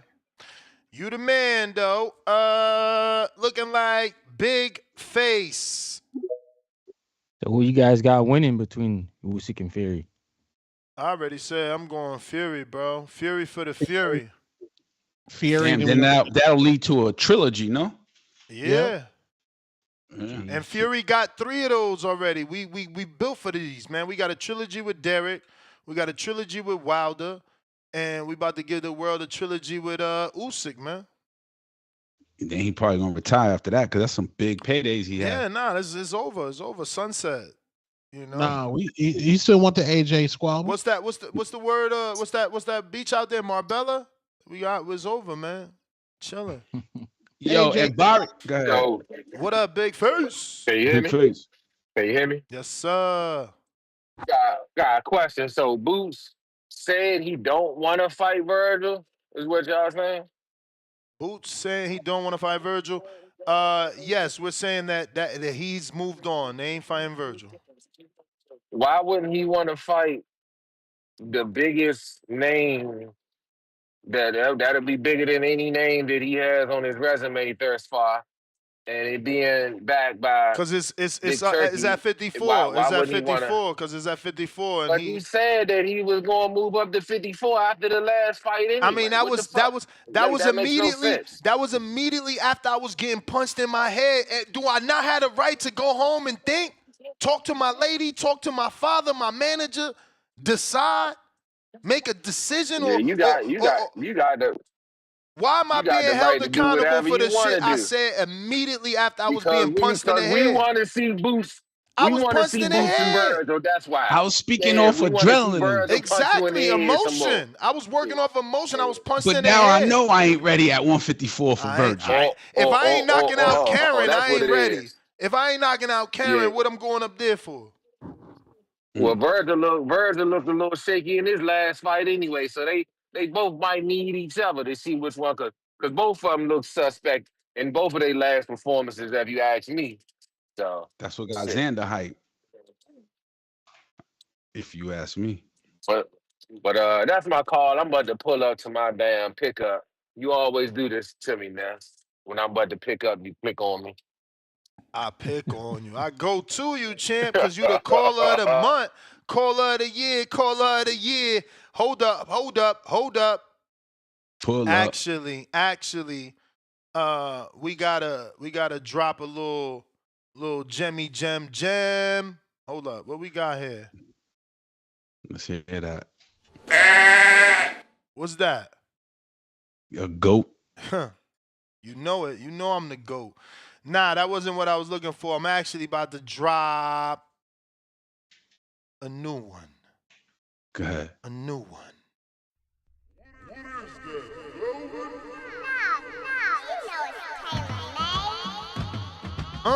That shit got that Keisha Cole flow going. Okay. Turn me up in the headphones, though. Why we sounding low? Hey, yo, Pain.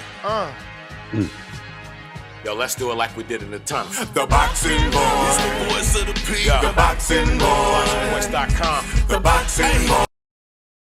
Damn, I cut it out by mistake. Stainless? Yeah, I needed to mix that a little bit better. Stop hating. Nah, I ain't hating.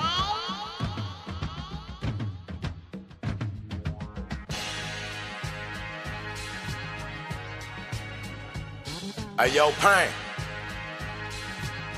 Yo, let's do it like we did in the tunnel. The boxing boys.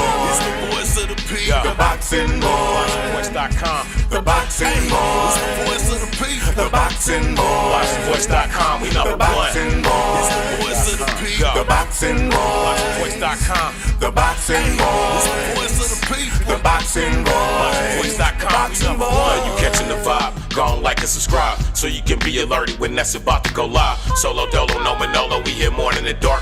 What's the topic? Cause you know we about to pick it apart. Yo, this shit is an art. It should be on a mantle. All of these boxing stars, I hold it down with a panel. Any questions? Go to Patreon, ask. Prospect the champion, we cut from that fabric. Previews and predictions, call us and their opinions. Betting odds for betting slips and counter punches winning. To anybody listening, this what boxing was missing. Debating and discussion, the border was if you with it. Shout out to the boxing guys for the school of boxing knowledge. And the back off fight club is full of boxing scholars. And the boxing, this the voice of the people. It's TBV for life. And shout out to El Camino, I'm a boxing boy. It's the voice of the people. The boxing boy. BoxingVoice.com. The boxing boy. It's the voice of the people. The boxing boy. BoxingVoice.com. We know the boxing boy. It's the voice of the people. The boxing boy. BoxingVoice.com. The boxing boy. It's the voice of the people. The boxing boy.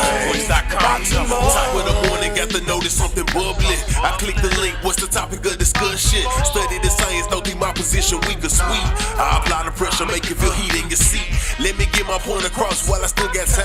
Your opinion might be different, but I still got mine. Agree to disagree, but still you're not convincing me.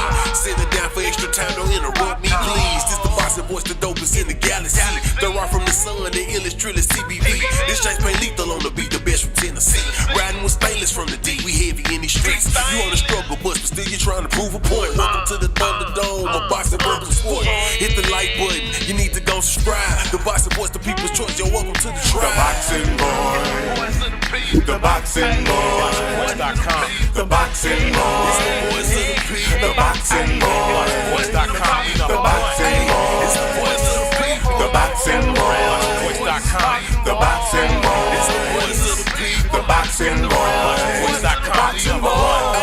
It's the voice of the people. Boxing boy. Marco, why you making that face like someone farted, man? Nah, because that's my stank face. Like that shit was dope. Nah, I know, because it had that protect your neck 92 into the 36 chambers of death.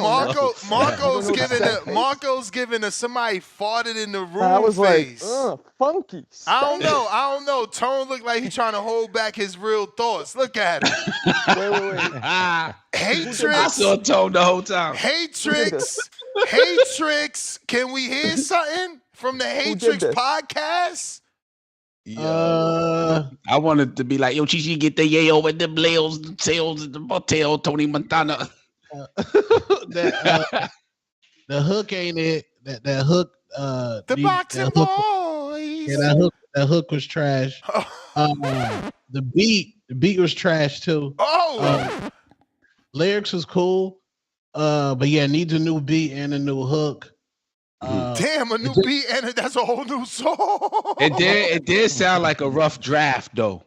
What? Yeah, it did sound like a foundation. Yo, who was that flowing? Who was that? Stainless. That was kind of. I like his flow. Yeah, he had the flow. Yeah. And it had the rawness of 36 Chambers. It had James Payne on there I don't know about all that, Enrique, but you know. Nah, I don't know about all that. Yeah, remember Protect Your Neck? I do, and I don't know about it. It had that raw feel to it. Nah, damn, his shit was H-Town way with too the southern. $2 says needs a better hook. Lyrics are good. Yeah, the hook was poorly written. I like Stainless' delivery, but he needs somebody to work with him on a different type of flow because his voice is amazing. Amazing. Yeah, but voice. you got to remember his age. That's probably why he can't. See, Jay-Z is that dude. Why I always go back to Jay. When you can go through the test of time, like Stainless is a certain age, maybe he can't get out of that age. Like, look, right away, Enrique, who's older, said, oh, it got a 36 Chambers feel, which is an old group. Yeah. But I was more like the realness, like you can hear the needle popping. You know what I mean? You can hear like it's not really perfectly mixed, but it's part of the sound of Enter the 36 Chambers of Death. Protect Your Neck. That's what I meant by it. Like the craftsmanship behind the song. Look, Okay, y'all I buy haters. that. I Y'all agree with haters. That they- ain't hating me. No, That ain't not hating. y'all. Not y'all. They saying in the chat, play the real jingle now, Ness. Play the OG Oh jingle. man. Yeah, play the jingle, please. Nah, It's nah, different. yeah, Different. yo, One's it's R&B. different. The other one was rap. Yeah, no, but that Yeah. the other jingle is different. See, but look, now y'all appreciate the other one now. Little Yeah, haters. but look, but real quick, based on what Two Tone said, he need to work with somebody. And let's not lie, Jay-Z had to work with Kanye on Watch the Throne to be reinvented, to have that flow. He ain't sustained the hands of time by himself. 'cause he Watch got the that- Throne. Come on, man. He Let's worked be with real. Kanye on Watch the Throne because it was a collab album. Stop acting like it was his album. No, you know what I'm talking about. All No, the I don't. cadence, all I the don't know. I don't producing came from Kanye. That's cool. Kanye, that's his job. You understand? But we ain't gonna act like, you know, What? We ain't gonna like, act. yeah, we ain't gonna act like that was his album. And Do you know and Rick Kanye Rubin? was brought in. Yeah, I know Rick Rubin. Okay, That was 99 a- Problems. Do that you was a know Rick producer. Rubin helped Jay do that? Yeah, the producers is always involved in the music. Exactly. They So ain't that's what involved in the Kanye writing. did. They ain't for involved in the Hov. writing process. They involved in, you know, delivery, cadence. But normally that's still up to the artist. But like, yeah, why you hating, bro? Listen. Jay not listen. hitting the same, is what I'm saying. You, all right, see, I wasn't going to do this. We was just trying to rate the music, play the jingle.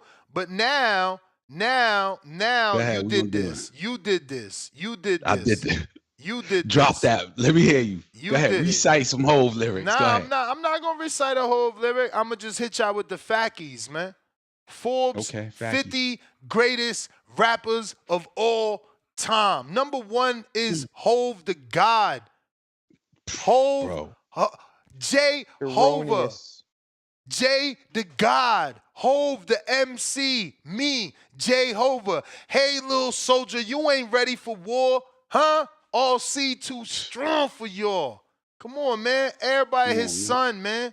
But he Where's but y'all my shine. How but is y'all shine Jay-Z like one. over Kendrick? But y'all shine like one, man. Cause his greatest rapper of all time, and he alive. He don't get off the list. He alive. They got J. Cole over Kanye. Where's J. Cole's ether? He ain't got no ether. What, you gonna be mad at that? Kanye ain't got no battles. What's his battle? How you a rapper? Bro. You ain't never battled nobody. No, that list is trash though. I saw That Bad list. I don't give a fuck what y'all say. That list perfect for me. Jay up top. No, Jay. Yeah, Jay is the Where that best list rapper. Jay come bought from? that list. That's why Jay assembled that Yeah, list. call it what you like. I wasn't gonna do it, but I always keep an ace in the cut. Don't you do it, man. We was talking about Stainless, man. We was talking They about got Stainless. Juice World over Lauryn Hill. Get the hell out of here. Oh shoot. Bro, That's they got wild. ASAP Rocky in there. You know it's trash. Whoa. This ASAP? shit fake, bro. Ain't no Jeez. way all time. Yo, they got MC Light over Method Man. Come on, man.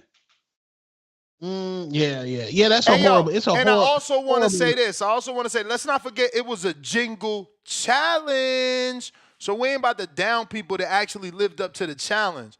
You know, shout out I Lucky respect Nine it Ways. 100%. No, I'm just saying, But- shout out Lucky Nine Ways, shout out Stainless and James that actually, you know, went through and did something. Who did the first one? Boxing Voice. Hey yo, I never heard of that battle, bro. What you talking about? He said Kanye battled Game. Hatrix, is Nah, this true? ain't battle game. Nah, I don't know about that. Come on, man. Yo, now you gotta pay me for having me say free shit wrong, man. Come on, bro. Kanye don't diss niggas. Sky over there. Bro, Kanye dissed people on interviews. He dissed Meek Mills. He dissed Puff Daddy. He dissed Hove. Come on, let's What'd stop.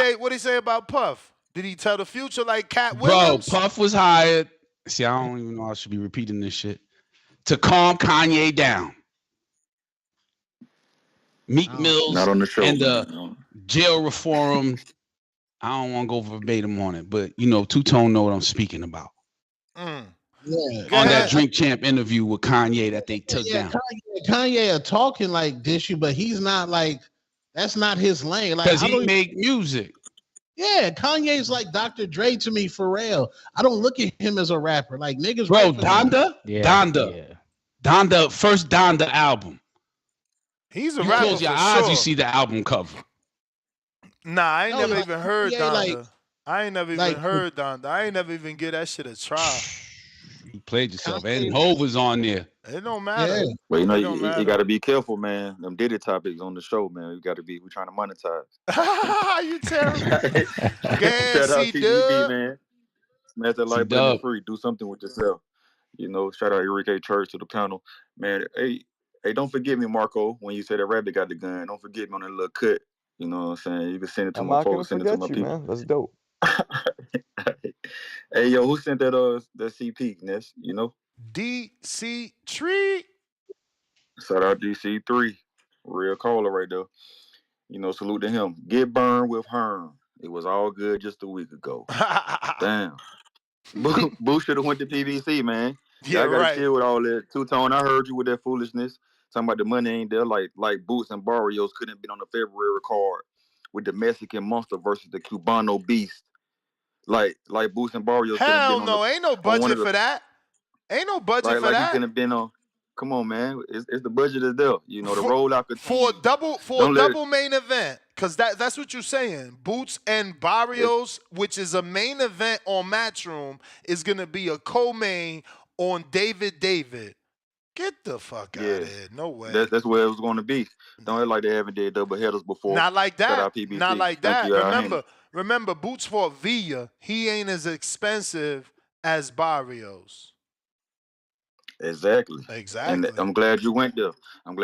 He could have been on a Tank card, one of the faces of boxing in March. He could have been on that. Versus You know what who I'm saying? though, player?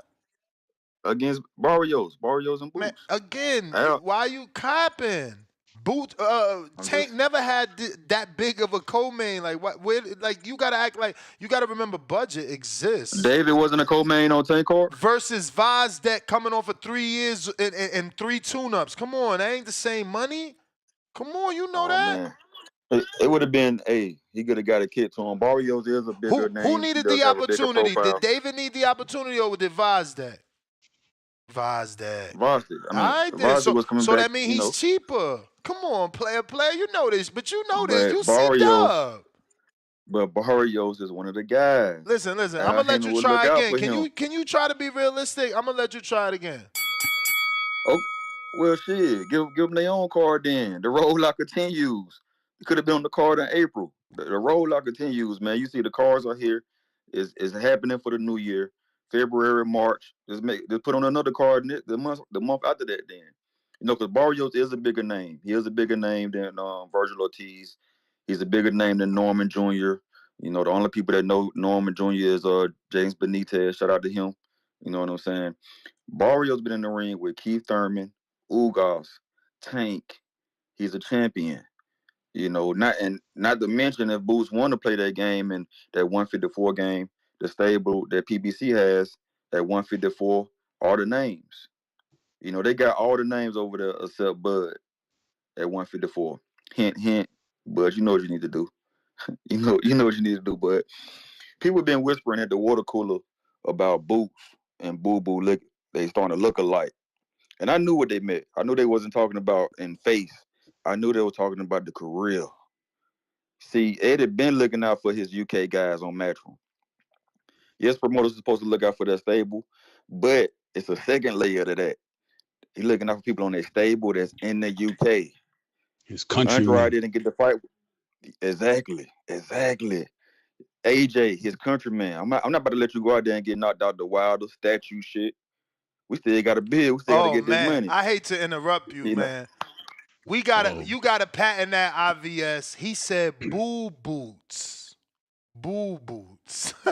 You get it? Yeah, like boo boo. Oh man. Yo. Snaps. You gotta patent that man, I ain't think about that. Good play on words.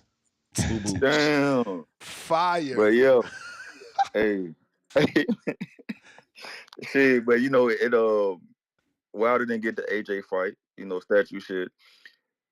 Andrade, Boo Boo didn't get the BJS. BJS was his boy from the UK. You know what I'm saying? Now Ben, another guy from the UK, the money, it seems like he could get a lot of money with Ben. You know, the name, the profile. You know, his dad is a great, and Ben just looked the part. He sound the part. He sound, you know, he talked good on the mic. I'm not about to let you get killed by this Boots guy from America. We just want to sign him and put him on this UK diet or this Euro tour. We've been saying it when he signed me, Tip Bayless, a few others, and y'all call us, you know, PBC promoters or PBC hats, or we just trying to hate. No, we're just trying to give you the breadcrumbs. This is what they've been saying at the water cooler. Everybody knows he's going to be on a UK tour or Euro tour, UK diet. He had David Avocado. He's had Karen twice. Next, who you think is going to be? Patty Donovan? Don't be surprised if it's Lewis Croker. Or, you know, you might get Prince Patel or Prince Paddle may step up in the rankings or something. The breadcrumbs being laid out. You can lead a person to water, but you can't make them think. Shout out TBV, smash that like button. Feel like it's your time. C-Dub, as always, appreciate it. We got Leonard Sterling 2-pounder. I'm guessing Virgil team not responding to Zayas. Leonard Sterling 2-pounder. Andy Cruz versus Omar Salcido, reported January 25th as well.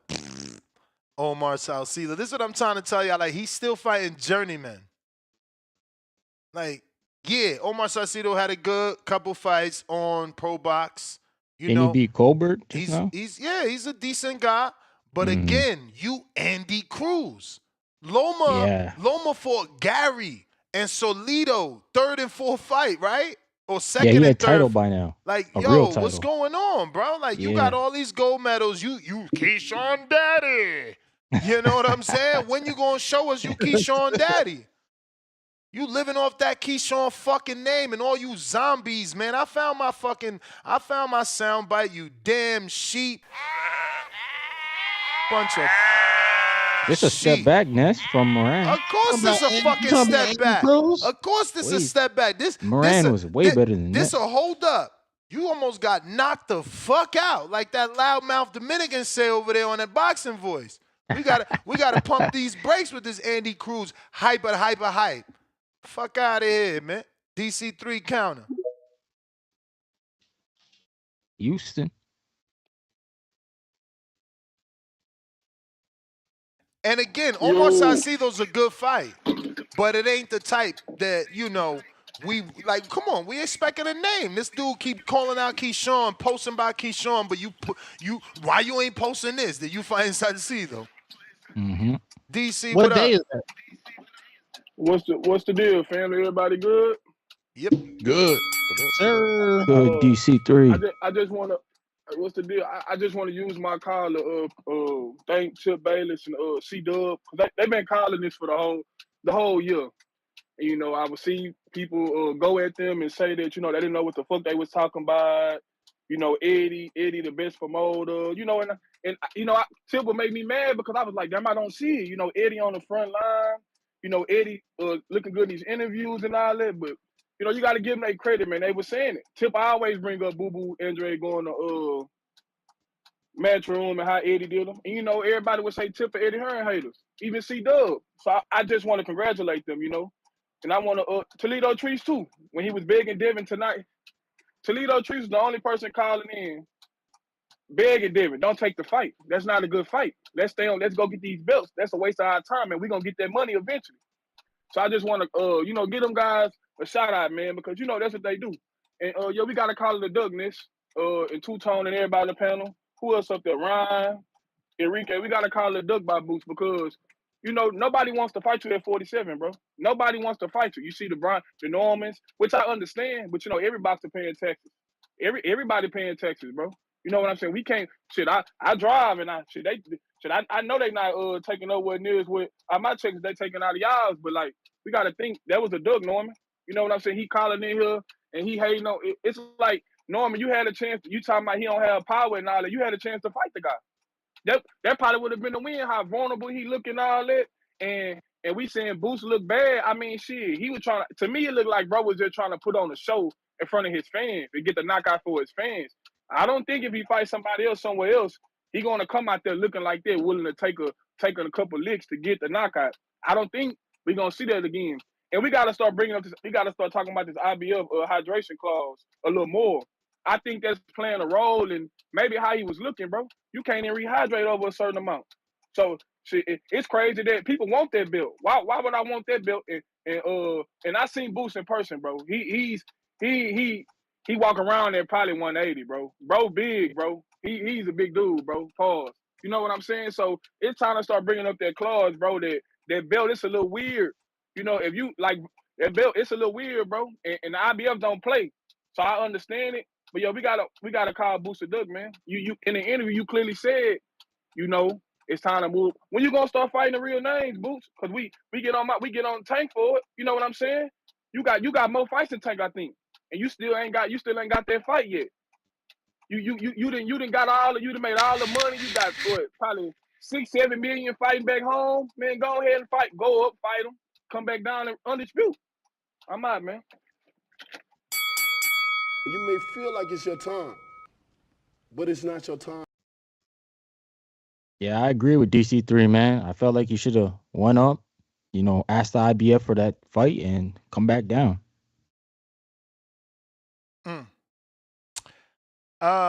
Schofield's taking Shakur on shorter notice. Clarissa really still calling out Jake. No way. Today? That's old, man. That was over the holiday weekend. I mean, don't matter. We ain't report. And the holiday weekend, like, we ain't report. Like, that was just the other day, and she's still on this. Yeah. Instead of trying to get on his card, you trying to fight the dude. This is crazy, bro. It's a little bit out of hand. I don't even get that, man. I don't get that at all about that. Like, why is she doing that? Okay, looks like we reached the goalie goal. We got DC3. You said $2 and said counterpunch for stainless. So I don't know, but yeah.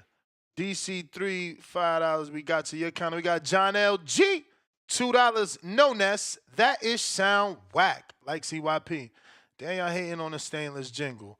Lake County, $2. Stain and Pain, both delivered. Be adequate, cool. Okay, he liked it. Then he comes back and says another $2. Stain and Pain, Drake and Future, Unk and Pew. Let's go. He loved it. H-Town, $5. That's the hook. The boxing voice, you ain't ready for war. Put on loop and cut it in the background. Free hit for you. There you go, Stain. Galaxy Studios, $2. This proves Ness is a fan of man with that list. Shaking my head. If you say so. Matt Vieira, last for the book, and you were literally the last one. You got us to reach the goal. What book? I got The Breakdown of Boxing by Daryl Flanagan, aka Coach BDB, two-time world champion boxing trainer, trained 2 undisputed champs. We got Mr. J Mac.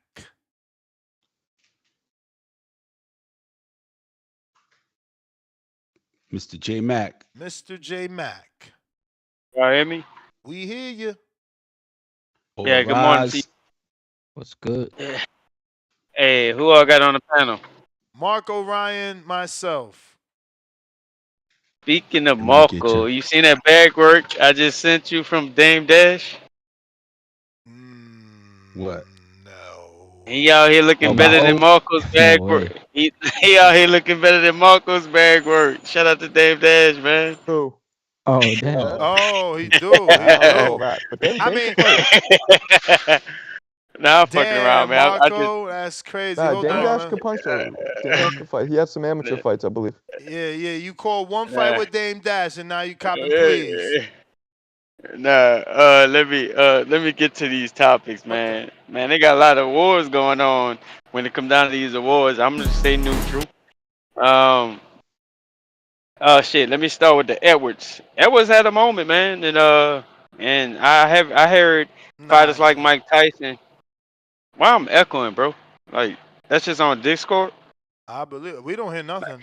Yeah, there's no going. Yeah, I Okay. definitely look better than that, Okay. but he looks good. He ain't even turning that jab Nah, over. I was fucking with you, Marcos. I just thought it'd be funny. Thank you. Edwards had a moment in the corner, and like I said, I heard Mike come out and speak on like his moments coming into the ring, speak on fear. And I guess we heard a moment where the fighter, I guess, knew it was his time, or it was time for him to either hang it up or what have you. So, shout out to Edwards. For his let me see, Nelson and Boacek. Nelson is interesting, man. I think he's slightly decent. I just ain't never seen him really fight somebody that can say, man, what Nelson is. He kind of come out when Bud come out. So I'm just gonna watch it a little closer. I don't know what to predict in that fight. Is Boacek obviously can probably be the favorite, but who knows? Nelson is real technical. I just don't know what level he's ready to do that at. As far as the Virgil and Zayas fight, I lean towards Virgil. I think Zayas. I haven't watched Zayas in a minute though, honestly. But when I watch Zayas, he looks like a talented fighter. I just think unfortunately he missing the flash to be at the elite level. What I mean by the flash is meaning like there's certain levels to change it up, and maybe I just don't know. Top rank, I think, been moving him very very slow. And just shit, I gotta see Zayas. I would lean towards Virgil if that fight is being made. If Virgil don't take it because he's not a big enough name, maybe Virgil is looking for a bigger name at this point in time in his career. As far as the boost up, I'll say this: I don't think Boost is afraid of Virgil. I just think it's a duck with all the Boost hype. If I need to make that make sense, meaning like Boost been getting a lot of hype behind him, saying this, saying that, and he's moving with Hearn over there, and clearly he should be moving on to bigger and better things. I think DC3 just made a good point for us that IBF tied in that natural clause that comes in it. Maybe it's time for Boost to either unify at 147 to avoid that clause, or possibly chase greatness somewhere else. However, Boost did say after this fight that 154. So maybe there is some things in question. As far as his comment, I think that was just pretty much somebody told him to put that out there and clear it up. I won't put it past him and Eddie to play the good cop, bad cop. Like fuck it, I'm the promoter. Spin it back on me and all that shit. As far as Eddie being more loyal to Connor Ben, that's not no secret. Shit, just how it normally goes. Especially when he's been promoting Connor Ben much longer. He definitely want to make money off of Boots. And that's if I go over. Let me just let me add a Connor. So I don't put that past Eddie, and two things can be true. For us, Brian Norman, interesting father. I do support fathers and the son father dynamic. I do think whenever you can't take your son When they to feel level like up, it's your or they time. reach a level when you can't no longer be the main trainer, I think you should definitely have another voice in there or hire somebody that can just add to the camp. I don't think you need to be done away with, because however you did bring your kid to that point, so there's things that you instilled in your kid till your voice will be needed. If it's more of a motivator, if it's more of a fallback and just let somebody be a little more technical, for instance, in the boots, we've been critiquing him saying, man, just get him out of there. Like my brother called in and he defended quite a bit, and I totally get it. Like that get him out of there can mean so many things. Like, bro, we didn't did this over and over. I done told you in camp what it looked like. He getting frustrated. You're not doing it. And we sitting up there critiquing and saying, man, he's not giving him no breakdown. He's losing technique. That's when I'm talking about bringing somebody else in there for that moment right there. Because when you under them lights and you got to seize that moment and win that fight, the balance can be the trainer to keeping it technical, and the dad can also just kind of like be passionate but also have that balance. So if he get too high, the trainer could be low, meaning they can meet each other in the middle. That's what I'm talking about for as the dynamic, bringing somebody else in the camp. Far as what Brian Norman was saying about boost power, I'll say this. I've been doing a weird comparison where a lot of people don't get it. I've been comparing Boots to Adrian Broner at the lighter weight classes. Not only were they both fighting with that skirt, at the lighter weight class. Shout out to Lil Skirt they be fighting in. Um, and it was beating smaller dudes. I'm starting to think Boost is the same as AB. Very talented for his fighting smaller fighters. However, he still got to prove what he is or what he ain't when he move up. I don't see him being as dominant at 154. Just because you come down and you cut down weight doesn't mean you can fight at the weight nowhere close to where you walk around at. So, for instance, somebody like DC3 said Boost walking around at 180 pounds. That don't mean he's competing at elite fight at 175.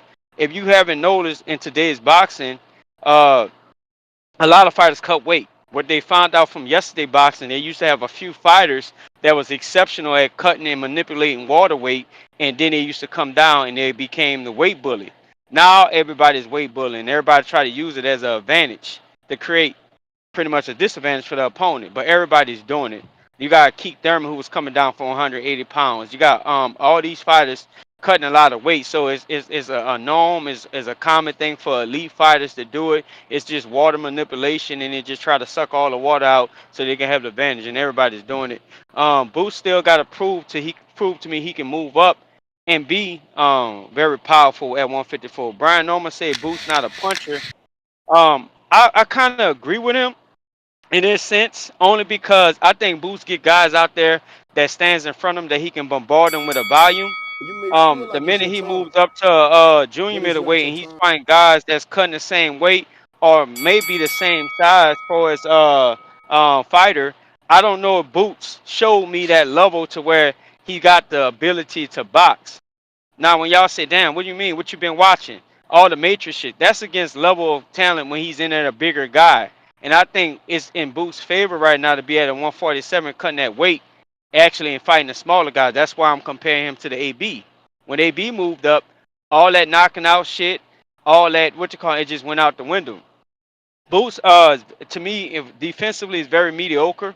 I think he depends on his reflexes too much. He has a weak ass Philly shell that he falls back on, and when he's in there with somebody that's throwing punches back, I see him being clipped in between punches when he punching big, when he's fighting guys that's bigger than him or at a bigger weight that can catch him in between shots. He might be more subjected to getting knocked out or subject to getting knocked out from being punched with clean shots. That's the shots where I question what Boots really is.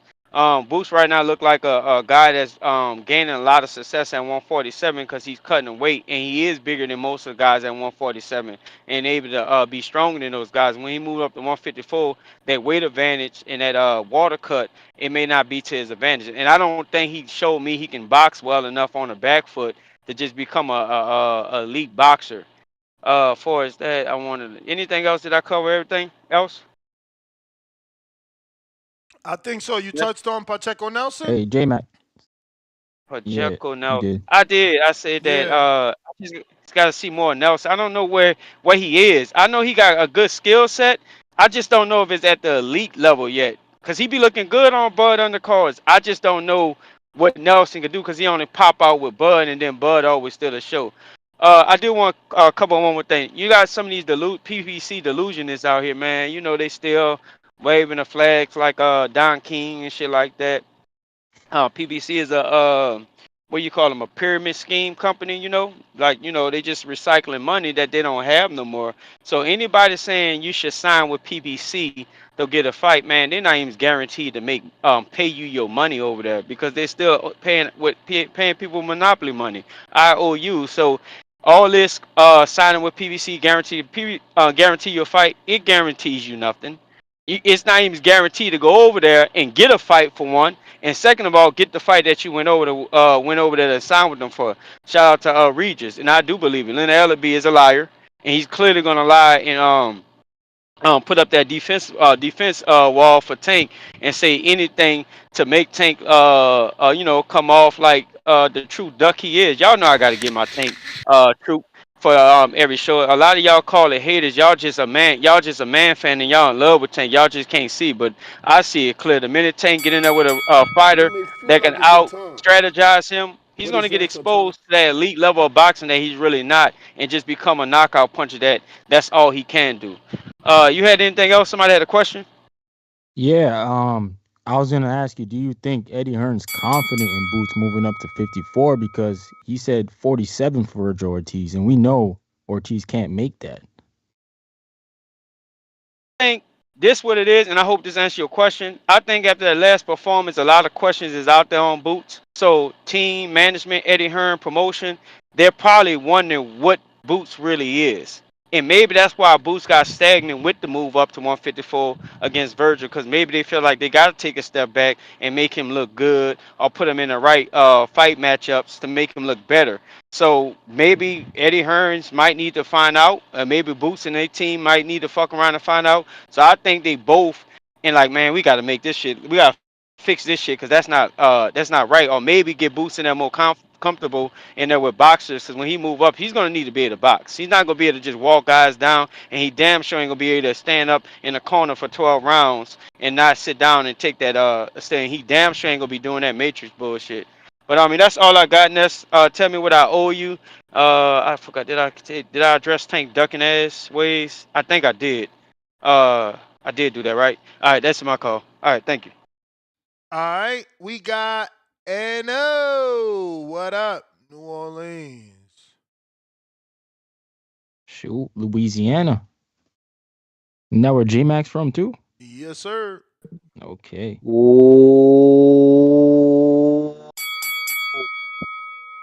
What's happening? What's happening? How my audio sound, bro? Straight. Queen.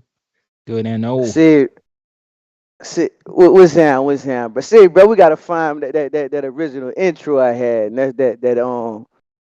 that casual made for me, dog. That thing that was legendary, bro. You hear me? But let me see. dog, you got it. I don't know if we did you ever change it? No. I did know I did change it, but I'm talking about the original one, the first one I Change had. it. Yeah, no, I don't got that one. I got the SDS one. Alright. That one. Alright.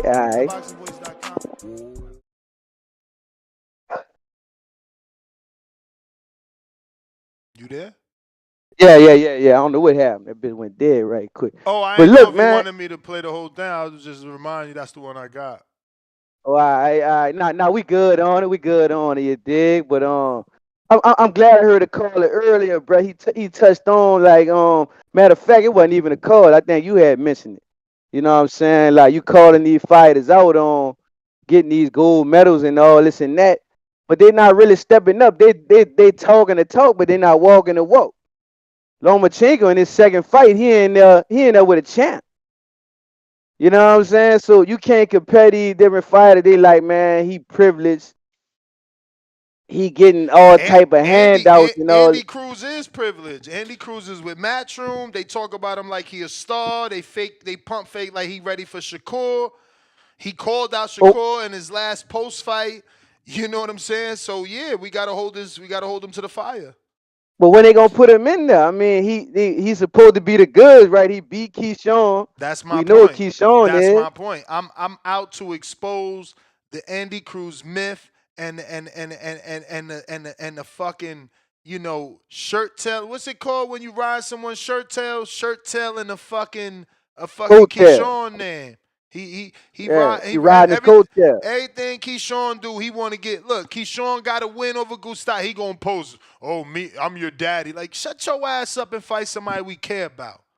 So what's stopping that fight? All right, they got a storyline. They got something built up already. Because Keyshawn don't need to look backwards. You behind me trying to use my name. Fuck out of here. Go sell your own units. But I'm saying, wait, Ness, you know we gonna cover that shit, bro. We gonna watch that fight. We not interested. We not interested in some amateur rivalry. Because if y'all trying to have energy for amateur rivalries, well, we got to get Danny to unretire and fight Crawford because he beat Crawford. And by the way, we got to get Mikey to unretire and fight Crawford because he beat Crawford. Man. So who Keyshawn gonna fight though? Who Keyshawn gonna fight then? He got plenty of people to fight, like the WBO champion Dennis Baranchek. So that fight, that fight in the making. They in negotiations right now. Yeah, Top Rank about to they about to have a unification fight down the line between Keyshawn and Murataya. That's the setup. But Keyshawn don't even have a title yet. Like who he gonna get his first title from? Dennis Baranchek. Baranchek. Dennis Baranchek. Yeah. Man, so y'all believe that fight getting made? Man, that fight ain't getting made, man. I'm pretty sure. Yeah. Zepeda's gonna get dropped from the rankings and then moves him up. All right, well, if that fight get made, cool. Like that's what I want to see. Like you can keep that Andy Cruz shit on the side, and we're gonna get him for a title shot. Cool, I'm good with that. But I'm just saying, We like, just bro, ain't like, looking backwards. It don't matter what we doing. Whatever Keyshawn is doing is greater and is better than what Andy's doing. Andy's not even a fucking main event. I did Matchroom try to put Omar Salcido and Andy Cruz as a main event so we could laugh, so it could flop. so And look, once Keyshawn get that title, how we gonna get an undisputed champ, bro?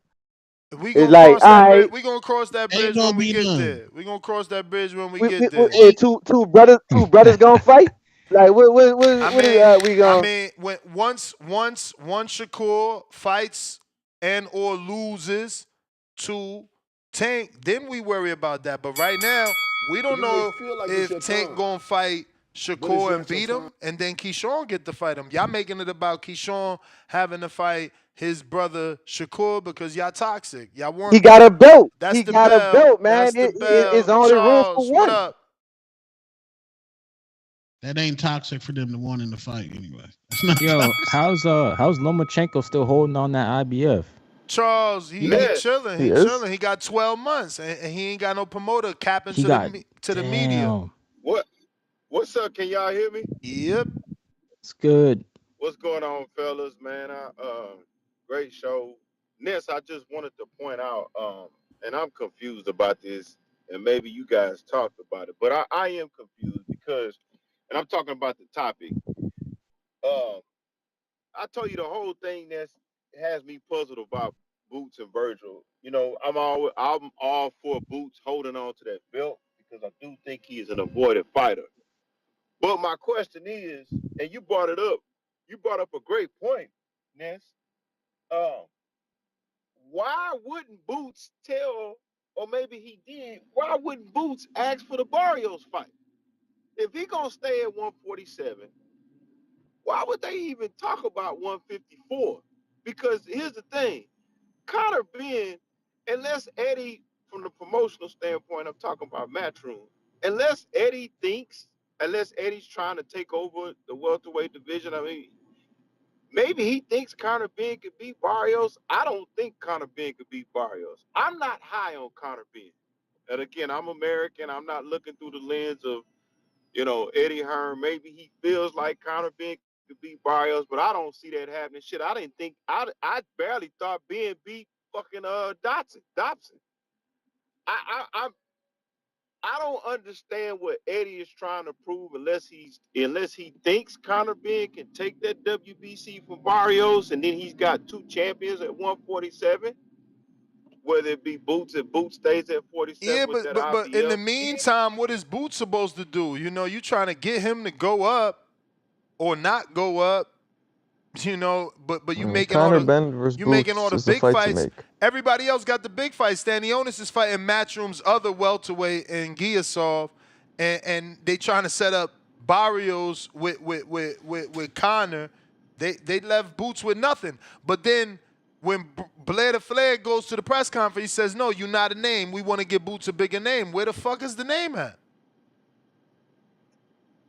Well, then in that case, then that's the fucking Boots. If he's gonna stay at 47, then he does need to fight Blair. I Because I there is I, I nobody like else. it. If he's not gonna unify, I like it, yeah, man. if he's Take it not to gonna Philly unify at and try to do 47, better numbers than the last time, yeah, man. if he ain't right, and if you ain't gonna unify, it sounds like now that you're not gonna go up to 154, which I think you should if you can keep that belt, then you do need to fight Blair. Because there's nobody else at 147 unless you're planning on unifying. And it don't sound like nobody You wants may to feel like unify it's your right now. time, So but it's not your I don't time. know if it's Hearn or Boots. I'm just a little concerned. That's all. I know Hearn is pro Conor Ben. I just don't think Conor Ben deserves a fucking WBC shot at 147. But I'll hang up. Jerry, counter. Let him cook. Jerry. Let him cook. Feliz lunes, amigos. Len, my friends. Jerry, we gotta ask some questions here, bro. Ness, hang on, Ness. Is that there's a picture floating around and people are saying that's you. Was that you on Cigar Talk? Yeah, that was him. I was good. Yeah, Looks like you look like you're 38 years old, Jerry. God bless you. Wait a I minute. followed up my good friend Two-Tone. Two-Tone went in there, cooked. I followed him up. Got Cigar Talk in the cocina. Had them all emotional. Yeah, Jerry looks yeah. young as shit. So Jerry, I gotta ask, bro. Why you look like you went through a fucking 12-week camp? What's going on, man? You're supposed to be my lender for life. I'm expecting you to be like in this blue suit. You know what's crazy, Ness? I actually no tie, first button unbuttoned, fresh cut. You said you Dominican with a young Cuban wife. You got me doubting shit right now, bro. What? You Jerry look like, looks young. Hey, hang on. You was looking like Which Stephen picture Foley.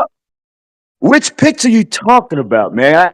I saw two. I saw a screenshot from Cigar Talk, and then I saw my business picture. Which one you talking about? Someone sent me a picture. Were you wearing glasses and? Yeah, that was yesterday. You had a hood up. Let me see. And a hoodie too. Yeah, and you were like, Yeah. You know what? He was like Yeah. in a big rig. Jerry looks 35 years old. Yeah. So here's the crazy thing. I actually thought about you while I was on Cigar Talk. I was in my old 02 Z71 green Tahoe on my way to Lowe's to pick up shit for the house because I got contractors out here and I'm out here working. I wasn't even planning on calling Cigar Talk. I saw Tone cook and I was like, it's time. So I went in. Yeah, no, but I was actually on my way to Lowe's. But, can you play that sheep? Soundbite? Yes, sir. My friends, if you haven't heard it the first time, I'll say it again. Welcome to the softest era in modern day boxing. I listen to you callers call in, and my stomach starts to turn and it hurts, and I'm going, what is going on with y'all? So now Eddie Hearn has done something wrong. I don't like calling anyone duck because it's a trigger word. But we have to look at Boots Ennis to figure out what's going on. If you want to compare Boots Ennis to a boo-boo, the one thing they have in common is they're turning down big goddamn fights. Your boy Ennis was on the shelf at PBC. If he would have took that February fight, Hearn would have given him 3 fights in 7 months. 3 fights in 7 months. What else is a promoter supposed to do? And then get you the biggest bag of your career. So my good friend, Clip Bayless, all the BBC fanboys, man-ganging that only care about, waving flags and not really concerned about the sport of boxing. What else is Eddie Hearn supposed to do but set you up with the biggest fights of your career and make you rich at the same time? Not only that, keep you active. I think what Boots Ennis and his dad are finding out is that this is the big leagues. Eddie Hearn and Turkey Al-Sheikh, this is the big leagues. You talk the talk, you got to walk the walk. I sent Ness a video of Bozy Ennis. That was November 9th, the night of the fight with Karen. He said he would fight Virgil Ortiz Jr. in a heartbeat. Just like he would fight Crawford in a heartbeat. You just got to call Espinosa and Showtime, although we don't have a contract with those two entities. So what I will say is this. Boots, you can save your image. If you fight Norman next, buy out Quavez, whatever the hell the name is. Fight Norman on that Turkey out of seat card, February 22nd. Show them that you're about that smoke. Two-Tone, I'm going to end the call with this, amigo. Kendrick Lamar would be mid at best during the 90s, during the time that New York City had all the It feel flamethrowers. like it's your time, Kendrick Lamar but it's is not your only a time. lyricist in a time when hip hop does not exist any longer. Now say goodnight to the bad guy. This is Jerry Soriano. You're in it for life. Let him cook. He looks like Macho Man Savage. People saying Randy Savage. I'm seeing But an he got a older, little older GQ. Stephen Yo, he is not Fulton. 55. He's full of shit. That's an older Stephen Fulton right there. That dude looks younger than me. Bro, black don't And crack, man. Why you I'm hating? jealous. Why you hating, man? I'm not Get hating. you I some just life, said I'm man. jealous. Get you some sunlight. I You wish I was a know, Dominican. start walking. You Not, know. I wish I was a Dominican like him, though. Not like you, Nessa. His kind of Dominican. Hey. I'm just saying. He looked like the Stephen Fulton Dominican. He even got the I'm running 5 mile shades. Those He probably running got shades. a full head of hair, too. I bet you anything. His shit No, is you can straight. see. You can see he had hair under there. Motherfucker. Shout out Good to for him, him. man. Shout out to him. He is probably right though. He is probably right though in regards to the Kendrick Lamar situation. That's why Kendrick's bullying Drake, because Drake's not culture, and this is an era of non-lyrics. So Kendrick out here just bullying everybody with lyricism. He's right. Shout out to Danny Garcia, man, taking his job as a promoter extremely serious. Good to see. I hate seeing all these damn shell promoters, you know, these fake promoters that they get a license and they're not really doing anything. You know, Danny's out here hands-on. And you know, this is his thoughts on what happened with Carmel. Carmel situation, man. You know, I just think it was a miscommunication. I think that's pretty much what it was. I know a lot of people are putting the blame on him, but he's young. We're a new promoter, and maybe it was a miscommunication. Like he said, he thought his blood work didn't pass. I guess he thought he wasn't fighting a couple of days ago. I don't know what came up in his blood work. I really don't know. I guess he just thought he wasn't fighting. But I was under the impression that he was still going to try to make the scale and then wait for the blood work. And then if it cleared, then the fight went on. If it didn't, then the fight would be off. Maybe somebody told him he wasn't fighting because the blood work didn't come back yet. So he probably just said, you know, I'm not going to lose weight because I just think the fight is off. But under my impression, I thought the fight was never off. He was going to make the weight, and then we're going to see if the blood was good. And then if it was good, the fight went on. I don't want the fans to think that, you know, he just didn't try or anything like that, because at the end of the day, you know, we're a new promoter. You know, he's a young fighter, and it's probably just a miscommunication. That's pretty much what it was. What?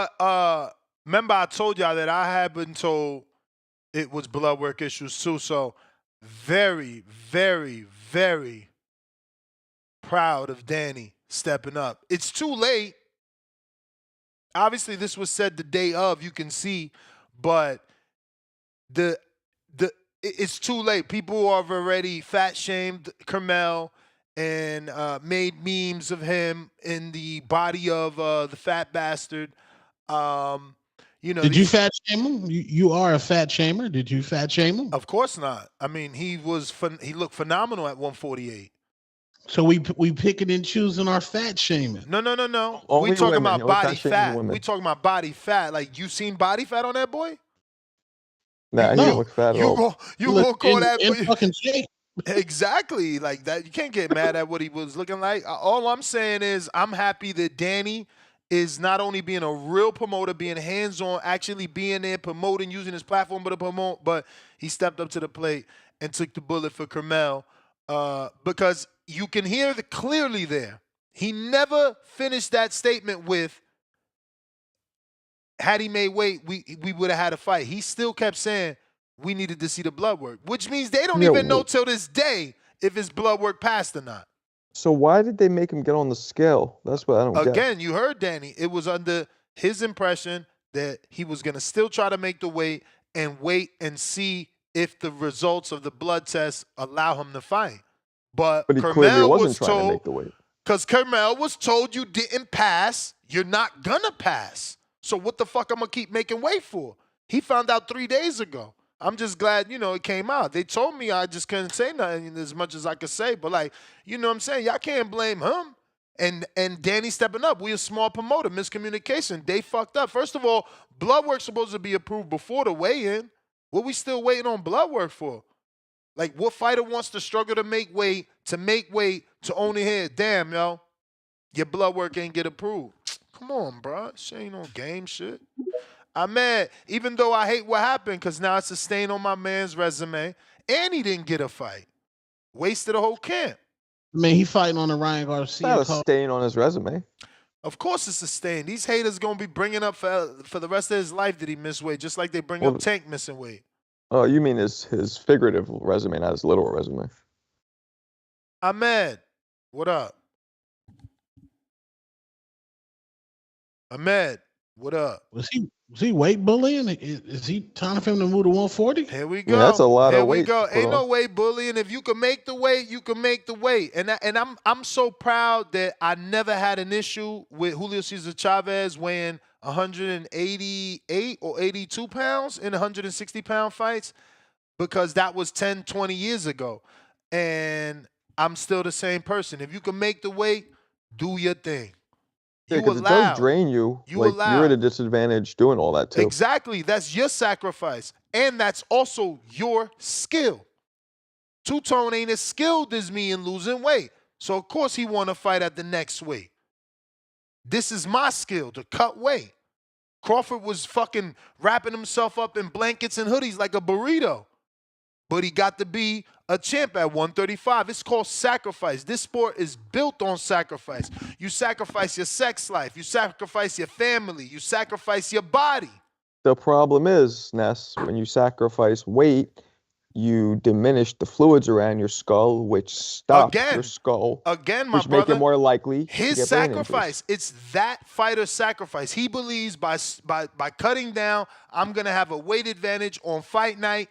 If he cuts it properly, he has a weight advantage. If he doesn't, his opponent gets to knock his ass out. Right, properly is the main word, yeah. Again, his sacrifice. But for everybody, we can't call people weight bullies if they make him weight. If you it's make a very him weight, dangerous thing. But again, I'm not talking about the dangers. My aggravation comes from weight bullying and throwing this term out there. I'm making the fucking weight. That's me running the miles. You're not running my miles. That's me in the sauna. I'm swimming. Like, you dudes are weird with this. But some people might argue, what does cutting weight have to do with actual boxing skill? What do you mean? Everything is a skill. What you negotiate is a skill. Okay, but that's not everything boxing. is a skill. Shit, like hell it ain't. It's part of it, I suppose. Tell that to the hundreds of great fighters that we don't know. Because they don't have the skill of Ryan Garcia in marketing. And they don't have the talent of Floyd Mayweather or the mouthpiece of Keith Thurman. It takes everything to be a star. Yeah, that's a point. You have a point. Oscar wasn't just a gold medalist. He was a fucking kid that was a hell of a talker. Oh, he also, when he was fighting at 135 and weighing in at like 150, 160, those fights weren't even competitive, man. He would I'm talking amateurs. Okay, well, I'm in his talking career, amateurs. when he did 135. Oscar was doing interviews on the news during the amateurs. Look at the documentary. We never seen none of these fucking kids on the news for going to the Olympics. We ain't seen no interview for Shakur. We ain't seen no interview for Shushu. Nobody. He was a pretty boy too, though. I don't even fucking remember a commercial for Andre Ward. I think Clarissa made it to the Wheaties box, didn't she? I swear I remember that. She's the last gold medalist from the U.S. Yeah, I swear I remember she made it to the Wheaties box. She is the last gold medalist. Look at you hating. Look, he can't help but he's trying so hard to fight his smile, but he's secretly Googling. Yes, she's on the Wheaties box. I believe she got braids on the Wheaties box with the gold Olympic, windbreaker. I remember that. Hamed, what's up? Yes, but could you hear me now? Mm-hmm. All right, how's it going? Straight.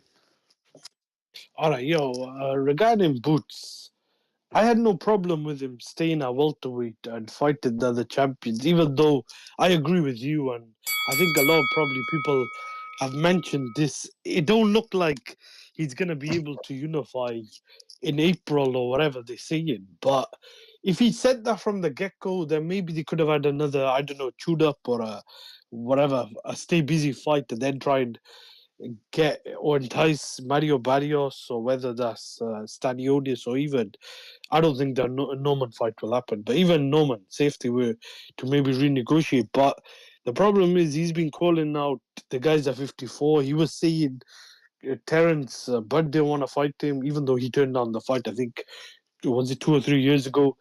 That's the bad look. What they were saying after the fight, Eddie Hearn as well. He started saying maybe they need to move up. I don't think it's a choice between vacating or taking the fight. They could, because he just fought Amando, they could, I'm sure, ask for, an exemption or some sort of request that they want to move up for one fight and then they should be able to move back down because the fight with Virgil Ortiz is not exactly blocking or coming in the way of any Mando or anything like that. So I don't think this is a good move or a good look. This was going to be a big fight as well. And it was going to, be a big money fight as well for Boots. Who do you think he could fight? Do you reckon they could maybe pay Mario Barrios or Stanionis step aside? Like, I know Barrios and Conor Ben is not a Mando, but they could maybe do a deal with that or maybe Stanionis. Do you reckon Stanionis would come back to the negotiations? Because the fight with Gayasov, that's another matchroom fighter, but I don't think that's a big fight, unless I'm incorrect with the money he's going to make for that. I don't think it's a big fight either, but Matchroom won the rights to that, so why would they, PBC, you mean? I thought it was Matchroom. The last time I spoke to you, you said PBC won the rights. I thought that Stanionis fight is on the You're right. Tank Davis Yeah. undercard. It's rumored for the 10 card. My bad. You're right. So that really ain't falling apart. Ain't no way they going unless right. unless Eddie sends one of them offers to Stanionis because he's still with. Actually, he said he's not with Shelly Finkel anymore either, right? Or is he with Finkel? I could have sworn I asked him. He's with PBC. No, I know. But he got rid of some people. Stanionis did. I just don't remember. He told us in our last interview with him, but whatever. Yeah, that's probably the only option they could do. I don't think they're gonna probably be able to fight Barrios because I think Eddie's been wanting Conor Ben to fight for the title, and I can get that. I can understand that because I think a Conor Ben that is a Boots fight will be a big fight. Nah, one last thing. I think Conor and Boots is a big fight as well, but it's probably bigger if he gets a belt, and that's why they're trying to position him for a title shot. I just did a little quick research, so I was and wrong. according to my research, yeah, she didn't win she didn't get it. Michael Phelps beat her. Yeah, that's crazy. I thought she was on the box, but I seen Tones chuckle, so it made me do my own research. I knew he was just waiting for an opportunity. Once he chuckled, I said, "Damn, Ness, you might be wrong." And I did my Google search, and I was wrong, bro. What it said is that she expressed wanting to be on the Wheaties box. I mean, if anybody should be, a female 2-time gold medalist should be. But no, exactly. They sniped her. And shout out to M Live because they put her on the Wheaties box, because Wheaties didn't. They chose to go with the swimmer. And didn't that swimmer then later test positive? It should be a recall, man, on all them boxes of cereal. You were smoking weed. Oh. Yeah, which now, is weed even still illegal for the Olympics? Probably still is, huh? Yo, I can't even show people the Wheaties box because it's only as a share. It's like once you click the link, that they don't have that picture. I saw the one came up. You saw it, Tone? One came up. Somebody with her doing this, but it's somebody made that one. Put on there, Yeah, nah, it wasn't real. It wasn't real. That's crazy. That hurt my feelings, man. That's wild. And she was on Cocoa Puffs? She was on Cocoa Puffs. Cocoa Puffs. Oh, you disrespecting. This dude's terrible. Hey yo, what the fuck does that mean? You're terrible, bro. Is that? I don't even know where I he's don't going with know. that one. Me neither. Uh, That went over my head. I That don't could be know. racist. That could be crazy. Because I Cocoa don't Puffs are know. crazy people. I Cuckoo for don't Cocoa know. Puffs. Cuckoo for Cocoa Puffs, bro. He might Al be. in I the don't know what he. Bay. Don't breathe. Breathe. It's okay. It's okay. Just breathe. Which way were you no, going with that? his, Yo, you never gonna get that date acting like this. And let me ask you, hold on a minute, Al. Yo, did you tag her? Cause I seen her post the picture that you got with you and her. She said, "Y'all know what to do. Photoshop my man." Did you tag her? nah, You nah, I you didn't tag her. scared? You scared? You scared? Go No, ahead, that I post Al. is mean, already in her comment. Tone. I talk to her sometimes. I could put in a good word if you want. Yeah, tell her to holler at me, man. All right. Go ahead, Al. Yo, 2 Point, you too much of a hater on her side to be trying to holler at her. So I don't know if she gonna mess with you or mess with Ness. And Ness barely said anything wrong about her. You That's know, true. That's I can, true. I can imagine she hear your song and it's a rap. But anyway, oh man, I don't think Boots is a duck. Simply because like I said, I was on record saying it. Um, if he wants to unify um 147, it's his time to do so. Yeah, they not trying to fight him right now, but eventually they're gonna have to um put their money where their mouth is. Um, I think what Ness said was perfect. Him and what's my man from Pennsylvania? Blair the Flair. See, Boots don't talk a lot. Blair talks a whole lot, and so I think that's I think that's money in the making right there. And they both from the same area, you know. The Battle of Pennsylvania. Who's better? You know. I think that would be a good fight for him right now. To kind of like a stay busy fight for him. I don't see Blair the Flair winning. Um, but that's a good stay busy fight for him. I think I think he can get Stanionis. Because Stanionis kind of needs him. He kind of needs Stanionis as well. I think if any champ, Stanionis will be the fight to go after. Just because Boots has a somewhat of a name. Stanionis don't really have a name. He got a belt, and Boots got a belt, but Boots want another belt. So, what better person to go after is Stanionis? You have a somewhat a name. People know you, so go after somebody who needs that name and Stanionis. I don't think the other champs need Boots' name. They need his belt, and this is a perfect opportunity to show you that some fighters, it's not about the money; it's about the status. Um, and he's going after the status. He's going after history. Yeah, he might go after the money later on, but I seem like Boots is going after the history. Um, yeah, man. So yeah, that's my call, and yeah, that's how I feel about it. Peace. You may feel like it's your time, but it's not your time. Alright. Al in the Bay. Disconnect Al. There you go. There you go. We got who is next?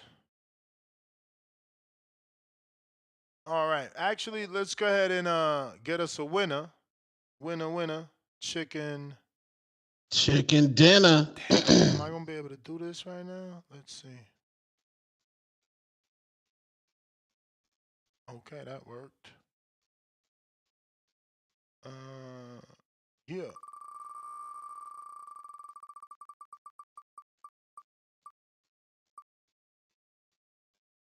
Hey. James. James Benitez is the winner of the book. James, let me know if you don't want that so we could get another spin and try and give it to someone else. We got Treese, Toledo.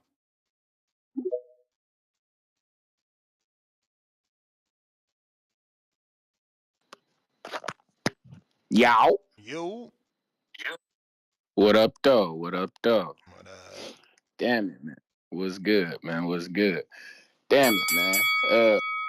You know me. I feel I got the bill. First off, hey, Two-Tone, you having too much motherfucking fun with Clarissa, man. You got to cut that shit out, man. You be chuckling too damn hard, man. I don't like it, man. I don't like it one bit, man. You got to do better. But I'm really just tuning in and whatnot. So I'm seeing the no boots and Virgil shit. Oh, what a shocker. Shit like that. That ain't really a shocker. But I ain't gonna hold you up. From what I'm hearing, it sound like, hey, Timboski, I don't know where the fuck you at, but like I told you before, bro, your man Eddie Hearn, bro, he's a bullshit artist, bro. I done told you this shit from the get-go, man. When I first heard about this Virgil and boot shit, I said, man, Eddie not letting that shit happen, man. He's a bullshit artist, man. It sound good. He get his fighter name in the headlines and shit like this. It looks good. That shit not happening, man. Eddie trying to get Boots motherfucking Raymond Forded out here, man. And if you don't know what the fuck that mean, let me break it down for you. Remember when my nigga Raymond Ford was saying, hey, gang, I want to move up, bro. I done got the building shit, you feel me? I did what I was supposed to do. I want to move up now, you feel me? That motherfucker Eddie said, ho. No, bro, don't move up. Oh, my nigga, hold on, bro. No. I got a guy. I got my nigga Nick Ball for you to fight, blood. Hold on. That really ain't his guy, though. Technically, that's Warren's guy. But I mean, yeah. Why no, the fuck? Why, it ruins your story, right? It ruins your story. Nah, when but you not tell really. the truth. Not really. Oh, yeah, not really. Nah, it don't ruin. Nah. Yeah. My point. The point. Why the fuck? Why you get in the ring with a Nick Ball? You got him in the Nick Ball fight. Get him in the Vargas fight. The Vargas guy just beat him, and he got a belt. Biggest check of your life. Biggest check of your life. This prize fight. I'm not jacking that, man. Yeah, I know. All money ain't. All money ain't. So why didn't the talented Ray Ford say no? Just like Jared Anderson should have said no. I ain't hear him. Unlike my nigga Jared, I ain't hear him mention money. Hey. I just heard him say that is what I heard him say. That's what Eddie. I heard him say that. I heard him say that's what I want. That's what Eddie wanted me to do. Let's stop ignoring Turkey Al-Sheikh, bro. Turkey Al-Sheikh gives everybody their highest payday. Apparently, apparently they ignoring him. Apparently they ignoring him because the boots and Virgil shit ain't happening. Ain't nobody ignoring. Or do you think? Ain't nobody ignoring because Raymond actually fought on a 5v5. Now Boots is not taking a Turkey. Now Boots. No, that's what I'm saying, man. And all I'm saying that your man Eddie. He said. That's what I said. I'm saying your man Eddie said I got this. No, that's what I'm saying. Raymond should have did. Your narrative ain't right. Hey, don't put it on. Don't put it my on. My narrative is right, man. Eddie Hearn, the bullshit artist, man. My narrative been right, man. I got eyes, man. The nigga, not a nigga Eddie Hearn. How the fuck Shakur and Boots? The moment they signed to these niggas, man, I'm not jacking that. The moment these niggas Shakur and Boots and signed to these niggas, they Shakur, they motherfucking careers that went down the shitter. And I'm burning. Fuck you know why? Hey, you know why? The moment I ain't never these, I get you saying that they. You know why? Hold on. Go ahead, man. On top, I don't know why. On top rank, they give him Shakur mediocre names that don't cost money. On Matchroom, what the they fuck? trying to offer Shakur big names that cost money, and they have to say yes. William has to say yes.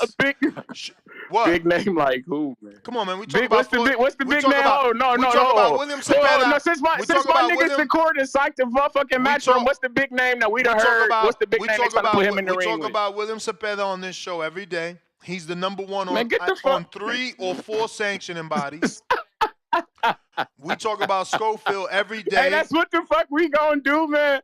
We talk about no. The moment my nigga done signed to these guys, man, I ain't heard no big names, man. The motherfucker signed with the intention of not getting the tank fight. The motherfucker literally, Eddie Hearn said, "Oh, Shakur's team told me that I can make his next couple fights, but when it comes to the tank fight, I can't do it." And then these motherfuckers had the nerve to try to sell me that Devin Haney and Shakur gonna be on the same card, but not gonna fight each other. Trees, why you saying things? without What you giving mean? without giving That's good. context, like the reason they don't I want don't need. Eddie, the reason they don't want Eddie to do the Tank fight is because Eddie has issues with Tank. You see that they What? beef. They always on Twitter going at each other. How is Eddie Man, gonna make come that on, fight? man. Do your It's fucking job, man. man, it's I'm the not truth. jacking So that wait, shit, man. so James Prince not a manager? Man, listen, Oh, man. I, oh, Your I, man's oh, is the I. promoter. Hey, your man's is the promoter. The manager done got it. He done got him over here. We done got our talent over here to you now. Promote, motherfucker, promote. Ever since I done brought my fighter over here, Shakur, goddamn, our name is in shambles. When the report, every time we look up Shakur, this shit my not. brother, We don't talk my well brother, about Shakur since his my departure brother, to match my roll. brother. When Eddie says, "I was instructed by Shakur's team not to negotiate the Tank fight," who you think that team he talking about? Hey man, all I'm saying is, since my man Shakur done signed to Matchroom, his name been in shambles. The man been on ice. Motherfucking Boots' name been in shambles. All I'm saying is right now, I don't know if this Matchroom shit was the best move for these Boots' guys. name in Is all I'm shambles. Boots' name in shambles. But meanwhile, I just told, when he was with the I just told you PBC, that all put, when he was go with ahead, the man. PBC, he never had reports of any offers. When he was with the PBC, I was hearing he's a young phenom. He's the next Roy Jones. No. He's the boogeyman. I was hearing he's the boogeyman at 147 and all this other shit. You're not listening. When he was with the PBC, no one was making any offers for him. At least you got Eddie making an offer to Conwell, and I know it stings. You got Here Eddie, we go with the bullshit. You got Eddie making an offer. Hey man, fuck. Hey, let me rock. To Virgil. Tell your man Oscar to make a motherfucking offer, and that's the issue, bro. Well, like I told you, Conwell done told you, nigga, Eddie's a bullshit artist. How come every time we look up and all these guys that we talking about with offers, all of a sudden money and shit seem to be a problem. Low ball offers and shit seem to be a problem. That shit seems quite consistent with game. I'm just saying, bro. We give you your come value. on, man. We not going for the fuck shit, man. Like I told you, when the money not right, we won't fight, bro. It's that fucking simple. Eddie know what's going on, man. We not playing these type of games, man. He trying to get the nigga Boots. Prospects can't. He want to get him in there with complain. Who the fucking prospect? My fighter ranked top 5 in the WBC. I don't see no prospects. My fighter a former WBC silver champ. Hey, and speaking of WBC silver, my nigga Katsarowskis, man. I think that's the fight for Xander. I done told you, man. My nigga up out of Greece, man. Let that nigga get a hold of Xander, man. Cats got official problems, man. Today, who he got? Today, officially, there was a petition filed. Shout out to Mark Habibi, the manager of Conwell, and Brandon Adams. They've officially petitioned with the state of Georgia to rule the Adams versus Katz fight a no contest due to several low blows, 3 warnings and no point deduction, along with numerous other low blows that weren't acknowledged. There were several headbutts, as well as Katz was leading with his head. So this is get the fuck out of here. If that's the guys, case, but this is information that has been filed, and this is now awaiting the ruling of the Georgia Commission. Shit, man, shout nigga, out to the manager of Brandon Adams for working like managers do. Shout out to him, but I don't. Hey, how strong you think that case is? Next, you think he gonna win that? And this is the court of public opinion right here. Up to the commission, man. Up to the commission to rule. But there was. I mean, it did affect the fight, right? The shit was success. I ain't gonna hold you. I was looking at like, damn, take a point. But even if they had taken the point, you feel me? I'm not so sure that tip it in my man's favor. Like, I got to go back and look at them scorecard. Like, damn, can you put them scorecards up? But you got to remember, depending when they take the point, it changes the flow of the fight. So if you take the point within the 3rd round, now Katz can't fight with that come forward style, let alone that head, because he knows he's afraid to get another point deduction. If you took it away in the 8th, 9th, really don't fucking matter because the fight's almost over. So it all matters when the point deduction that never got took away actually gets taken away, because that changes the fight. It's like when they tell you, You getting hit for low blows, and finally they take a point, or he gives you that hard You may feel warning. like it's your time, You abandon them body but it's shots not your because time. you just got a stern warning from the ref. For sure. But just let me get this off real quick. December 14th, man, Charles Conwell, man, we in action on that Curiel card or whatnot. Wait. Okay, who's he fighting? We fighting the 20-0 fighter. He out of Argentina. I can't. It's some Jose. I can't give him. You know. Who the fuck is that guy? Hey, don't do that. He's a 20. Just like you told me out of Gustavo. Who the fuck is that guy? Gustavo Lemos.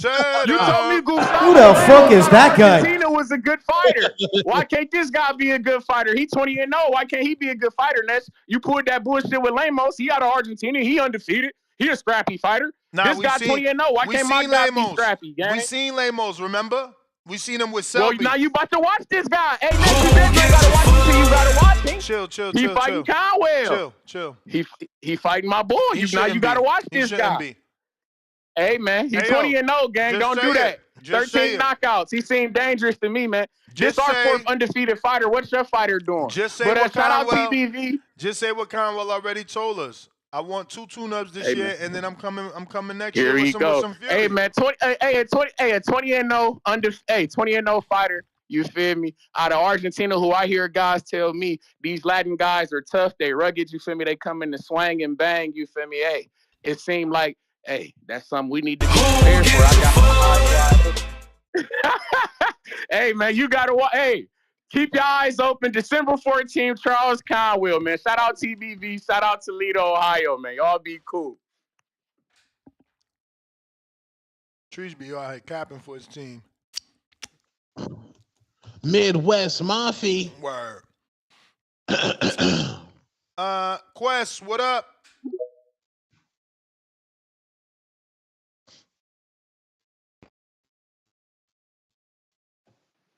Here, 1 2 1 2. How my audio sound? Straight. What's up, Ness? What's going on, Two Tone? What up, hey Quest? man, Two Tone? They saying you got the Mr. They saying you got the Mr. T in this joint, bro. Nah, I fuck with the beer, man. They saying you got the Carlos Boozer, the Mr. T. Hey, I fuck with it, man. I gotta get my shit right. Hey man, hey, I fuck with it. Hey, but fuck all that, man. Boost a duck, man. It's plain blank serious, bro. Like, this is like, bro, Boost a duck. This nigga. So let me ask you something. Let me ask you a question. Is 60K followers a lot of followers on Instagram? I mean, it depends. What's the person that got 60? It all depends what they do. What's their profession? A boxer, a professional boxer at 60K followers. That's a lot. Is that a lot to y'all? Do he fight on TV? Yeah. Often? What about Blair? Blair, this is Blair. So is that like a lot? You don't think that's a lot? It's not that much, but it's actually more than Fundora, I think. I think Fundora only got like 30, right? I'm not sure about Fundora, but I just looked it up, man. I just looked it up. Blair has 60K followers. So I mean that's a damn. I'll say that's a star. I mean, Fundora just passed him. He got 72. So Blair right there, man. We got to give him credit. He got a little bit less than a unified champ, right? Exactly. That's what I'm saying. Blair's he ain't no star or nothing, but he's a known guy. Mm-hmm. He's a known guy in boxing. Man. I'm with you. He just beat Broner. Broner, who's like with Tank. He had that Tank cosign. So niggas know who Blair is, man. This nigga, bro. So what was the point of Boots pulling up to the Crawford fight? What was the point of that? You know, get that exposure. Andy Cruz. Yeah, his father was on the undercard with Andy, and he there to do interviews. He a matchroom fighter. So Bruce, man, this thing, I think he been clout chasing on Bud this whole time, man. This really solidifies that he been clout chasing Bud. You've been campaigning to fight Bud. He moves up to 54. It's a lot of smoke at 54. You say you want to unify. Then you got Mario Barrios fighting Conor Ben. So it's like you don't get that unified fight right now. Who are you gonna fight in the 147? You got Blair. That's what I'm saying, bro. We got to get that fight happening, bro. Whoever said Blair to Flair, bro, yeah, it's a fight that we need to happen, man. We need to get Blair to Flair. If he needs to stay, if he's gonna stay in 47, he has to fight Brian Norman and Blair to Flair. Blair to Flair, man. Hey, shout out to Boxing Voice, man. You know what I'm saying? This is a great show. Hey, I'm out, man. Peace. You the You may man, feel champ. like it's your time, Appreciate you. but it's not your time. Yeah, man, it's becoming slim pickings. At this point, they might have to reconsider Blair, man. He might have got that lucky ticket to go back to Philly and reclaim his state, like he said. You know, that's his home, and he would love to fight for the Battle of Philly, according to Blair to Flair. We are still taking callers on our Discord. I seen somebody super chat. Who was that? Asking about the caller number. We ain't got no numbers. We got the Discord and the X Spaces, which I'm gonna go ahead and pin. I guess I done forgot to do that, but I'm doing it as we speak. Probably did it already, and I'm just tripping, but we gonna see. Nope, says I didn't. That being said, we got rounds. Rounds table boxing. Rounds table boxing.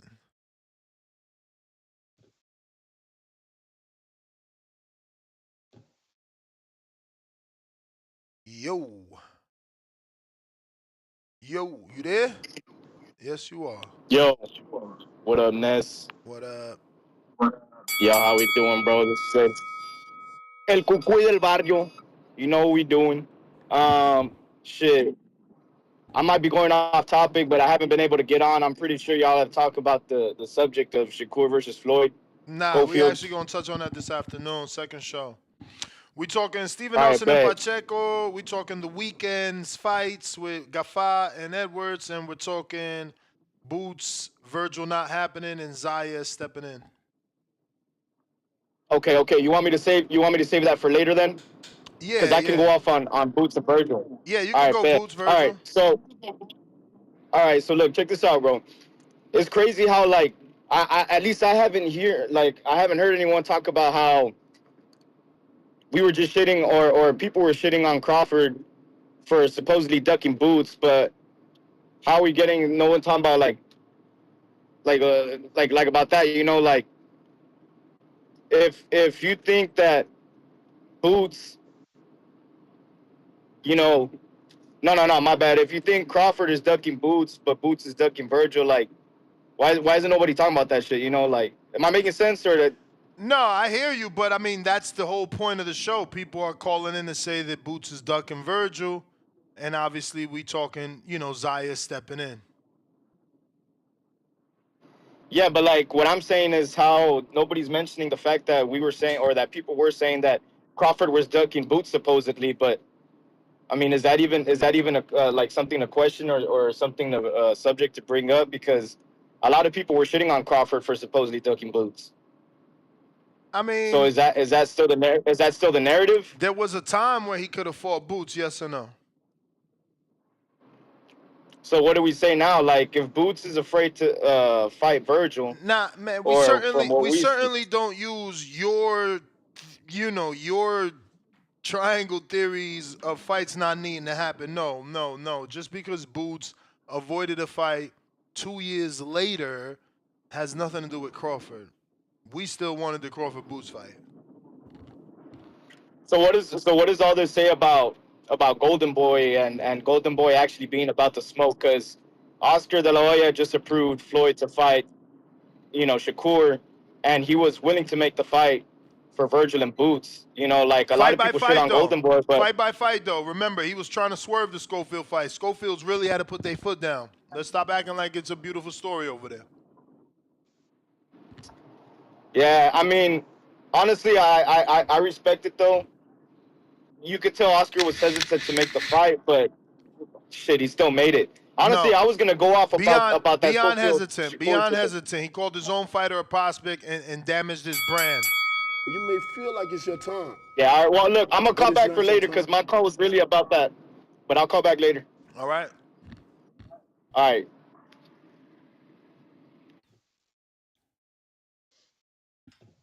We got Jay Swift. BX.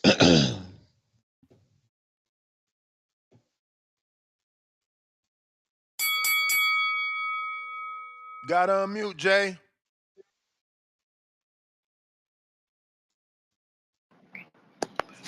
1 2 1 2. Can you hear me? Yep. Well, they compared Boots to. Hold on 1 second. What's going on? Okay. They compared Boots to Adrian Broner. And I don't know why or how that's even possible, because by the time Adrian Broner got to welterweight, he had already had 3 world championship belts.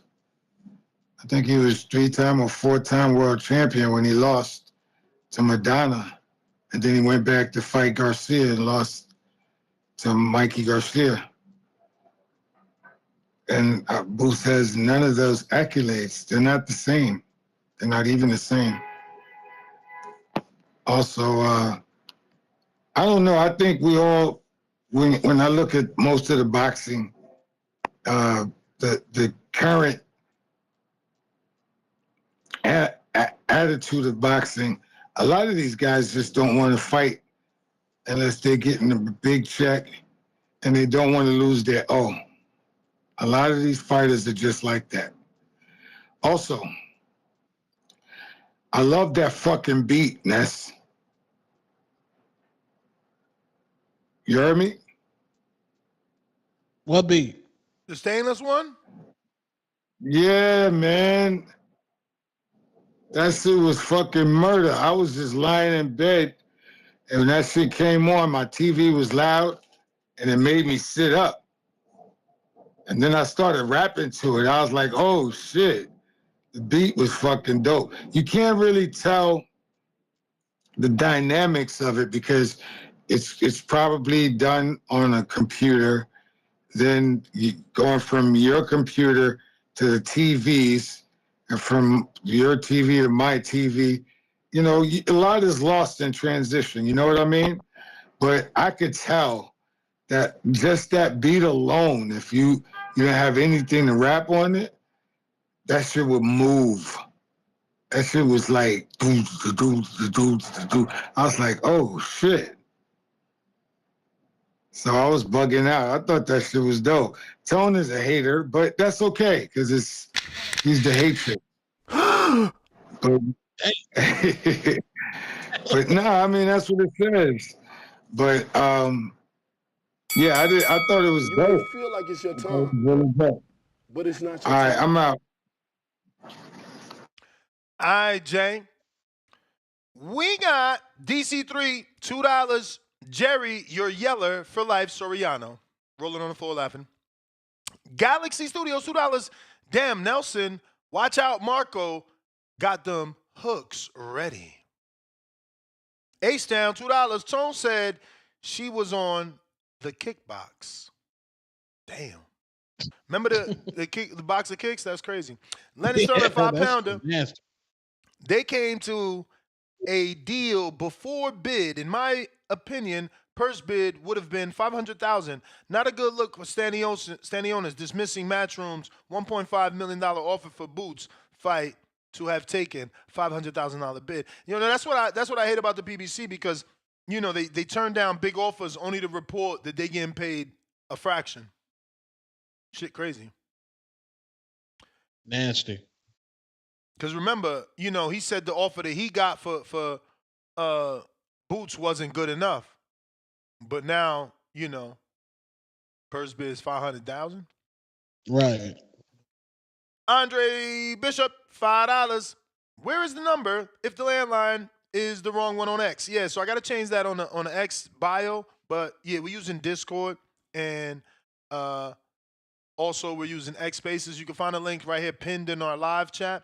We got Millie Ricketts, $2. Just seen Virgil looking at Laura now too. I thought it was you, Bank. What's up with that? We got Fats. What up?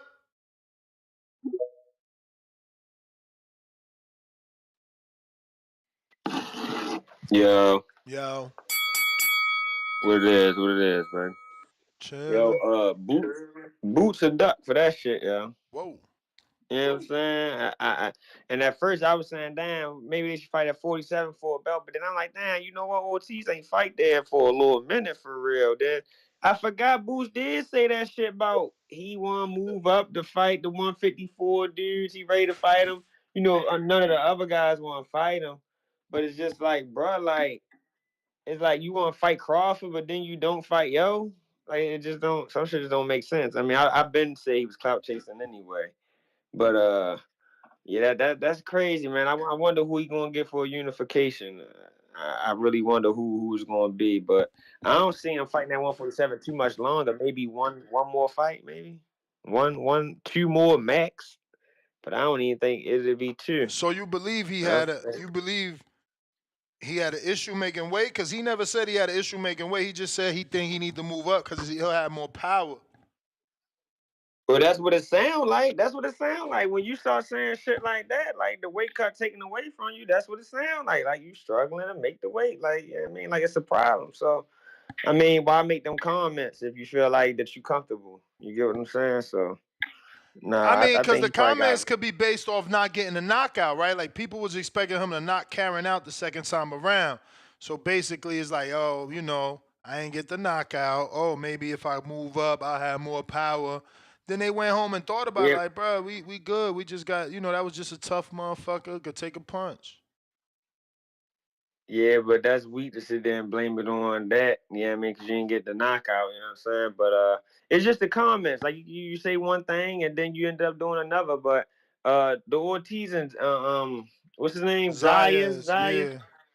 That's a cool fight. I think Ortiz will beat him, but I like Xander Zayas going out there testing his skills.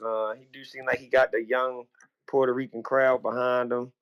I think it'll be a cool fight. It'll be a cool fight. Ain't no title on the line, nothing like that. Neither one of them got a belt, right? Yeah, I mean, Verge got the interim. If if the fight happens, Verge got I'm the talking about interim. real champions. I'm talking about real champions. He don't got no I belt there. mean, But if Fundora don't fight him, he becomes full champ. oh, so he gets stripped. I mean, eventually, yeah, that's what the interim. You underneath the champ, and if the champ get injured or can't fight, you become full champ. Well, how long the Fundora got to fight him? Because I thought he was supposed to be fighting Crawford. Man, I I don't don't know know, man. what's Cause going on with I Fundora, was, bro. That shit taking I was, forever.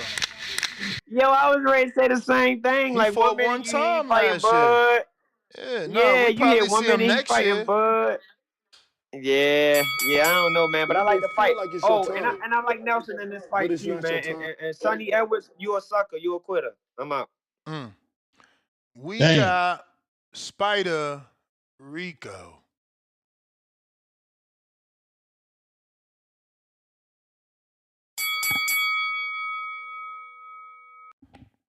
El Spider. Yeah, what's up, God? What up? In and out like a robbery. That's what Hey. Jerron say. In and out like a robbery. That's what Jerron say. Sets him off from Morgan with love. I'm gone. Okay. He go. We got JT, coach. He gone. Call him short and sweet. In and out like a robbery. That's what Jerron say. Yo. Yo. Yo, what up, Ness? What up, Jay? Um, Shout out to everybody that's on the panel. But hold on real quick, Ness. Hold on. Just come back to me, bro. Alright. We got Bumpy.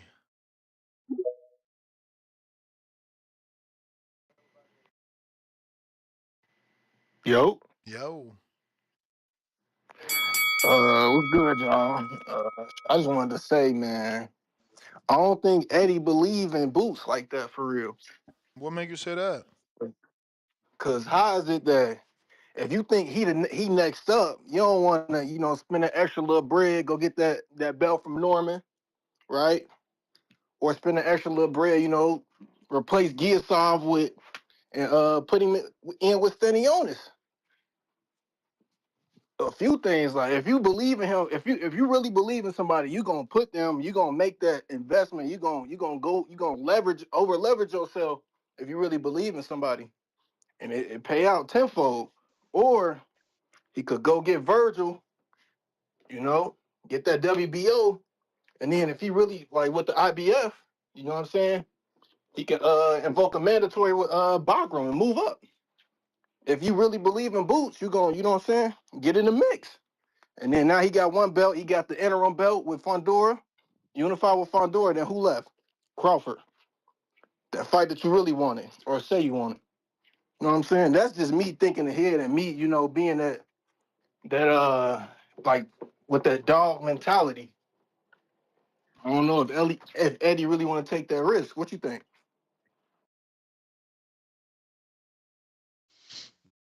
I think he positioning. He sent it off of the Barrios. He got Stanionis with Giasov. So he trying to bring 47 to Boots.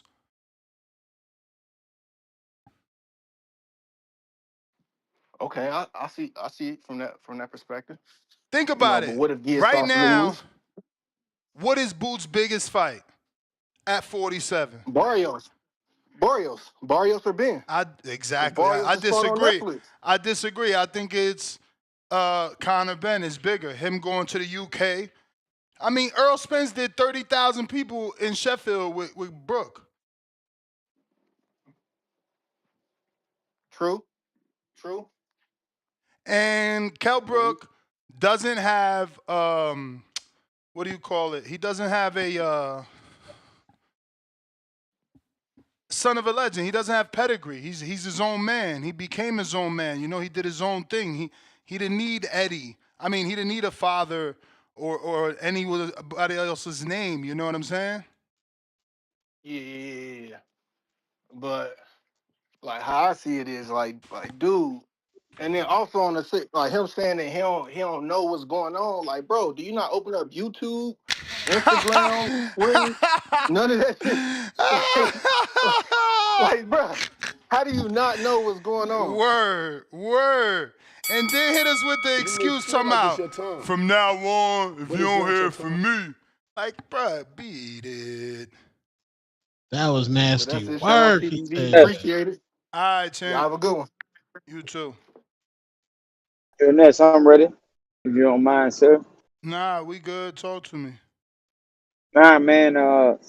As far as I think fans and con concrete creators come out with this duck word so easily because like I don't think Boots ducking on Virgil. What He you think it definitely if he is? bro, honestly, they bring up that he did say at the fight he wanted to fight at 154. I think his team got another plan for him. But you said they had an offer sent for 147, right? That wouldn't make sense for Boots to say he won't fight at 54 and then send Virgil off for at 47. I think his team is not on the same page with Boots. Boots being the fighter expressing he's tired of making 147. He's ready to move up. And hold on, my bad. And I just think the team has another plan for Boots. So whoever sent that offer, they're not on the same page as Boots. But like I said, we passed this duck word around too much because at one time it was praising him from calling out Bud, and Bud was supposed to be the boogeyman. Now he was a duck. So when Bud started calling out Arrow, Arrow was supposed to be the boogeyman. Now he a duck.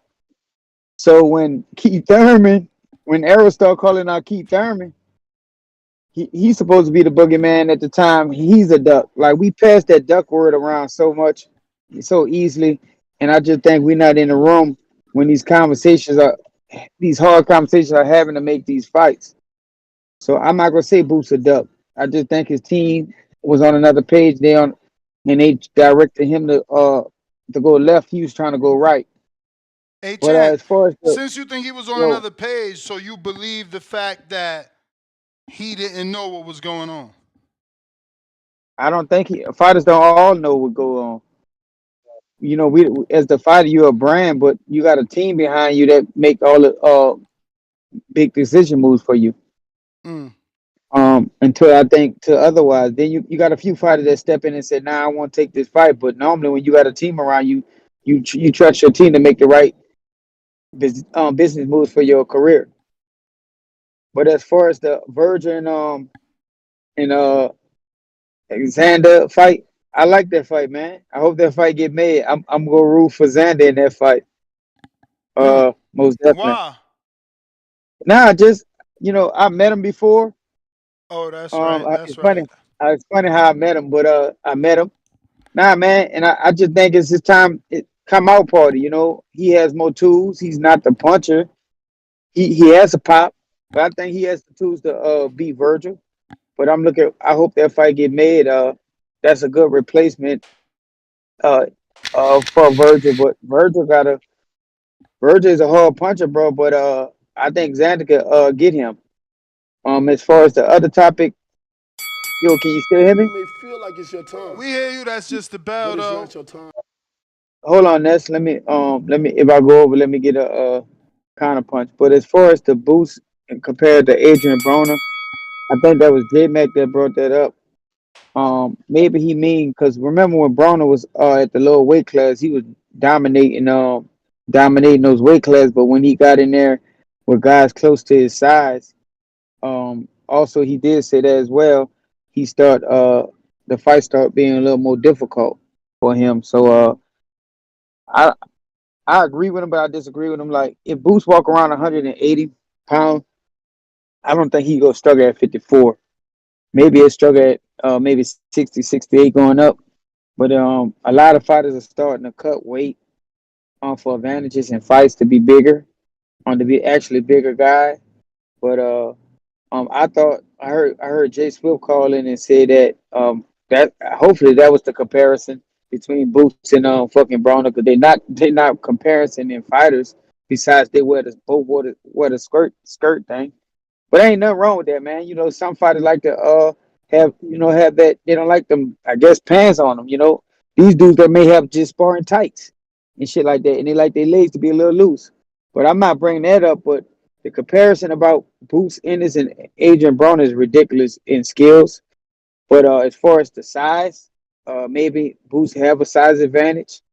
I see him still doing well at 54. I still see him no have no reason to duck no Virgil Ortiz. I think he has more tools than Ortiz in that fight, honestly. So as far as this duck, we just so quick to say somebody ducking when we don't even know shit. When y'all not even in the fucking in the I mean, office with champ, these making these there fights. was an offer, though. You know what I'm saying? Like, there was an Yeah, offer. yeah, It's the but biggest offers name of are your just career. like look, It's the people biggest could check of your decline offers, career. us. No, for You hear me, sure, Ness? for sure. But People you could gotta call. decline this because we only go. But you gotta call it what it is, though. There's still the No, we don't. biggest fight of It's your not. It's not career. called a duck though. It's not. I don't still call it a duck if you decline an offer. Maybe you want another offer. Ain't that offer was at 147? No. Ness, you came out on a show said that they Yeah, offered yeah. Ortiz at 47. That's what Eddie wanted us to believe. I reported what Eddie was saying that an offer was got that they got an offer for 147 for Boots, but the truth is it was at 54. They don't want to go to 54. Remember, I also played the audio of Eddie saying Boots got to decide if he wants to go up to 54. This go back to what I. This is go back to what I said real quick. Booth said in his post fight interview that he want to go to 54. He's I struggling played that 47. too. His team Eddie might have other plans for Booth at 47. So like, and that conversation wasn't made before he said that, but they had to All put him in, right, but that put don't him back in matter. line. But that don't matter. You may feel like it's your That's the time, bell, but it don't matter but it's because not your time. Bud's team didn't want him to take the British Prescott fight. He said, yeah. Floyd Schofield team didn't want him to fight Shakur. He said, yeah. So it's like, you could call it what you want. There's an offer. It's the biggest check you ever received. It's also the biggest name on your resume. Like, if you fight Virgil, it's the biggest name. So I'm not saying nothing. I'm letting y'all say it, but we also got to, be honest with ourselves. If we gonna say it's not a dog, then are you being honest? Yo, What up, Tip? yeah, man. Yeah, you said Hearn was bringing 47 to Boots. I mean, if Giasov win, do they got the WBA on Matchroom? Man, listen, Yes or listen. no? Yes or no? Because you trying to laugh Boot. off what I'm saying. I get what you're saying. No, Okay, I all right. understand As what you're long as saying you get it. completely. As long as you get But it. what I'm about to tell you is, I'm Boots listening. left 47, man. According Boots to left. who? According to who? He The just did. belts were on He his he side, he didn't technically take. speaking. He He didn't. didn't want to sign with the PBC. Oh my He made the goodness. decision to go with Eddie Hearn. You know what I'm saying? Now, Eddie Hearn trying to move his pieces around. You know what I'm saying? At best, one of those two fighters gonna lose. One of the two gonna lose. I mean, pick your poison, man. You might get an upset with Giasov. You know what I'm saying? But I don't know so much with Conor Ben, man. Like I said, Barrios could look vulnerable all he wants. The fact of the matter is, Conor Ben's inactivity is going to play a huge part. It's going to play a huge part in this bout. Can you still hear me? Yep. Damn, I can't hear you, bro. So I'm gonna just keep going. Fucking audio. But yeah, Conor Ben's inactivity is going to play a huge part. And you know what I'm saying? It's going to be a downfall. Um, he fought one time. And you know what I'm saying? The level of opponent wasn't even, it was bad. Not even remotely as closest to the level of opponent Gearsaw faced. That fight against Stanionis is going to be a big one, and it's going to be on PBC Prime. You know what I'm saying? It's going to be live on Prime, man, live on Prime. Gearsaw versus Stanionis. But yeah. But bringing 47 to boot, yo, bro. There's no reason Boot should be going to the UK to fight Conor Ben for any reason, bro. If you want to build Boots as a star, then you need to have Boots fighting in America, particularly Vegas. You know what I'm saying? You need to build him up to be a Vegas fighter. Conor Ben is not a huge star for him to go over to Earl went to. Matchroom and fight in the This guy UK, bro. can't Ain't even hear nobody us. tuning. No American fan is tuning into that, bro. I'm sorry, bro. I'm sorry. He's barely a star over here. Nobody's tuning in to go watch Boots fight in the UK, man. Hearn got to get it together, bro. They're messing up over there. I told you. Dude's career, man. He on that UK tour. He on that UK tour. It's nasty. Look at the opponents. He on the UK tour, man. But it just is what it is. It is what it is. I'm gonna tap back in. Yeah, he can't even hear us. I don't know what's going on with his connection. Uh, we got G.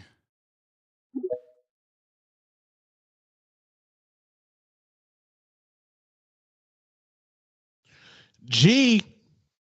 Gotta unmute. Yo, What up? y'all can hear me clearly? Yeah. You sound far, but what up? Alright, that's all. Nah, I'm just calling in, chiming in on this boot situation and shit. Go for it. Yeah, yo, I ain't gonna hold you. I've been looking at boots for the last 3 fights. I just really discovered them, but I ain't gonna lie. Yo, to me personally, it looks like he playing. Like I say that for this reason. Every time he goes on the interviews and all that, press conferences, like you could tell by the way homie talks. Like, by making all the faces, sticking his tongue out like he a teenager and all that shit. Like, smiling too much. Like you ain't never see Tyson or none of them cats from back in the days acting like that. Like they was a little more serious and mature when it came to it. That's why I feel like Boots is playing. I get it, man, but he didn't look like he was playing to me. He looked like he was certainly trying to knock out Karen and just couldn't. You feel me? Yeah, it's a possibility though. I mean, you know how it is with boxing and shit. Sometimes motherfuckers be having a good night, be on and off and shit. But I'm with that's you. how I feel about that situation. And also on the Xander Zayas joint, I ain't gonna lie to you, yo, I'm kind of proud of him. Shit, being from New York and all that, motherfuckers represent the town and all that. But personally, I think he ain't ready for Virgil. Yeah, do or die, baby. Do or die. Remember, he been boxing since what, 16?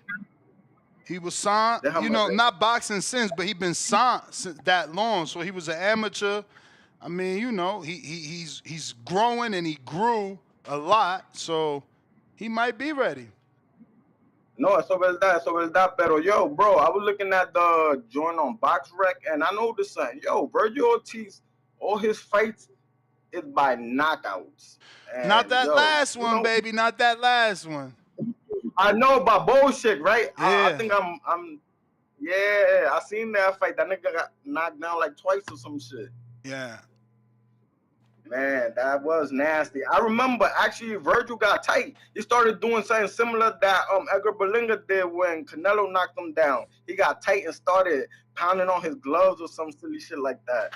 Yeah, that's a Pacquiao thing. He do that shit too. Nah, man, that bugged out. Pero, oh yeah, and one more thing before I just sign out. Yo, I hope y'all guys gonna tune into that Jaime Munguia fight on December 14th. What, the tune-up with Bruno? Yo, I don't know. Yo, I ain't gonna hold you. I just got into boxing and shit like about 2 years You ago, may so feel I don't like really it's your know time, who. Yeah, I don't but know it's who not But your Bruno time. is, but more than likely we gonna watch it. Top Rank usually does decent undercards. Plus, we invested in their prospects, so 9 times out of 10 we gonna watch it. Main event just might not be what it is, but you know, Jaime, he goes. I gotta let you go. That's the bell. Jaime's been in a lot of fights, so I don't mind this. Like I didn't mind Tiafimo. Had he finished the year off with Brian Norman, it would have been a great year. You know, you did Jaime Munguia. I mean, you did Jermaine Ortiz, then you do Claggett, then you finish the year with Brian Norman. Perfect year, perfect year. Oh, Wizard, you right. I am trying to get my steps in.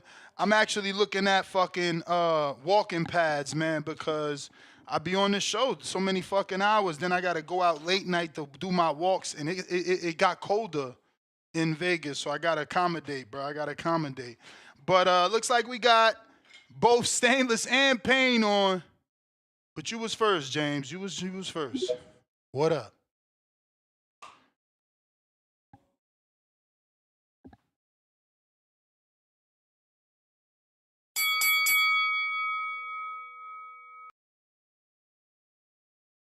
Is you. You definitely got to unmute if you want us to hear the intro.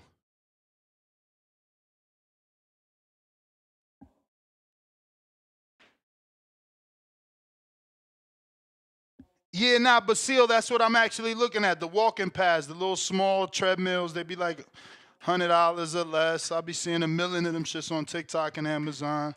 I'm doing my research. James, you not unmuted. We're going to move on to Stainless.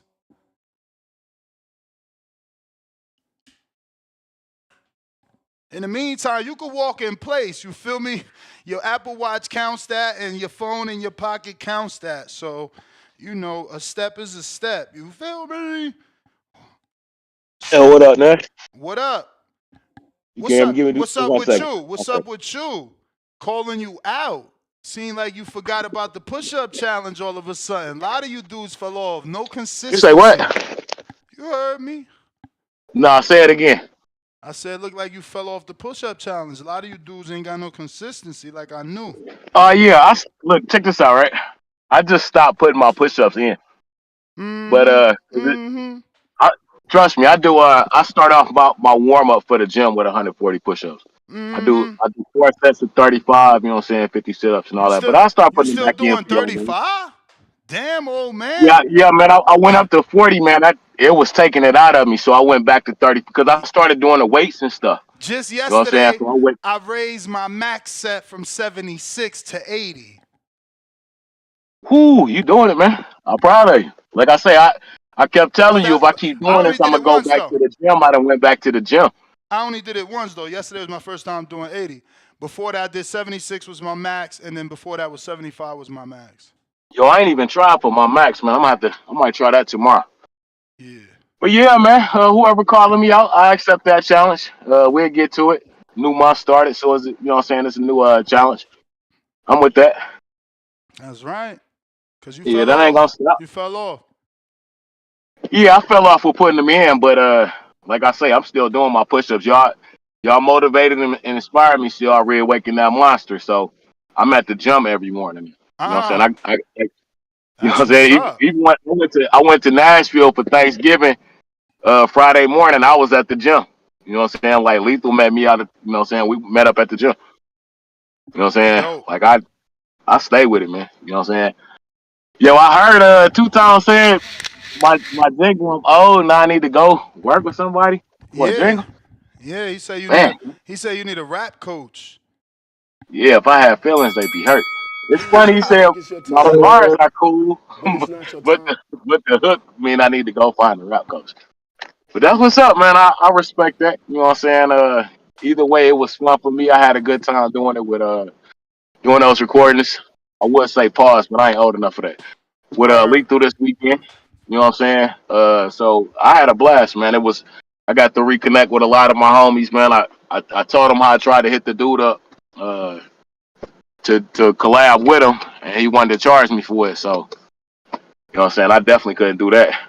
But like I said, I had a good time with it. To those who enjoyed it, I'm happy you appreciated it. To those who didn't, I'm gonna just be nice and say y'all sound like y'all ain't on Patreon. But that's all I got, man. As I always say, please make sure you push that thumbs up. Share this in every episode of the Boxing Voice podcast. This is TBV for life. And if you ain't on Patreon or at least a YouTube subscriber, then you stupid. Shout out to El Camino. Peace. Yo, shout out to Quest. Quest, I'm with you. I promise you, I do that all the time, bro. Like, I got the shout out to T-Mobile. You know, I used to be an AT&T dude, like I've told y'all throughout the years, but I switched to T-Mobile when I bought the Florida house. And they just got so many perks, right? So when I switched, I got the magenta plan, so I get the free screen protector. I done walked the T-Mobile 3 times already for a screen protector. Every time you hear my phone drop, if it happens to hit the leg of this chair, the screen protector's cracking, but I get free ones, so I do that walk. That's like 2.4. Uh, we did like a 5.7 one. So yeah, I try to walk everywhere. The other day, I needed filters for the house. Bro, I just walked to Home Depot because it's like I gotta get these steps in. I'm already on like 100 and something, 170 something straight days. Ain't no way I could fail at this point. I was like, if I miss a day and break my streak, at this point, it's just like stupidity. You know what I'm saying? Like, oh yeah, I did do 170 something straight, but I fell like, nah, that ain't gonna be me. I'm gonna get my year in at least. If I ever take a rest, it's gonna be after 365 days straight. That being said, I me and my wife now walk everywhere, bro. Like, we want breakfast, we walk into that breakfast just so we can walk there, burn calories, and burn them sweet calories back. Cause you know I'm getting waffles and shit, chicken, and like if I'm gonna go out my house and not eat in my house, then I'm gonna eat, my chicken and waffle type breakfast or my French, what is it, French toast with bananas and all that great shit. The great shit you go out there to get. So I try to put in that walk. Just saying, do the same. Get right. H-Town, what up? What up, Miss? Can you hear me? Yes, sir. H-Town, baby. Man, I'm at work, man, so I don't know how good this connection is, but hey, man, we just stop trying to compare Boost to AB, man. Put some respect on AB's name, man. Boost don't got no Mikey Garcia on his resume. Boost don't got no Paulie Malignaggi on his resume. Boost don't got no Sean Porter on his resume. Hell, you got no Madonna. He don't got none of that, man. Y'all crazy, man. Boots is unproven prospect still, man. That guy, like I said, he's the lugs boots, man. And he's turning into lady boots and shit. Started goddamn Duck Pies, pussy boots. He's tripping, you know? I don't know what's going on, man. They said they wanted to fight at 154, then they backed door and said, nah, 147. You know, goddamn, Virgil almost died making 147, man. Come on, man. That's ridiculous. That's out of the question. You can't even say, oh, Virgil should go down. Nah, you know he can't do that. It's not medically possible for him. He's barely making 54. Hell, we still haven't really made him 54 yet. What did he make, 55 last time this? Versus ball chat? Yeah, he didn't. I was it 56, and I don't even think he made it all the way down to 54. Nah, I'm pretty sure he made it because he won the belt. You can't win the belt if you ain't make it. That's an interim. That ain't no fake belt. Yeah, But I'm double I don't checking. remember, man. I'm double checking. Give me a second. I mean, you could talk while I do it. Yeah. It Yeah, man, so he didn't stop says on that, man. They trying to put it on the boost mod. They trying to put it on Virgil or something. nah. They both weigh But that guy, he don't 153. want no fight. They both weigh 153 Oh yeah, and three quarters. yeah. I'm proud of him, then shit. But that wait till his initial with Virgil. His body won't let him, man. He get to 153, then that's it. That's what you need to fight him if you want to fight. I mean, the guy's a name. He's a star. You're supposed to be a phenom. You're supposed to be the next Roy Jones, the next this, the next that. I mean, a guy like Virgil should be easy picking for this guy, according to his fans. They had this guy beating. He was beating Bud, and he was beating EJ on the same night just a year and a half ago. Now what? Now he can't get Karen out of there. Like I said, man, he has subpar defense. He's all flash. He gets out of his head, starts paying attention to the damn crowd, and it's just waiting for him to get a good punch and to get knocked out. And that's what's gonna happen if he fights Virgil. He get knocked out. I'm out, Ness. All right, champ. Who is this? Man, I can't read that far. Hold on. If you're watching this on YouTube, go ahead and smash that thumbs up. This is okay. God's image. What up? What's good? You hear me right? Yep. Oh yeah, man. It took me a minute. This shit was kind of difficult trying to get this call in and everything. But yeah, man. I mean, I don't look at that Bud Crawford, you know, ducking Virgil Ortiz and everything. I mean, he said what he said. He said he wants the Canelo fight, and if he don't get the Canelo fight, then he's calling it quits. Then, man, I don't see nothing wrong with that. I mean, he been chasing fights his whole life, and the fights he has been getting, when he come out successful, what they gonna say? Oh, he's gonna turn out to be a nobody and all this other nonsense. So I don't understand all that, man.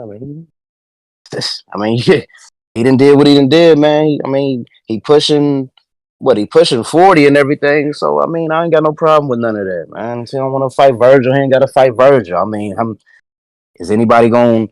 Is anybody going? Do that look like $1 million pay-per-view type fight?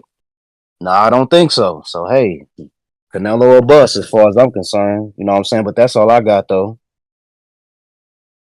All right, champ. Appreciate you. Majid, what up? Yeah.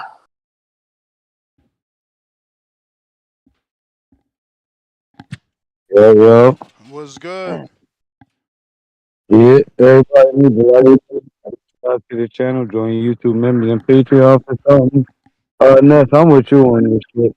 I'm like, this ain't nothing but game planning for the future. You know what I'm saying? I heard a couple calls where, they saying a lot of things about they thought he was a superstar and all of this shit. You got to realize that this ain't no DAZN USA shit. What he trying to do is get to Conor Ben. You know what I'm saying? Hopefully, if Conor Ben wins that fucking title, they take it over there in UK and it's going to benefit them. We may say, oh, he not a superstar, but guess what? In UK, they going to appreciate the fuck out of it. Those downloads and everything, you know what I'm saying? Like them subscribers, them numbers going to jump on the Conor Ben versus Boots. You know what I'm saying? So I think right now, Eddie Hearn, maybe having him look bad, and he with Eddie Hearn on it. They sounding bad as fuck out there, you know what I'm saying? But I think that if they let the 47 pan out, like Eddie Hearn could possibly have 3 of the 4 belts in a weight class, and all he got to do is figure out, that Brian Norman shit, like get an opponent, or maybe they lock horns, or. But right now, I think that is just elite game planning, and us American, we ain't gonna like that shit. Nobody gonna like that shit, but and I don't think it's really on Boots like he's scared and nothing. So I'ma just be patient and see how this shit play out. I don't really be liking, how Boots be talking and all this shit, but on this one, I can't say that he truly ducking, man. This is just elite game plan. We seen PBC do it. Now Matchroom putting this shit together, man. So I'm gonna let them play chess while niggas just thinking checkers, bro. Wake up, y'all. Y'all smarter than this, hopefully. That's all I got, Ness. I got Rip City that says $2. Bud and Ennis, biggest payday is Ortiz, the green print. Back with another two and says the casual fans knew what was going on, but not Ennis. Yeah, man, Ennis wilding, man. And we know that YSM Media is always in the gym with Ennis. There's no way he didn't hear the rumors at the very least. Once again, James Benitez, you won the book breakdown of boxing from Daryl Flanagan, Coach BDB. Okay, a few seconds ago there was no callers. Now there's more. Jersey Bob, what up? Hey, how's it going? Straight. So I thought I'd tell you, I took 8 people, went to the Boots fight, his last fight. We had a good time. I have to say though, I would have took the money. I don't know why he not fighting. He could have came back in February. I'd have fought the boy and took the money. So I'm not sure why he ain't take that fight, because if he lose at 154, you don't lose your belt at 147. We all know that. So he did his mandatory. All you do is say, yo, I'm taking the optional up to 154. Okay, I lose. I still got 147. I still can undispute. So I don't understand why he ain't take the money. That's true. And I like Boots. And I say I paid to go that last fight. But I don't understand why he ain't fighting in February. Plus I think he can beat the dude. So I'm just getting out of work though, Ness. So maybe you can fill me in. Why didn't he take the fight? Your clue's as good as ours, man. All I could say is, once upon a time he said he wanted to be undisputed, so maybe that's it. I mean, but the road to undisputed is lot of, it has got potholes. Norman gonna want 2-3 million. Not if you Mario's patient. If you patient, it looks like maybe Connor can beat Barrios. Maybe Giasov can beat Stanionis. Now Matchroom has 3 welterweight champions. That's a gamble.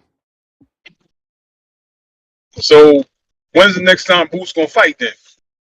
In your opinion? I mean, it's gonna have to be the new fight year. June? The new year, of course. I mean, but I'm talking about, he talking about fighting in June? If he waiting on them other fights? I don't know. I mean, he already sat out. In the meantime, remember, he could fight Blair or somebody if they want to revisit Blair. I mean, I like the Blair fight. I mean, I guess they got a plan, but I would have took the money for real. I'd have signed. They would have asked me. I'd have signed the fight. Now, what's his name from Top Rank signed and took the fight? Who? The young boy. Can't think of his name. Puerto Rican star. Well, wannabe star. Oh yeah. Zayas accepted the fight. Yeah. He did accept it. He said wannabe star. He moving like a star, or at least one that wanna be one. I ain't man. Ness, he ain't really you done right. much. You right. I mean, I you like right. the boy, No, but you're right. You're right. He not a star yet. He not. But this is a big fight for him. That's great for him. It's a big fight. This could be a trilogy though. If he beat Virgil, this instant rematch. That Virgil's a favorite. I mean, it might be better for us if it went this way with them guys. He said it might be a trilogy, but all right, have a good one. All right, we got H-Town, $2. Boots playing chess. Sure, more like Connect 4 and go. Timbo Skate. Yo. Salute to Coach Midi. Salute to Retribution. My brother YB. Salute to the community. Hope everyone's having a great week. Nah, you don't need to play that, man. I'm a real boxing fan. You get me? Shout out to Sonny Edwards. Shout out to Galil Yafai. You know what I'm saying? To you, 2 exciting fighters from where I'm from. You know what I'm saying? Across the waters. Sonny Edwards. Obviously, like I said, I'm a real fan. The guys that I root for, that's not what I want to hear from inside the ring when they say, "Oh, I don't want to be here in these type of situations." We don't want to hear that shit as boxing fans. But like I said, I'm not the one in there taking the punches, running the miles, cutting the weight, doing other bits and pieces. Obviously, it was a mental issue with him inside there, apart from skills. Speaking on his leg, IQ and whatnot, the leader fight looked impressive to speaking on him, I would like to see him to unify the division. I don't know why they didn't fight for the vacant belt. I'm not too sure. Maybe Angelino Cordoval, um, Rodriguez Jr. can fight that out. I don't know, but Galileo Yafai can unify the division certainly. I want to see him in there with multiple other guys, Ladisibal, Osbulaga. I want to see him in there with multiple other guys. And as for Xander Zayas and Virgil, that's an interesting matchup right there. I'm happy that Xander could step up to the plate. You know what I'm saying to you, like a lot of other fighters ain't doing in today's time. It's going to be an interesting bout. I don't know why people are kind of counting him out. He's the bigger guy in my opinion. I haven't seen these guy in person. I haven't seen these two in person, but he's the bigger guy. He does have, I would say, more fluidity to his game. Virgil's got the better jab. Virgil's like a muscle truck. You know what I'm saying to you, muscle truck ready to go at any time. He does have power, in my opinion. He did cause Bohachuk some problems, but in my opinion, again, he lost that fight. But it's going to be an interesting one. Interesting one. As for this boot situation with Eddie Hearns, yeah, again, you Americans want to point the finger at the UK guy that's doing the most for the sport when it comes to promoting. Yeah, that's funny. Him, Jake Paul, who else you can put up there? You don't see Bob Arum. You don't see him sitting down in his old ass saying shit no more. Al Heyman, Al Mr. Houdini Heyman, we don't know where the fuck he is. Where's his fighters? I already told you, man. Eddie Hearn makes mistakes. He's young. He's going to be around in the sport for another 30, 20, 30 years, man. Get used to it.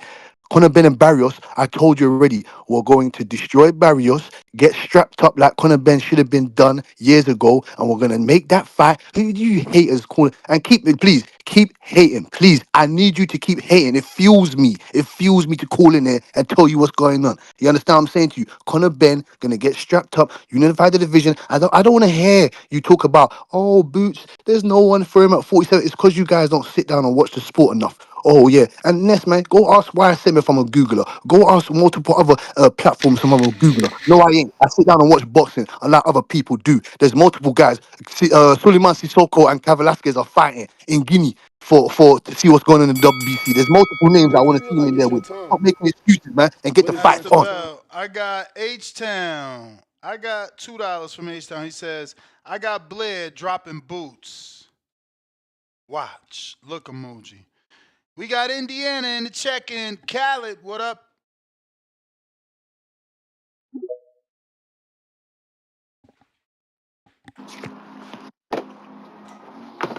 Yo, Yo. hey yo, real quick. I'm gonna run through all the topics. With the Sonny Edwards shit. I saw some shit.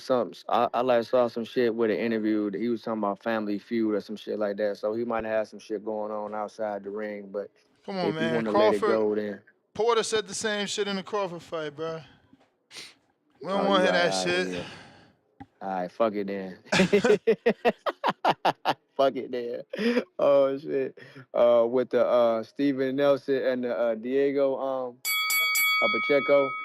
I'll probably roll with Diego Pacheco in the fight. You know what I'm saying? Just as like the younger guy, but he's still relatively green a little bit. So if like Steven Nelson would probably have a better shot if he wasn't so in like active, but it's gonna be tough. You know what I'm saying? But he could pull it off. But I'm gonna roll with Diego in that. So look, I got some inside information on this bullshit. Not like I spoke to niggas, but I heard Greg Hackett. Greg Hackett did a live and he said that he spoke to Boots at like a pickup basketball game recently and was like, yeah, bro. So that Virgil and Boots that's happening. Virgil was like, I mean, Boots was like, hey, yo, Greg, man, you can't be believing everything you hear on the internet. And then he went on to say, Boots said that yeah, like I haven't been thinking about boxing or talking about boxing with nobody. You know what I'm saying? Nobody came to me with nothing. So that basically means that what you said earlier about how the manager or pro like motor is negotiating different deals and then not talking about it with him, which I understand like that's probably their job and they probably bring it to him later. But he was making the point that I ain't thinking about boxing right now. So uh that's the whatever that is. I mean So, he do he that said that sound to right Greg. to you? Do that sound right to you? That sound real? That something you could believe? Is you believe in that? Because I Eh, need to know what you thinking. You know what? Greg Hackett seemed like an authentic, genuine guy. However, that don't mean that he's not capable of lying for a No, dude no, that he no, close no, with. no, no. You misunderstanding me. Let's Which believe what? Greg Hackett. Let's Mm. believe Greg Hackett. Let's believe what he's saying, Oh. everything that he's saying. I'm Mm. asking you, do you believe Boots? Do you believe Boots Oh, is that. telling the truth? Do you believe Boots hasn't heard about an offer, hasn't been talking boxing? Um, I believe that he possibly has taken a step away, being that is 4 weeks away, and shit like that. And then like he like maybe taking a break from the sport, but and I believe that he might Champ, not have you heard it out here only. making excuses. I ain't even on front. You all the way in Indiana making excuses because, like, do Floyd make, like, I don't know no fighter that took 4 weeks vacation. Remember, Boots fought this month. He fought Right. November 9th. So, like, in another Yeah. 7 days is a month. Like, who the fuck takes 3-4 weeks off, bro? They take a week vacation, weekend, couple days, and that's the rich. That was David Mm-hmm. Benavidez went to fucking Bali, and dudes on his level getting the money that him and Tank and Canelo get going to real vacations for 5 and 7 days. Like, where the fuck is these fighters Mm. going? Like, where Shushu went? You may feel What like is it's we your talking time, about? Nah, You making excuses. but it's not your Where did time. where did where did nah, where did you, Jerron go? Fuck Shushu. You brought up Jerron. What pictures you seen him post? Where he at? nah, you know, Cause you know nah. who I I haven't seen on even followed him vacation? enough to. I seen my Who boy you Tevin saying? on a sick ass vacation to fucking Thailand, right? Where I said he was at, man. Yeah. Motherfucker, somewhere beautiful. So I don't Hey, know, yo, man. We real can't quick be for you. saying he took a whole month off just to fucking make an excuse. But I got another call. Go ahead, go ahead. You had to say something. Say something. Hey, yo, last point. I think that the Xander Zayas and Virgil Ortiz fight, if that does happen, that's just not a walk in the park for like Virgil Ortiz. Xander Zayas is a problem. Virgil is the smaller man. So I All think right. Virgil boxed well enough and can do some shit. That's my call. Tank, what up?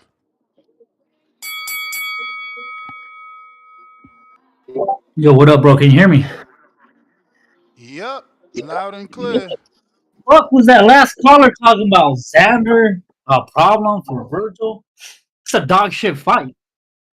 Xander Zai is a fucking Puerto Rican baby boy with fucking diapers on. You supposed to get hyped for this shit? I hated the last fucking fight with Boots because I thought Boots was overrated. Now I'm supposed to get hyped for Xander. Shut out Xander. He wants to fight Virgil. It sucks. Man, Boots, bro. That shit's crazy. I never would have thought the dude would duck. Especially since his nickname's already Boots, you know? Fuck, it's whack. None of these guys want to fight each other. Well, these so-called guys, right? A few months ago, we had people going to bat saying, Boots, send him an offer. Yeah, a fucking $2.99 offer he didn't want to take. Now you want to blame the other guy? The fuck? That shit is crazy, bro. I like that Pacheco Nelson fight. That's a tough ass fight for Pacheco, bro. That Nelson cat is no pushover, and he has pop, dude. I'm actually scared for Pacheco. Man, get He your might ass fuck out up. of there. Why you so biased? What is wrong with you? How could you say fucking Virgil and Zayas is whack, but you like the fucking Nelson and Pacheco fight, bro? What's wrong with you today? That's because it's an even fight, bro. You got a what is he, 36-year-old veteran fighter coming Lord out of the have camp mercy. with boots. Yeah, and the young hungry lion and Zayas is not a fucking even fight, right? You're Come on, hilarious, bro. bro. You Hey, hilarious. I see you, bro. I see what hey, you're doing. Steven Nelson beat the dog shit out of fucking Xander, bro. Yeah, You yeah. ain't trying to see that. Steven Nelson ain't Xander. Xander's fresh, young, and has been getting Hey, groomed. Xander wishes he could be a fucking Steven Nelson, bro. You got 10 more years to be a 36-year-old fighter. You better hope he gets there. After the dog shit whooping Virgil's gonna give him, shit, you're lucky if he gets to 29 before he retires. I don't That's even a get fact. you, bro. If you like Virgil, you should be building Zayas up. But it I looks don't like you like like Virgil. Pacheco I just more. never liked Virgil. No, it looks like you like Pacheco more, and that's why you're lying on for Pacheco. I don't even. Man, I think Pacheco gets his ass beat by Billy too, bro. I'm not high on none of these guys. Yeah, I see. I see. They're all right. They're all right fighters, You but they trying ain't to doing give shit. Tip a rivalry? That's what you trying to do. Nah, hell no. Oh yeah, bro. How could you hate on Zayas Virgil? What the fuck? How old is Virgil? He's not even old, bro. Like Zaya, 28, exactly, and Zaya's right there. What is Zayas? 21 now. 23, 22, is it 22, 23 years old? He's Look at man, that. he's young. Just like Tyson was when he cracked somebody's skull in. Damn, I hate when y'all make You may feel like comparisons it's with your these time, 23-year-olds to but it's not fucking your time. legends like a Tyson, bro. What They ain't up? no Tyson. What up, Charles? Charles, you gotta unmute.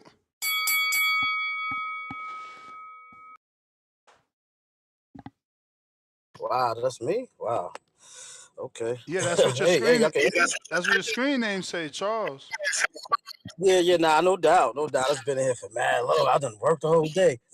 I'm right. Yeah, I'm parking kind of. I wish I could come back because I'm just parking right now, about to get out. But I'm just gonna say something real quick.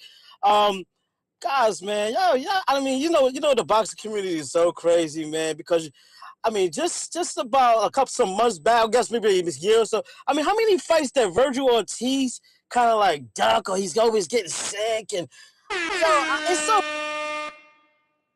funny how Boots has one one tough fight, and now he's a dog. He's overrated. I love it though, man. And see, I'm a real boxing fan, and to be honest with you, I love that. I'm a black guy. I love to see my black guys. I like when we have flaws because now that's when guys want to fight us. Yeah, now you're gonna see them boys get slept. But Virgil Ortiz, don't worry, you're gonna get your time, but you're not gonna rush Boots up to 154 like you're some big star and like I'm gonna get anything out of it. Because if I'm gonna go to 154, I might as well go to 154 to fight Fundora or maybe Bud or somebody But better why? than But that. why? That But did. why would those guys give Boots a shot? Like you got to get an entry level 54, and Virgil went through the Well, fire. And secondly, Virgil would be the biggest name on Boots' resume right now, hands down, the biggest fight he fucking got. right. Why he? Why? So this is my thing. So why did he? So now Boots. I mean, Boots is supposed to just go to 150. I get it that what guys are saying like, damn, Virgil's there, yo, fight him. But wasn't this fight supposed to be done at 147 already before? Like, Yeah, I mean, how many times? Virgil moved up. Yeah, that's what I'm But neither saying. one of them He had a can't. title either. We just wanted that fight because they was two young welterweights. Both of them took 10 years to get a fucking belt. I just think right now, man, Boots coming off a tough fight. Like and I'll be honest with you, I agree with you when you say, oh, these guys ain't gonna take that much time off. But I think definitely Boots need to heal a little bit from that last fight, and I really do think Boots kind of want to unify where he's at first, so he goes up to 154 and has something instead of going up there having a time. I just don't see. I want to see the fight, but I can also see why Boots will be like, yo, I'll go up there when I'm ready to go to 154. I'm not going to be rushed for, as if that's the, so why they can't say the same thing for Ortiz to come down at 147? I don't understand what's the difference. Cause You know what I'm Ortiz already struggled to make 47. He been at 54 for two fights. saying? He won an interim belt. Boots in his last fight, we played the You may audio. feel like it's your He time, said, I didn't feel but good. it's I not your didn't time. look good. I would be stronger and have more pop at 54. He put his ass Listen, out there. But listen, we gotta listen, go. But yeah, he put listen. himself out there. Now he trying to go back on it. And that's okay to go back on it, but you gonna get backlash. Tip, counterpunch, courtesy of DC3.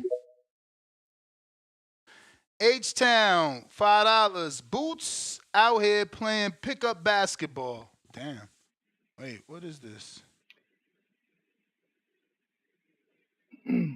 Yo, My bad. Give me 1 second, brother. He yo, said Boots yo, out here take it playing down. pickup basketball. He needs to pick up his balls and fight Norman, Virgil, Stanionis, or Barrios. You disrespectful. What up, champ? Tip Bellis. Yeah, man. Nah, I was just tired, man, because we got this P brain caller, Tim Boski calling in, rambling and bumbling about a bunch of nothing, man. Like, god damn. I do like this standy. You know what? I'll tell y'all this. Hearn is about to get his first win, man. Hearn's about to get his first win. I feel like Hearn is gonna get his first Stop win. playing, Stanionis ain't losing no gear soft.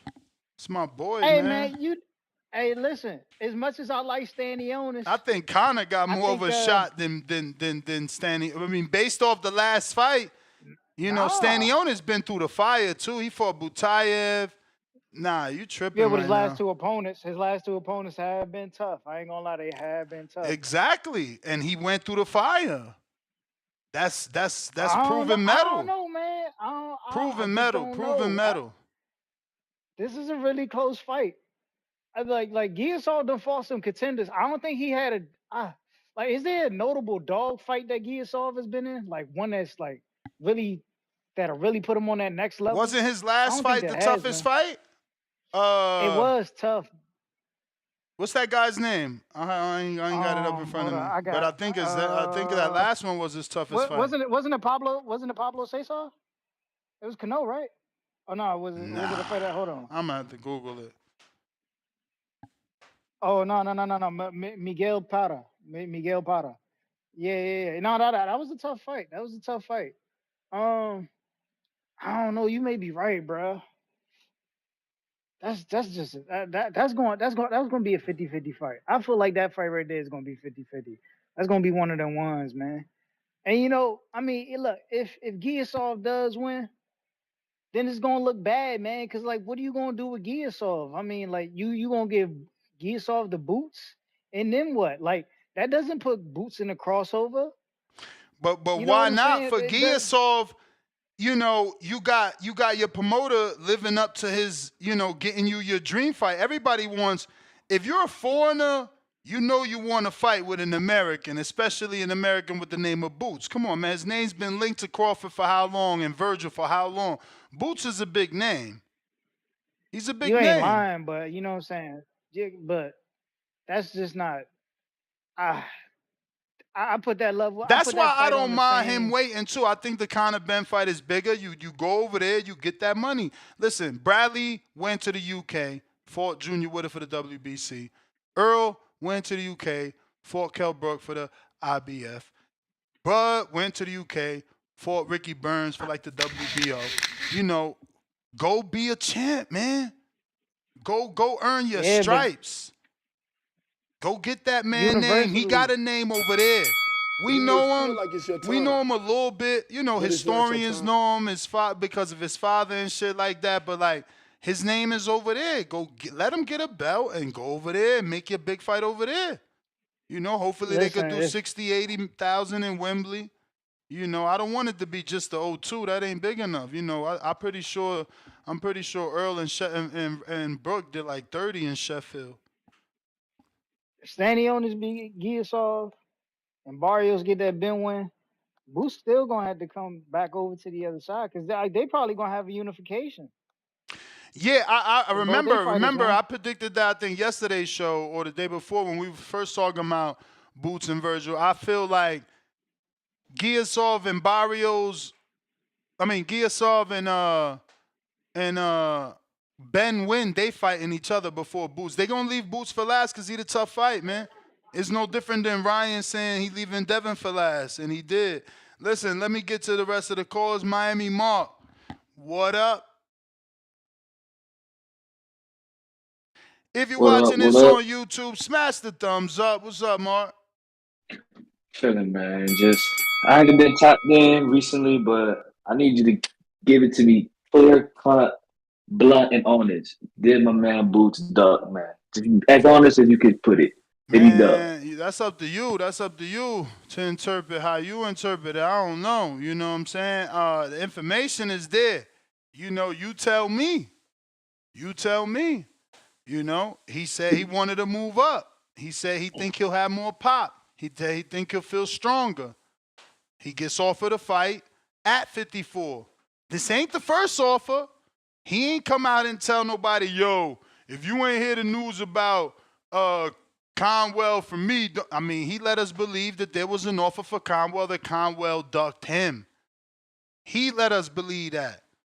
That offer's out there for him to fight Conwell at 154. Now, there's an offer from Turkey Al-Sheikh I mean, you tell me what it mean.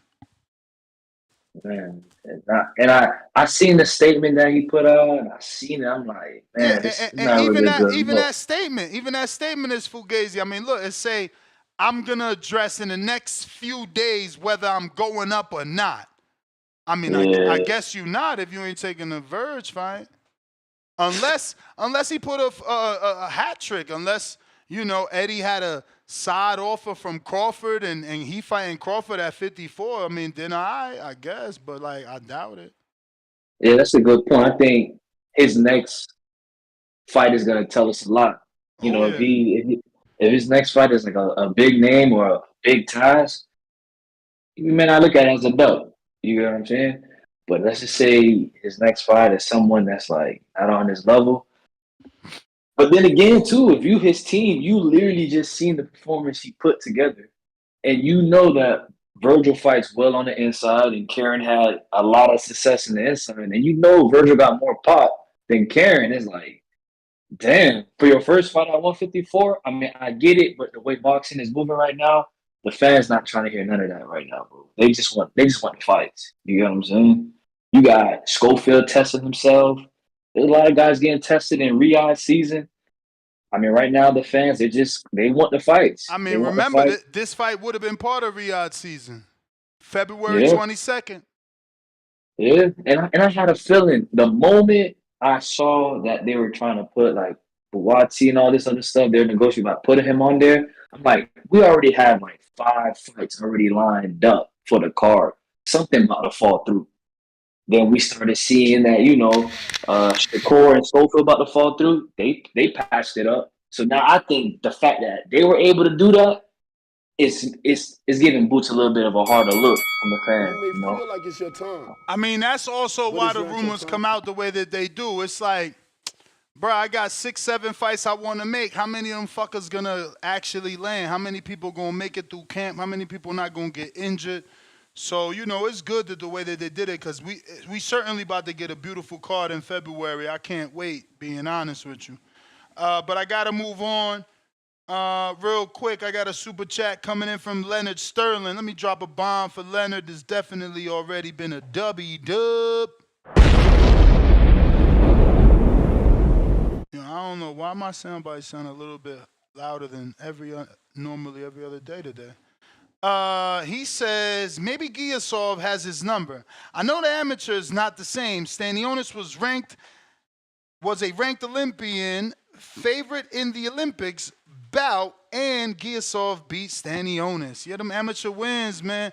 I don't think much of them because, again, only Keyshawn got to get his back in blood. Don't nobody ever care to ask Robisi and my good friend Shakur to fight. Should be bananas. Never asked Danny. Well, they did want a little bit of Danny. And God's image, you gotta send a counter, my dude. I'm pretty sure we went to you already. Another call would be a counter punch. Wait, are you? No, that's not true. That's old. Who the fuck is that? All right, I don't see anybody else other than yourself, but that is an old super chat from 10 a.m., so that can't be you. But if you want to take a call, you're going to need a counter punch. If not, Nest GTO, Instagram and Twitter. I'm back at it, 4 o'clock Pacific Standard Time, 7 o'clock Eastern. We will be talking Schofield and Shakur Stevenson as that fight is official. And I'm also trying to get not Shakur, I wish. Trying to get Schofield back on to let us know, because according to everything that's being reported, he signed his contract. So we shall see. Yeah, Nest GTO, Instagram and Twitter. Peace.